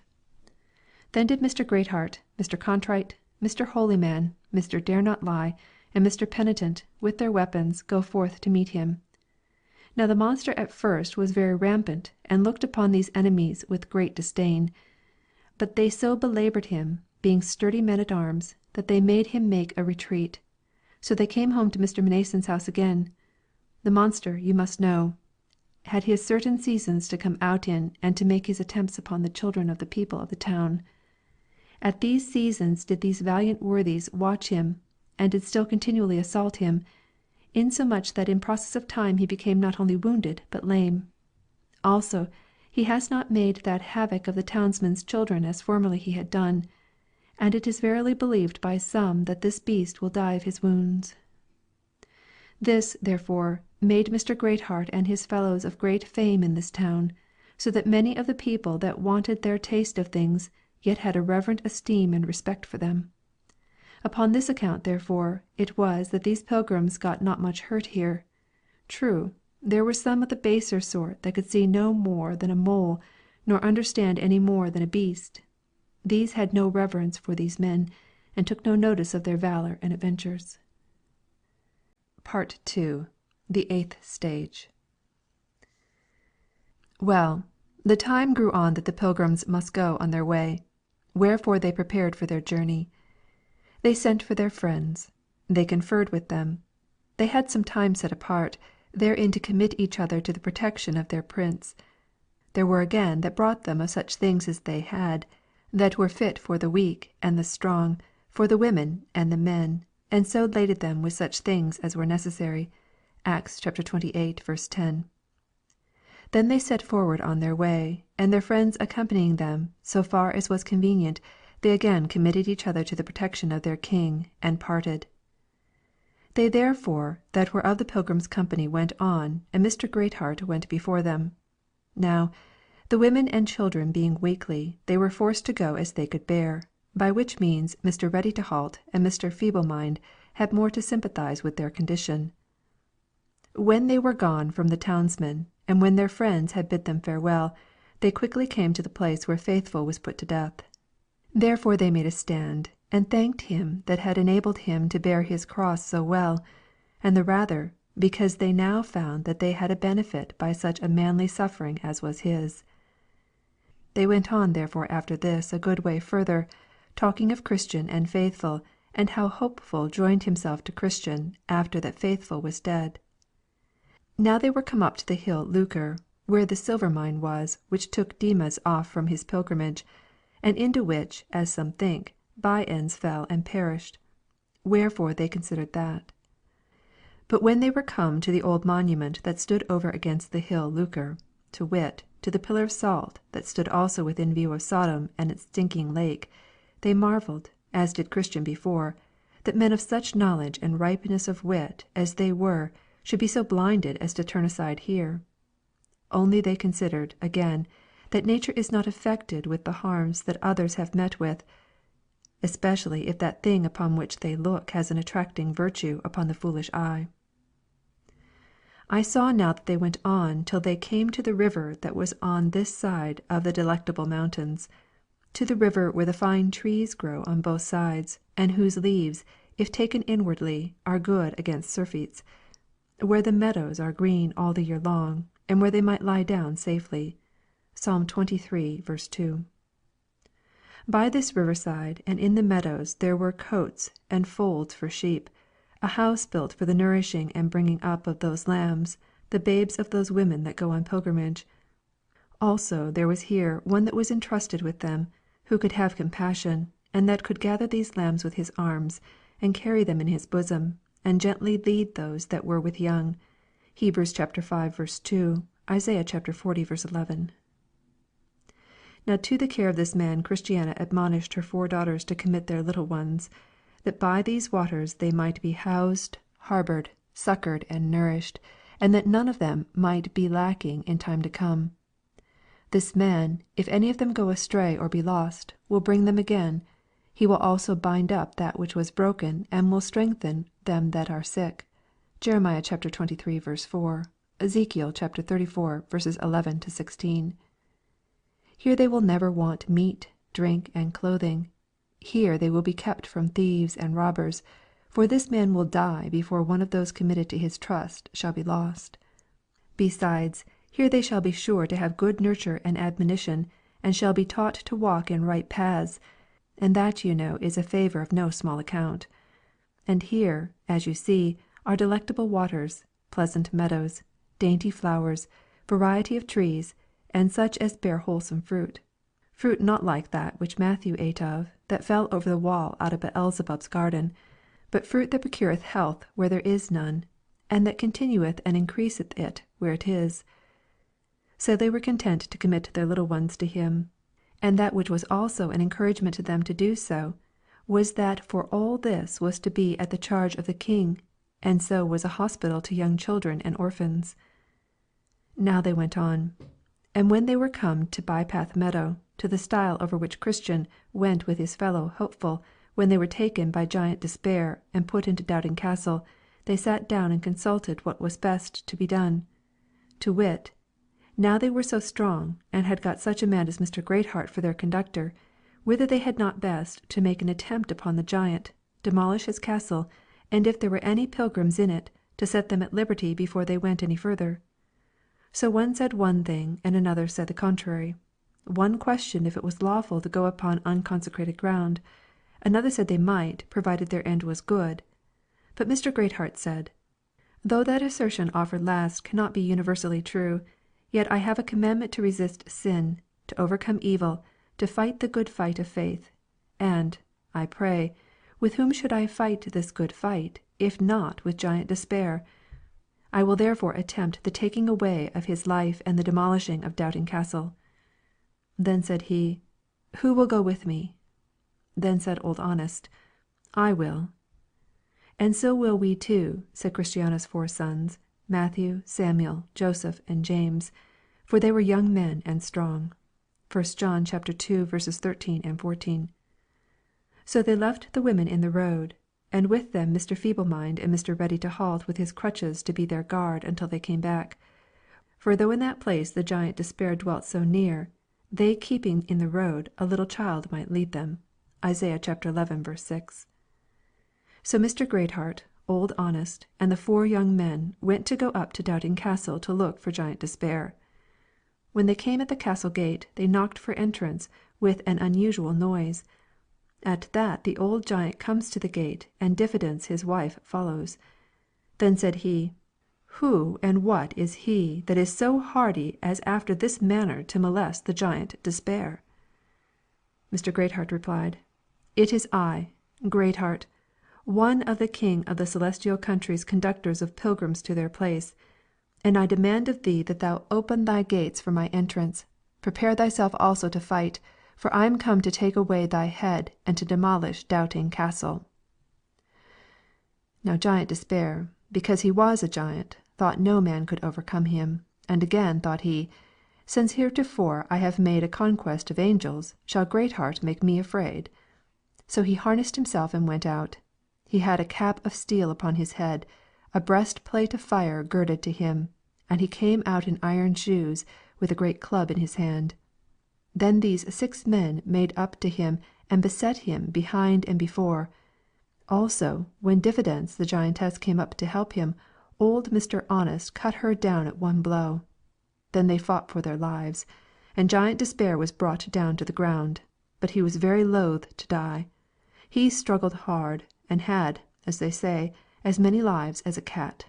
But Greatheart was his death, for he left him not till he had severed his head from his shoulders.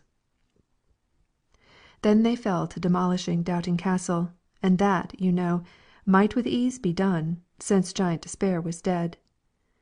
They were 7 days in destroying of that, and in it of pilgrims they found one, Mr. Despondency, almost starved to death, and one, Much Afraid, his daughter. These 2 they saved alive, but it would have made you wonder to have seen the dead bodies that lay here and there in the castle yard, and how full of dead men's bones the dungeon was. When Mr. Greatheart and his companions had performed this exploit, they took Mr. Despondency and his daughter Much Afraid into their protection, for they were honest people though they were prisoners in Doubting Castle to that tyrant Giant Despair.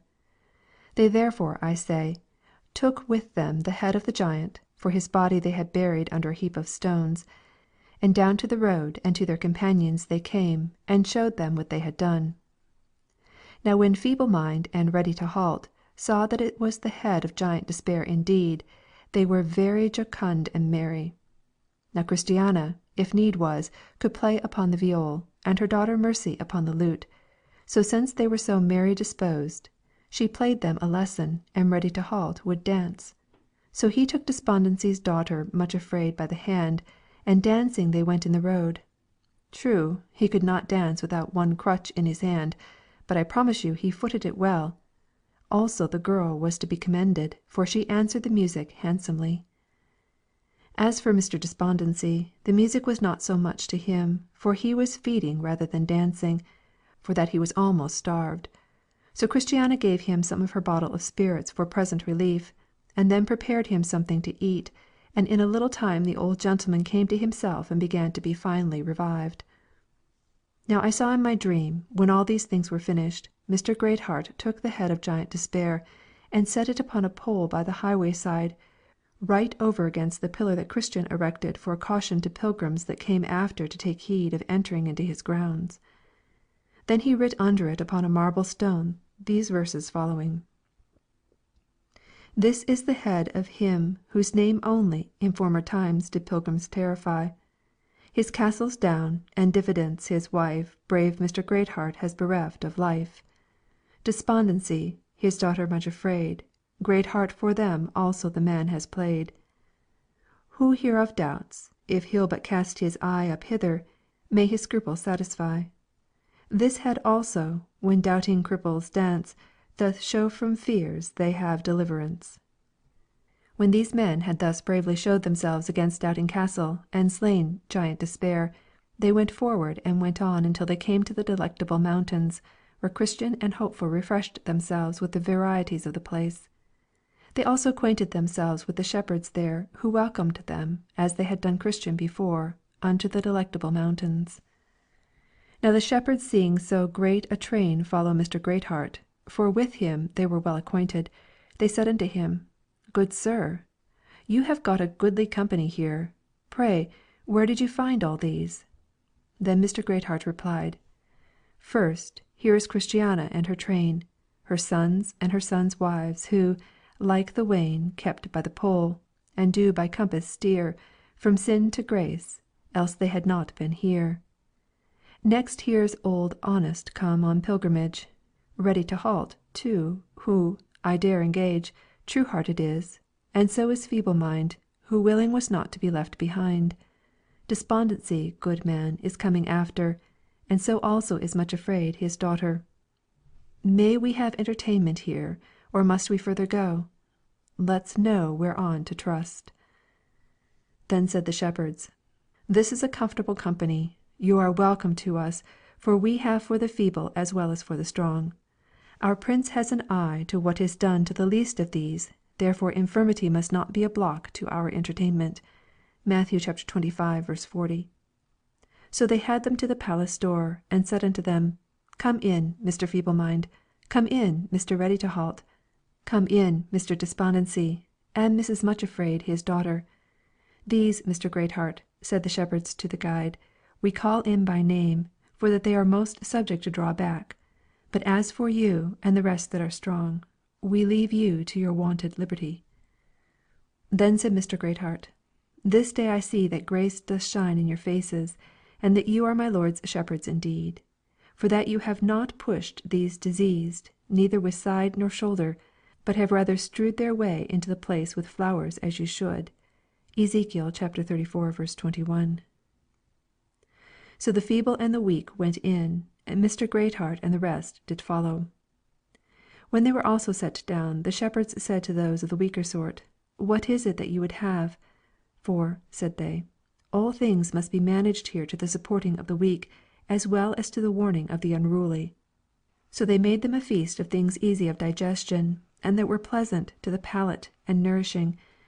The which when they had received, they went to their rest, each one respectively unto his proper place. When morning was come, because the mountains were high and the day clear, and because it was the custom of the shepherds to show the pilgrims before their departure some rarities, therefore, after they were ready and had refreshed themselves, the shepherds took them out into the fields, and showed them first what they had shown to Christian before. Then they had them to some new places. The first was Mount Marvel, where they looked and beheld a man at a distance, that tumbled the hills about with words. Then they asked the shepherds what that should mean. So they told them that the man was the son of one Mr. Greatgrace, of whom you read in the first part of the records of the Pilgrim's Progress. And he is set there to teach pilgrims how to believe down, or to tumble out of their ways, what difficulties they should meet with, by faith. Mark 11:23 and 24. Then said Mr. Greatheart, I know him. He is a man above many. Then they had them to another place called Mount Innocence, and there they saw a man clothed all in white, and two men, Prejudice and Ill will, continually casting dirt upon him. Now behold, the dirt, whatever they cast at him, would in a little time fall off again, and his garment would look as clean as if no dirt had been cast thereat. Then said the pilgrims, What means this? The shepherds answered, This man is named Godly Man, and this garment is to show the innocency of his life. Now those that throw dirt at him are such as hate his well-doing, but, as you see the dirt will not stick upon his clothes, so it shall be with him that liveth innocently in the world. Whoever they be that would make such men dirty, they labour all in vain, for God, by that a little time is spent, will cause that their innocence shall break forth as the light and their righteousness as the noonday. Then they took them and had them to Mount Charity, where they showed them a man that had a bundle of cloth lying before him, out of which he cut coats and garments for the poor that stood about him. Yet his bundle or roll of cloth was nevertheless. Then said they, What should this be? This is, said the shepherds, to show you that he who has a heart to give of his labour to the poor shall never want wherewithal. He that watereth shall be watered himself, and the cake that the widow gave to the prophet did not cause that she had less in her barrel.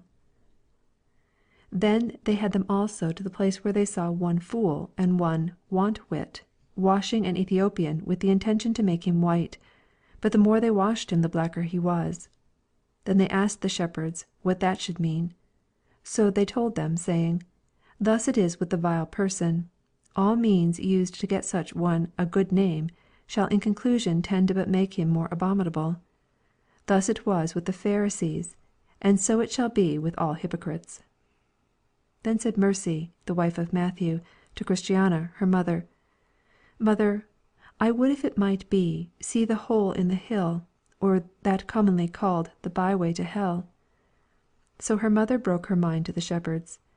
Then they went to the door, it was on the side of the hill, and they opened it and bid Mercy hearken a while. So she hearkened and heard one saying, Cursed be my father for holding of my feet back from the way of peace and life. Another said, Oh that I had been torn in pieces before I had, to save my life, lost my soul. Another said, If I were to live again, how would I deny myself rather than come to this place? Then there was as if the very earth groaned and quaked under the feet of this young woman for fear. So she looked white and came trembling away, saying, Blessed be he and she that are delivered from this place. Now when the shepherds had shown them all these things, then they had them back to the palace and entertained them with what the house would afford. But Mercy, being a young and married woman, longed for something that she saw there, but was ashamed to ask. Her mother-in-law then asked her what she ailed, for she looked as one not well. Then said Mercy, There is a looking-glass hangs up in the dining-room off which I cannot take my mind. If, therefore, I have it not, I think I shall miscarry. Then said her mother, I will mention thy wants to the shepherds, and they will not deny it to thee. But she said, I am ashamed that these men should know that I longed. Nay, my daughter, said she, it is no shame, but a virtue, to long for such a thing as that. So Mercy said, Then, mother, if you please, ask the shepherds if they are willing to sell it. Now the glass was one of 1,000. It would present a man one way with his own features exactly, and turn it but another way, and it would show one the very face and similitude of the Prince of Pilgrims himself. Yes, I have talked with them that can tell, and they have said that they have seen the very crown of thorns upon his head by looking in that glass, and they have therein also seen the holes in his hands, his feet, and his side. Yea, such an excellency is there in this glass, that it would show him to one where they have a mind to see him, whether living or dead, whether in earth or in heaven, whether in a state of humiliation or in his exaltation, whether coming to suffer or coming to reign. James 1:23, 1 Corinthians 13:12, 2 Corinthians 3:18. Christiana therefore went to the shepherds apart. Now the names of the shepherds were Knowledge, Experience, Watchful, and Sincere, and said unto them, There is one of my daughters, a breeding woman, that I think doth long for something that she hath seen in this house, and she thinks that she shall miscarriage if she should by you be denied. Then said Experience, Call her, call her. She shall assuredly have what we can help her to. So they called her and said to her, Mercy, what is the thing that thou wouldst have? Then she blushed and said, The great glass that hangs up in the dining-room. So Sincere ran and fetched it, and with a joyful consent it was given her. Then she bowed her head and gave thanks, and said, By this I know that I have obtained favour in your eyes. They also gave to the other young women such things as they desired, and to their husbands great commendations for that they had joined with Mr. Greatheart in the slaying of Giant Despair and the demolishing of Doubting Castle. About Christiana's neck the shepherds put a bracelet, and so did they about the necks of her 4 daughters. Also they put earrings in their ears and jewels on their foreheads. When they were minded to go hence, they let them go in peace, but gave not to them those certain cautions which were given to Christian and his companion. The reason was for that these had Greatheart to be their guide, who was one that was well acquainted with things, and so could give them their cautions more seasonably, to wit, even when the danger was nigh the approaching. What cautions Christian and his companion had received of the shepherds, they had also lost by that the time was come that they had need to put them in practice. Wherefore here was the advantage that this company had over the other. From thence they went on singing, and they said, Behold how fitly are the stages set For their relief that pilgrims are become, And how they us receive without one let That make the other life our mark and home. What novelties they have to us they give, That we, though pilgrims, joyful lives may live. They do upon us, too, such things bestow, That show we pilgrims are, where'er we go. Part II. The Ninth Stage. When they were gone from the shepherds, they quickly came to the place where Christian met with one Turnaway that dwelt in the town of Apostasy. Wherefore of him Mr. Greatheart their guide did now put them in mind, saying, This is the place where Christian met with one Turnaway, who carried with him the character of his rebellion at his back. And this I have to say concerning this man. He would hearken to no counsel, but once a falling, persuasion could not stop him. When he came to the place where the cross and the sepulchre were, he did meet with one that did bid him look there, but he gnashed with his teeth and stamped, and said he was resolved to go back to his own town. Before he came to the gate he met with Evangelist, who offered to lay hands on him to turn him into the way again, but this Turnaway resisted him, and having done much despite unto him, he got away over the wall and so escaped his hand. Then they went on, and just at the place where little Faith formerly was robbed, there stood a man with his sword drawn, and his face all over with blood. Then said Mr. Greatheart, Who art thou? The man made answer, saying, I am one whose name is Valiant for Truth. I am a pilgrim, and am going to the Celestial City. Now as I was in my way, there were 3 men that did beset me, and propounded unto me these 3 things. First, whether I would become one of them. Second, or go back from whence I came. Third, or die upon the place. Proverbs 1:11-14. To the first I answered I had been a true man for a long season, and therefore it could not be expected that I should now cast in my lot with thieves. Then they demanded what I would say to the second. So I told them, the place from whence I came, had I not found incommodity there, I had not forsaken it at all.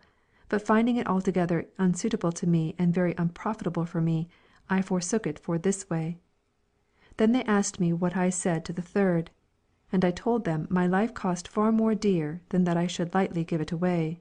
Besides, you have nothing to do thus to put things to my choice, wherefore at your peril be it if you meddle.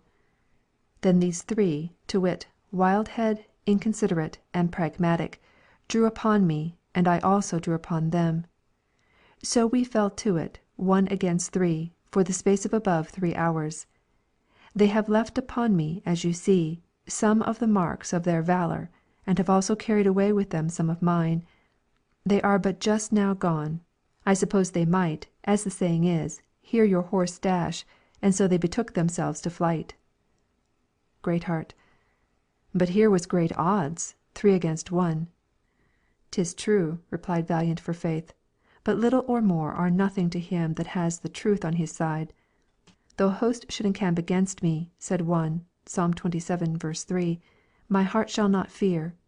Though war should rise against me, in this I will be confident, etc. Besides, said he, I have read in some records that one man has fought an army, and how many did Samson slay with the jawbone of an ass? Then said the guide, Why did you not cry out, that some might have come in for your succour? Valiant for Truth. So I did to my king, who I knew could hear me and afford invisible help, and that was sufficient for me. Then said Greatheart to Mr. Valiant for Truth, Thou hast worthily behaved thyself. Let me see thy sword. So he showed it him. When he had taken it in his hand and looked thereon awhile, he said, Ha! It is a right Jerusalem blade. Valiant for Truth. It is so. Let a man have one of these blades, with a hand to wield it and skill to use it, and he may venture upon an angel with it. He need not fear its holding, if he can but tell how to lay on. Its edge will never blunt. It will cut flesh and bones and soul and spirit and all. Hebrews chapter 4, verse 12. Greatheart. But you fought a great while. I wonder you was not weary. Valiant for truth. I fought till my sword did cleave to my hand, and then they were joined together as if a sword grew out of my arm, and when the blood ran through my fingers, then I fought with most courage. Greatheart. Thou hast done well. Thou hast resisted unto blood, striving against sin. Thou shalt abide by us. Come in and go out with us, for we are thy companions. Then they took him and washed his wounds, and gave him of what they had, to refresh him, and so they went on together. Now as they went on, because Mr. Greatheart was delighted in him, for he loved one greatly that he found to be a man of his hands, and because there were in company those that were feeble and weak, therefore he questioned with him about many things, as, first, what countryman he was. Valiant for truth. I am of Dark land, for there was I born, and there my father and mother are still. Dark land, said the guide. Doth not that lie on the same coast with the city of destruction? Valiant for truth. Yes, it doth. Now that which caused me to come on pilgrimage was this. We had one Mr. Teltrue come into our parts, and he told it about what Christian had done, and went from the city of destruction, namely how he had forsaken his wife and children, and had betaken himself to a pilgrim's life. It was so confidently reported how he had killed a serpent that did come out to resist him in his journey, and how he had got through to whither he intended. It was also told what welcome he had at all his Lord's lodgings, especially when he came to the gates of the celestial city, for there, said the man, he was received with sound of trumpet by a company of shining ones. He told also how all the bells of the city did ring for joy at his reception, and what golden garments he was clothed with many other things that I now shall forbear to relate. In a word, that man so told the story of Christian and his travels that my heart fell into a burning haste to be gone after him, nor could father or mother stay me. So I got from them and am come thus far on my way. Greatheart. You came in at the gate, did you not? Valiant for truth. Yes, yes, for the same man also told us that all would be nothing if we did not enter by this way at the gate. Look you, said the guide to Christiana, the pilgrimage of your husband and what he has gotten thereby is spread abroad far and near. Valiant for truth. Why, is this Christian's wife? Greatheart. Yes, that is it, and these also are his 4 sons. Valiant for truth. What, and going on pilgrimage too? Greatheart. Yes, verily, they are following after. Valiant for truth. It glads me at the heart. Good man, how joyful will he be when he shall see them that would not go with him, yet to enter after him in at the gates into the celestial city. Greatheart. Without doubt it will be a comfort to him, for, next to the joy of seeing himself there, it will be a joy to meet there his wife and children. Valiant for truth. But now you are upon that, pray let me hear your opinion about it. Some make question whether we shall know one another when we are there. Greatheart. Do you think that they shall know themselves then, or that they shall rejoice to see themselves in that bliss? And if they think they shall know and do this, why not know others, and rejoice in their welfare also? Again, since relations are our second self, though that state will be dissolved there, yet why may it not be more rationally concluded that we shall be more glad to see them there than to see they are wanting? Valiant for truth. Well, I perceive whereabouts you are as to this. Have you any more things to ask me about my beginnings to come on pilgrimage? Greatheart. Yes. Were your father and mother willing that you should become a pilgrim? Valiant for truth. Oh no, they used all means imaginable to persuade me to stay at home. Greatheart. Why, what could they say against it? Valiant for truth. They said it was an idle life, and if I myself was not inclined to sloth and laziness, I would never countenance a pilgrim's condition. Greatheart. And what did they say else? Valiant for truth. They told me that it was a dangerous way, yea, the most dangerous way in the world, said they, is that which the pilgrims go. Greatheart. Did they show you wherein this way is so dangerous? Valiant for truth. Yes, and that in many particulars. Greatheart. Name some of them. Valiant for truth. They told me of the Slough of Despond, where Christian was well nigh smothered. They told me that there were archers standing ready in Beelzebub Castle to shoot them who would knock at the wicket gate for entrance. They told me also of the wood and dark mountains, of the hill Difficulty, of the lions, and also of the three giants, Bloody Man, Mall, and Slaygood. They said, moreover, that there was a foul fiend haunted the valley of humiliation, and that Christian was by him almost bereft of life. Besides, said they, you must go over the valley of the shadow of death, where the hobgoblins are, where the light is darkness, where the way is full of snares, pits, traps, and gins. They told me also of Giant Despair, and of Doubting Castle, and of the ruin that the pilgrims met with here. Further they said I must go over the enchanted ground, which was dangerous, and that after all this I should find a river over which there was no bridge, and that the river did lie between me and the celestial country. Greatheart. And was this all? Valiant for truth. No. They told me that this way was full of deceivers and of persons that lay in wait to turn good men out of the path. Greatheart. But how did they make that out? Valiant for truth. They told me that Mr. Worldly Wiseman did lie there and wait to deceive. They said also that there were formalist and hypocrisy continually on the road. They said also that By-ends, Talkative, or Demas would go near to gather me up, that the flatterer would catch me in his net, or that, with green-headed ignorance, I would presume to go on to the gate, from whence he was sent back to the hole that was in the side of the hill, and made to go the by-way to hell. Greatheart. I promise you this was enough to discourage you, but did they make an end here? Valiant for truth. No, stay. They told me also of many that had tried the way of old, and that had gone a great way therein to see if they could find something of the glory there that so many had so much talked of from time to time, and how they came back again and befooled themselves for setting a foot out of doors in that path, to the satisfaction of all the country. And they named several that did so, as Obstinate and Pliable, Mistrust, and Timorous, Turnaway, and Old Atheist, with several more, who, they said, had some of them gone far to see what they could find, but not one of them had found so much advantage by going as amounted to the weight of a feather. Greatheart. Said they anything more to discourage you? Valiant for truth. Yes. They told me of one Mr. Fearing, who was a pilgrim, and how he found his way so solitary that he never had a comfortable hour therein. Also that Mr. Despondency had like to have been starved therein. Yea, and also, which I had almost forgot, that Christian himself, about whom there has been such a noise, after all his adventures for the celestial crown, was certainly drowned in the Black River and never went a foot further, however it was smothered up. Greatheart. And did none of these things discourage you? Valiant for truth. No, they seemed but so many as nothings to me. Greatheart. How came that about? Valiant for truth. Why, I still believed what Mr. Teltrue had said, and that carried me beyond them all. Greatheart. Then this was your victory, even your faith. Valiant for truth.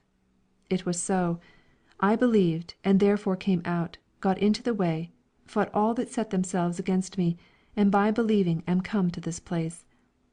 Who would true valour see, let him come hither. One here would constant be, come wind, come weather. There's no discouragement shall make him once relent his first avowed intent to be a pilgrim. Whoso beset him round with dismal stories, do but themselves confound, his strength the more is. No lion can him fright, he'll with a giant fight, but he will have a right to be a pilgrim. Hobgoblin nor foul fiend can daunt his spirit, he knows he at the end shall life inherit.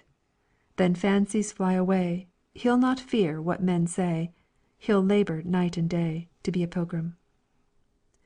By this time they were got to the enchanted ground, where the air naturally tended to make one drowsy. And that place was all grown over with briars and thorns, excepting here and there, where was an enchanted arbour, upon which if a man sits, or in which if a man sleeps, it is a question, some say, whether ever he shall rise or wake again in this world.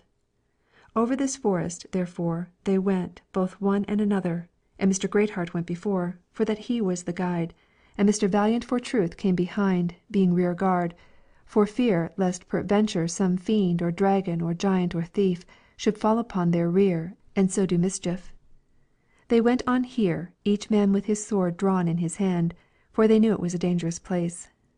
Also they cheered up one another as well as they could.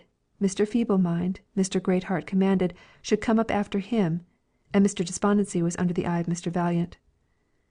Now they had gone not far, but a great mist and darkness fell upon them all, so that they could scarce, for a great while, the one see the other, wherefore they were forced, for some time, to feel one for another by words, for they walked not by sight.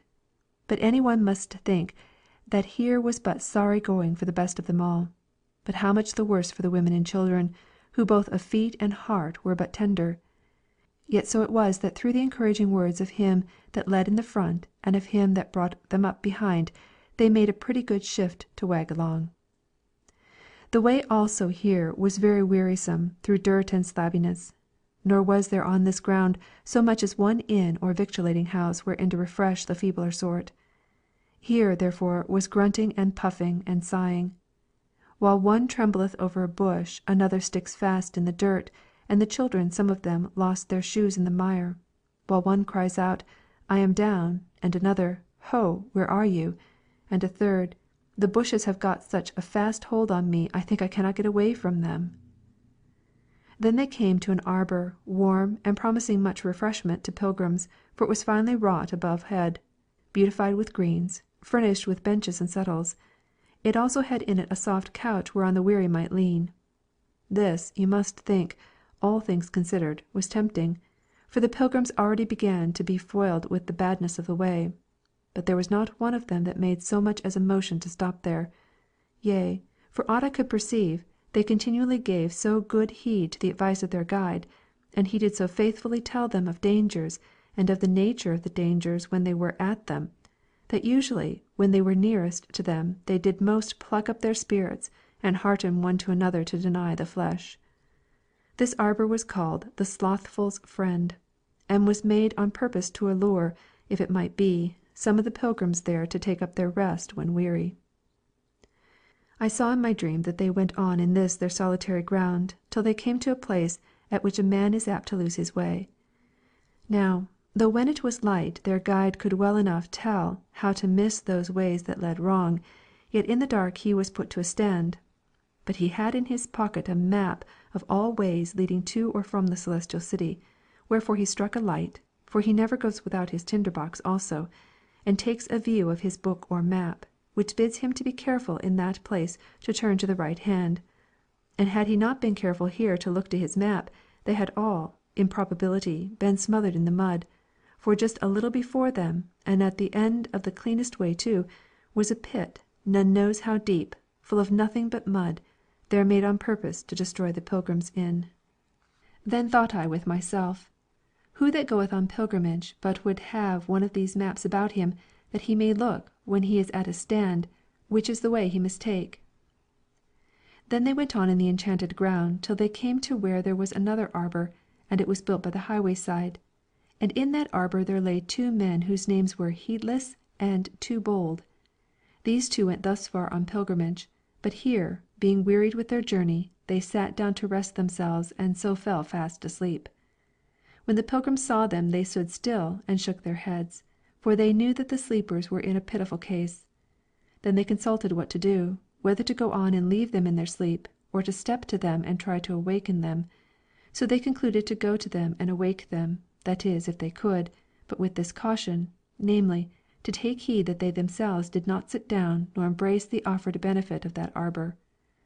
So they went in and spoke to the men, and called each by his name, for the guide, it seems, did know them, but there was no voice nor answer. Then the guide did shake them and do what he could to disturb them. Then said one of them, I will pay you when I take my money, at which the guide shook his head. I will fight so long as I can hold my sword in my hand, said the other. At that one of the children laughed. Then said Christiana, What is the meaning of this? The guide said, They talk in their sleep. If you strike them, beat them, or whatever else you do to them, they will answer you after this fashion. Or as one of them said in old time, when the waves of the sea did beat upon him, and he slept as one upon the mast of a ship, when I awake I will seek it yet again. Proverbs 23:34, 35. You know when men talk in their sleep they say anything, but their words are not governed either by faith or reason. There is an incoherency in their words now, as there was before between their going on pilgrimage and sitting down here. This, then, is the mischief of it. When heedless ones go on pilgrimage, 'tis 20 to 1 but they are served thus. For this enchanted ground is one of the last refuges that the enemy to pilgrims has. Wherefore it is, as you see, placed almost at the end of the way, and so it standeth against us with the more advantage. For when, thinks the enemy, will these fools be so desirous to sit down as when they are weary? And when so like to be weary as almost at their journey's end? Therefore it is, I say, that the enchanted ground is placed so nigh to the land of Beulah, and so near to the end of their race. Wherefore let pilgrims look to themselves, lest it happen to them as it has done to these that, as you see, are fallen asleep, and none can awaken them. Then the pilgrims desired with trembling to go forward, only they prayed their guide to strike a light, that they may go the rest of their way by the help of the light of a lantern. So he struck a light, and they went by the help of that through the rest of this way, though the darkness was very great. 2 Peter 1:19. But the children began to be sorely weary, and they cried out unto him that loveth pilgrims to make their way more comfortable. So by that they had gone a little further a wind arose and drove away the fog, so the air became more clear. Yet they were not off by much of the enchanted ground. Only now they could see one another better, and the way wherein they should walk. Now when they were almost at the end of this ground, they perceived that a little before them was a solemn noise, as of one that was much concerned.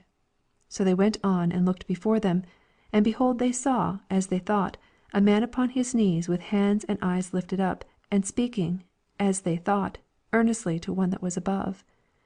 They drew nigh, but could not tell what he said, so they went softly till he had done. When he had done he got up, and began to run towards the celestial city. Then Mr. Greatheart called after him, saying, So ho, friend, let us have your company, if you go, as I suppose you do, to the celestial city. So the man stopped, and they came up to him. But as soon as Mr. Honest saw him, he said, I know this man. Then said Mr. Valiant for truth, Prithee, who is it? It is one, said he, that comes from whereabouts I dwelt. His name is Standfast. He is certainly a right good pilgrim. So they came up to one another, and presently Standfast said to Old Honest, Ho, Father Honest, are you there? Ay, said he, that I am, as sure as you are there. Right glad am I, said Mr. Standfast, that I have found you on this road. And as glad am I, said the other, that I espied you on your knees. Then Mr. Standfast blushed, and said, But why? Did you see me? Yes, that I did, quoth the other, and with my heart was glad at the sight. Why, what did you think? said Standfast. Think, said Old Honest. What could I think? I thought we had an honest man upon the road, and therefore we should have his company by and by. If you thought not amiss, said Standfast, how happy am I! But if I be not as I should, 'tis I alone must bear it. That is true, said the other. But your fear doth further confirm me that things are right between the Prince of Pilgrims and your soul. For he saith, Blessed is the man that feareth always. Proverbs 28:14. Valiant for truth. Well, but, brother, I pray thee, tell us what it was that was the cause of thy being upon thy knees even now. Was it for that some special mercy laid obligations on thee, or how? Standfast. Why, we are, as you see, upon the enchanted ground, and as I was coming along I was musing with myself of what a dangerous nature the road in this place was, and how many that had come even thus far on pilgrimage had here been stopped and been destroyed. I thought also of the manner of the death with which this place destroyeth men. Those that die here die of no violent distemper. The death which such die is not grievous to them. For he that goeth away in a sleep begins that journey with desire and pleasure. Yea, such acquiesce in the will of that disease. Then Mr. Honest, interrupting him, said, Did you see the two men asleep in the arbour? Standfast. Ay, ay, I saw Heedless and Too bold there, and for aught I know there they will lie till they rot. Proverbs 10:7. But let me go on with my tale. As I was thus musing, as I said, there was one in very pleasant attire, but old, who presented herself to me and offered me 3 things, to wit, her body, her purse, and her bed. Now the truth is I was both weary and sleepy. I am also as poor as an owlet, and that perhaps the witch knew. Well, I repulsed her once and again, but she put by my repulses and smiled. Then I began to be angry, but she mattered that nothing at all. Then she made offers again, and said if I would be ruled by her she would make me great and happy, for, said she, I am the mistress of the world, and men are made happy by me. Then I asked her name, and she told me it was Madam Bubble. This set me further from her, but she still followed me with enticements. Then I betook me, as you saw, to my knees, and with hands lifted up and cries, I prayed to him that had said he would help. So just as you came up the gentlewoman went her way. Then I continued to give thanks for this my great deliverance, for I verily believe she intended no good, but rather sought to make stop of me in my journey. Honest. Without doubt her designs were bad. But stay, now you talk of her, methinks I have either seen her or have read some story of her. Standfast. Perhaps you have done both. Honest. Madam Bubble, is she not a tall, comely dame, somewhat of a swarthy complexion? Standfast. Right, you hit it. She is just such a one. Honest. Does she not speak very smoothly, and give you a smile at the end of a sentence? Standfast. You fall right upon it again, for these are her very actions. Honest. Does she not wear a great purse by her side, and is not her hand often in it, fingering her money as if that was her heart's delight? Standfast. 'Tis just so. Had she stood by all this while, you could not more aptly have set her forth before me, nor have better described her features. Honest.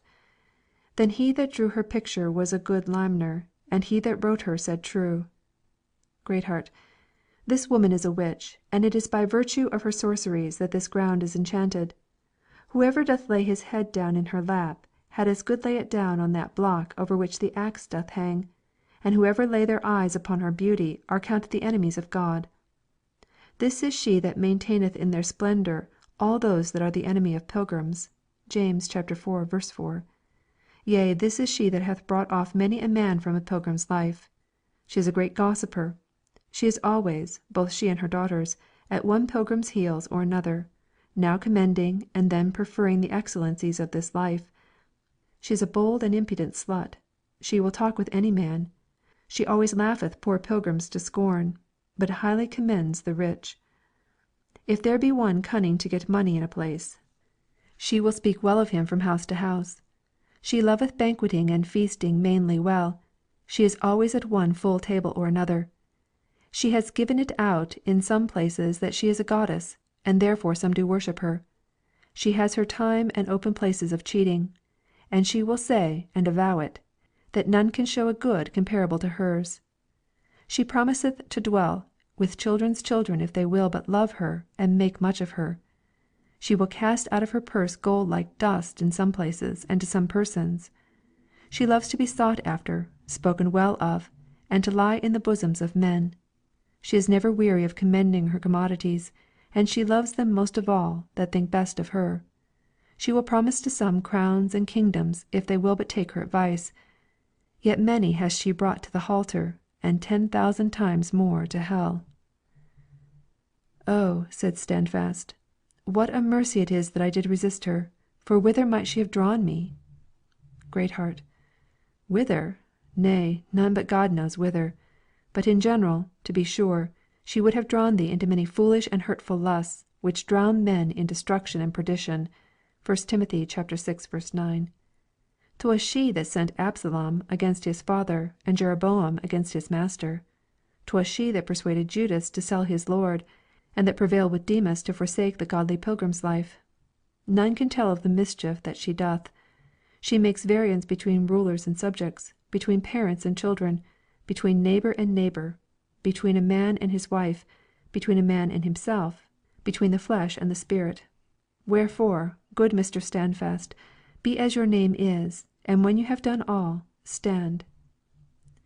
At this discourse there was among the pilgrims a mixture of joy and trembling, but at length they broke out and sang: "What danger is the pilgrim in? How many are his foes?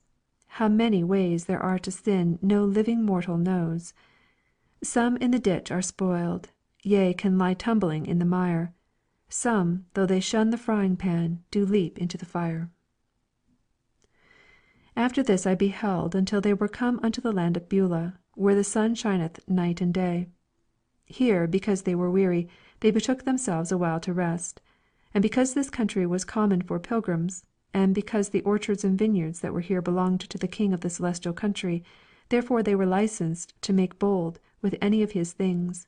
But a little while soon refreshed them here, for the bells did so ring and the trumpets continually sing so melodiously that they could not sleep, yet they received as much refreshment as if they had slept their sleep ever so soundly. Here also all the noise of them that walked the streets was, "More pilgrims are come to town." And another would answer, saying, "And so many went over the water, and were let in at the golden gates to day." They would cry again, "There is now a legion of shining ones just come to town, by which we know that there are more pilgrims upon the road, for here they come to wait for them and to comfort them after their sorrow." Then the pilgrims got up and walked to and fro. But how were their ears now filled with heavenly noises, and their eyes delighted with celestial visions! In this land they heard nothing, saw nothing, felt nothing, smelt nothing, tasted nothing that was offensive to their stomach or mind. Only when they tasted of the water of the river over which they were to go, they thought it tasted a little bitterish to the palate, but it proved sweeter when it was down. In this place there was a record kept of the names of them that had been pilgrims of old, and a history of all the famous acts that they had done. It was here also much discoursed, how the river to some had had its flowings, and what ebbings it has had while others have gone over. It has been in a manner dry for some, while it has overflowed its banks for others. In this place the children of the town would go into the king's gardens and gather nosegays for the pilgrims, and bring them to them with much affection.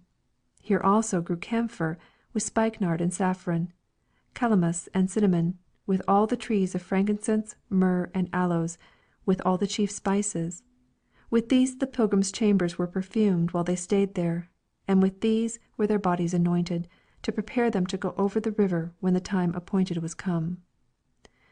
Now while they lay here and waited for the good hour, there was a noise in the town that there was a post come from the Celestial City, with a matter of great importance to one Christiana, the wife of Christian the pilgrim. So inquiry was made for her, and the house was found out where she was. So the post presented her with a letter. The contents were: "Hail, good woman! I bring thee tidings that the Master calleth for thee, and expecteth that thou shouldst stand in his presence in close of immortality within these 10 days." When he had read this letter to her, he gave her therewith a sure token that he was a true messenger, and was come to bid her make haste to be gone. The token was an arrow with a point sharpened with love, let easily into the heart, which by degrees wrought so effectually with her that at the time appointed she must be gone. When Christiana saw that her time was come, and that she was the first of this company that was to go over, she called for Mr. Greatheart her guide, and told him how matters were. So he told her he was heartily glad of the news, and could have been glad had the post come for him. Then she bid him that he should give advice how all things should be prepared for her journey. So he told her, saying, "Thus and thus it must be, and we that survive will accompany you to the riverside." Then she called for her children, and gave them her blessing, and told them that she had read with comfort the mark that was set in their foreheads, and was glad to see them with her there, and that they had kept their garments so white. Lastly, she bequeathed to the poor that little she had, and commanded her sons and daughters to be ready against the messenger should come for them. When she had spoken these words to her guide, and to her children, she called for Mr. Valiant for truth, and said unto him, "Sir, you have in all places showed yourself true hearted. Be faithful unto death, and my King will give you a crown of life. Rev. 2:10. I would also entreat you to have an eye to my children, and if at any time you see them faint, speak comfortably to them. For my daughters, my sons' wives, they have been faithful, and a fulfilling of the promise upon them will be their end. But she gave Mr. Standfast a ring. Then she called for old Mr. Honest, and said of him, Behold, an Israelite indeed, in whom is no guile. John 1:47. Then said he, I wish you a fair day when you set out for Mount Zion, and shall be glad to see that you go over the river dry shod. But she answered, Come wet, come dry, I long to be gone, for however the weather is in my journey, I shall have time enough when I am come there to sit down and rest and dry me. Then came in that good man, Mr. Ready to halt, to see her. So she said to him, Thy travel hitherto has been with difficulty, but that will make thy rest the sweeter. Watch, and be ready, for at an hour when ye think not the messenger may come.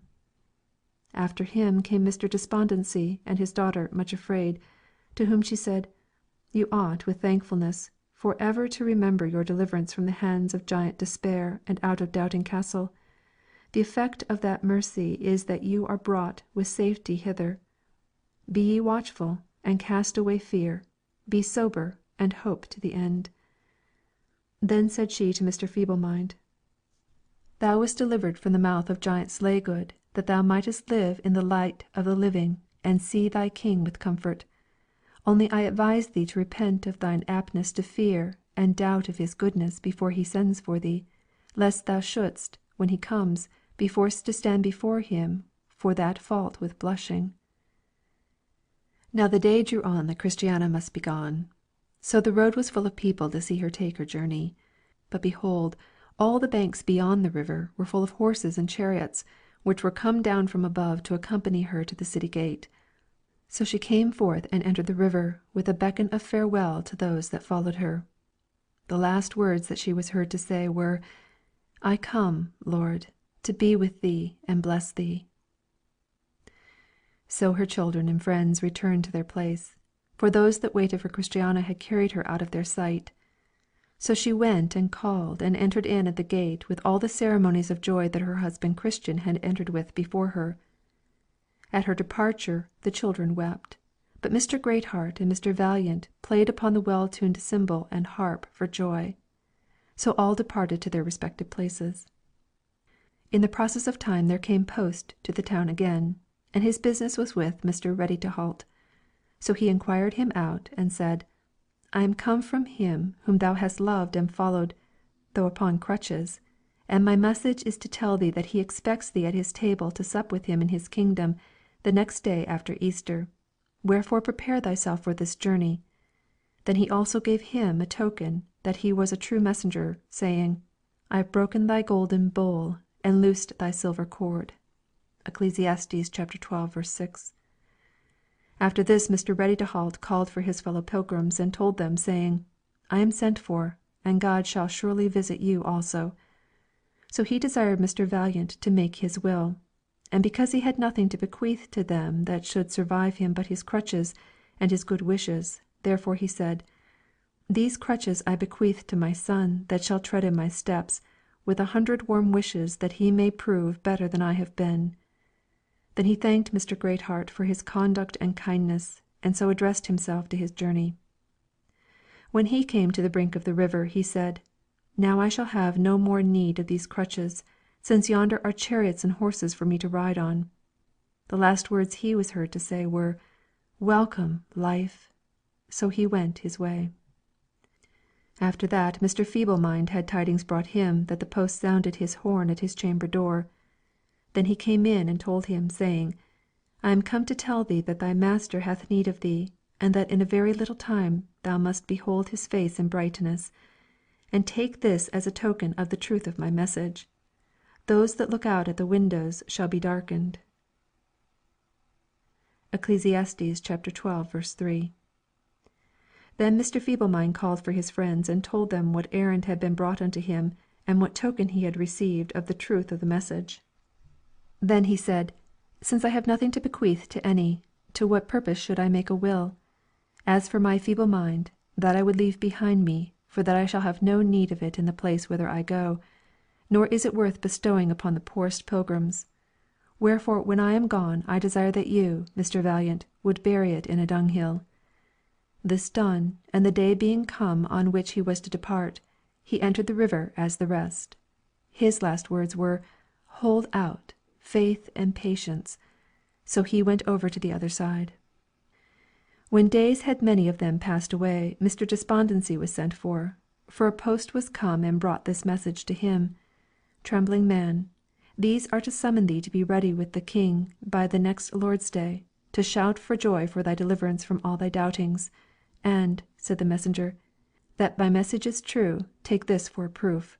So he gave him a grasshopper to be a burden unto him. Ecclesiastes 12:5.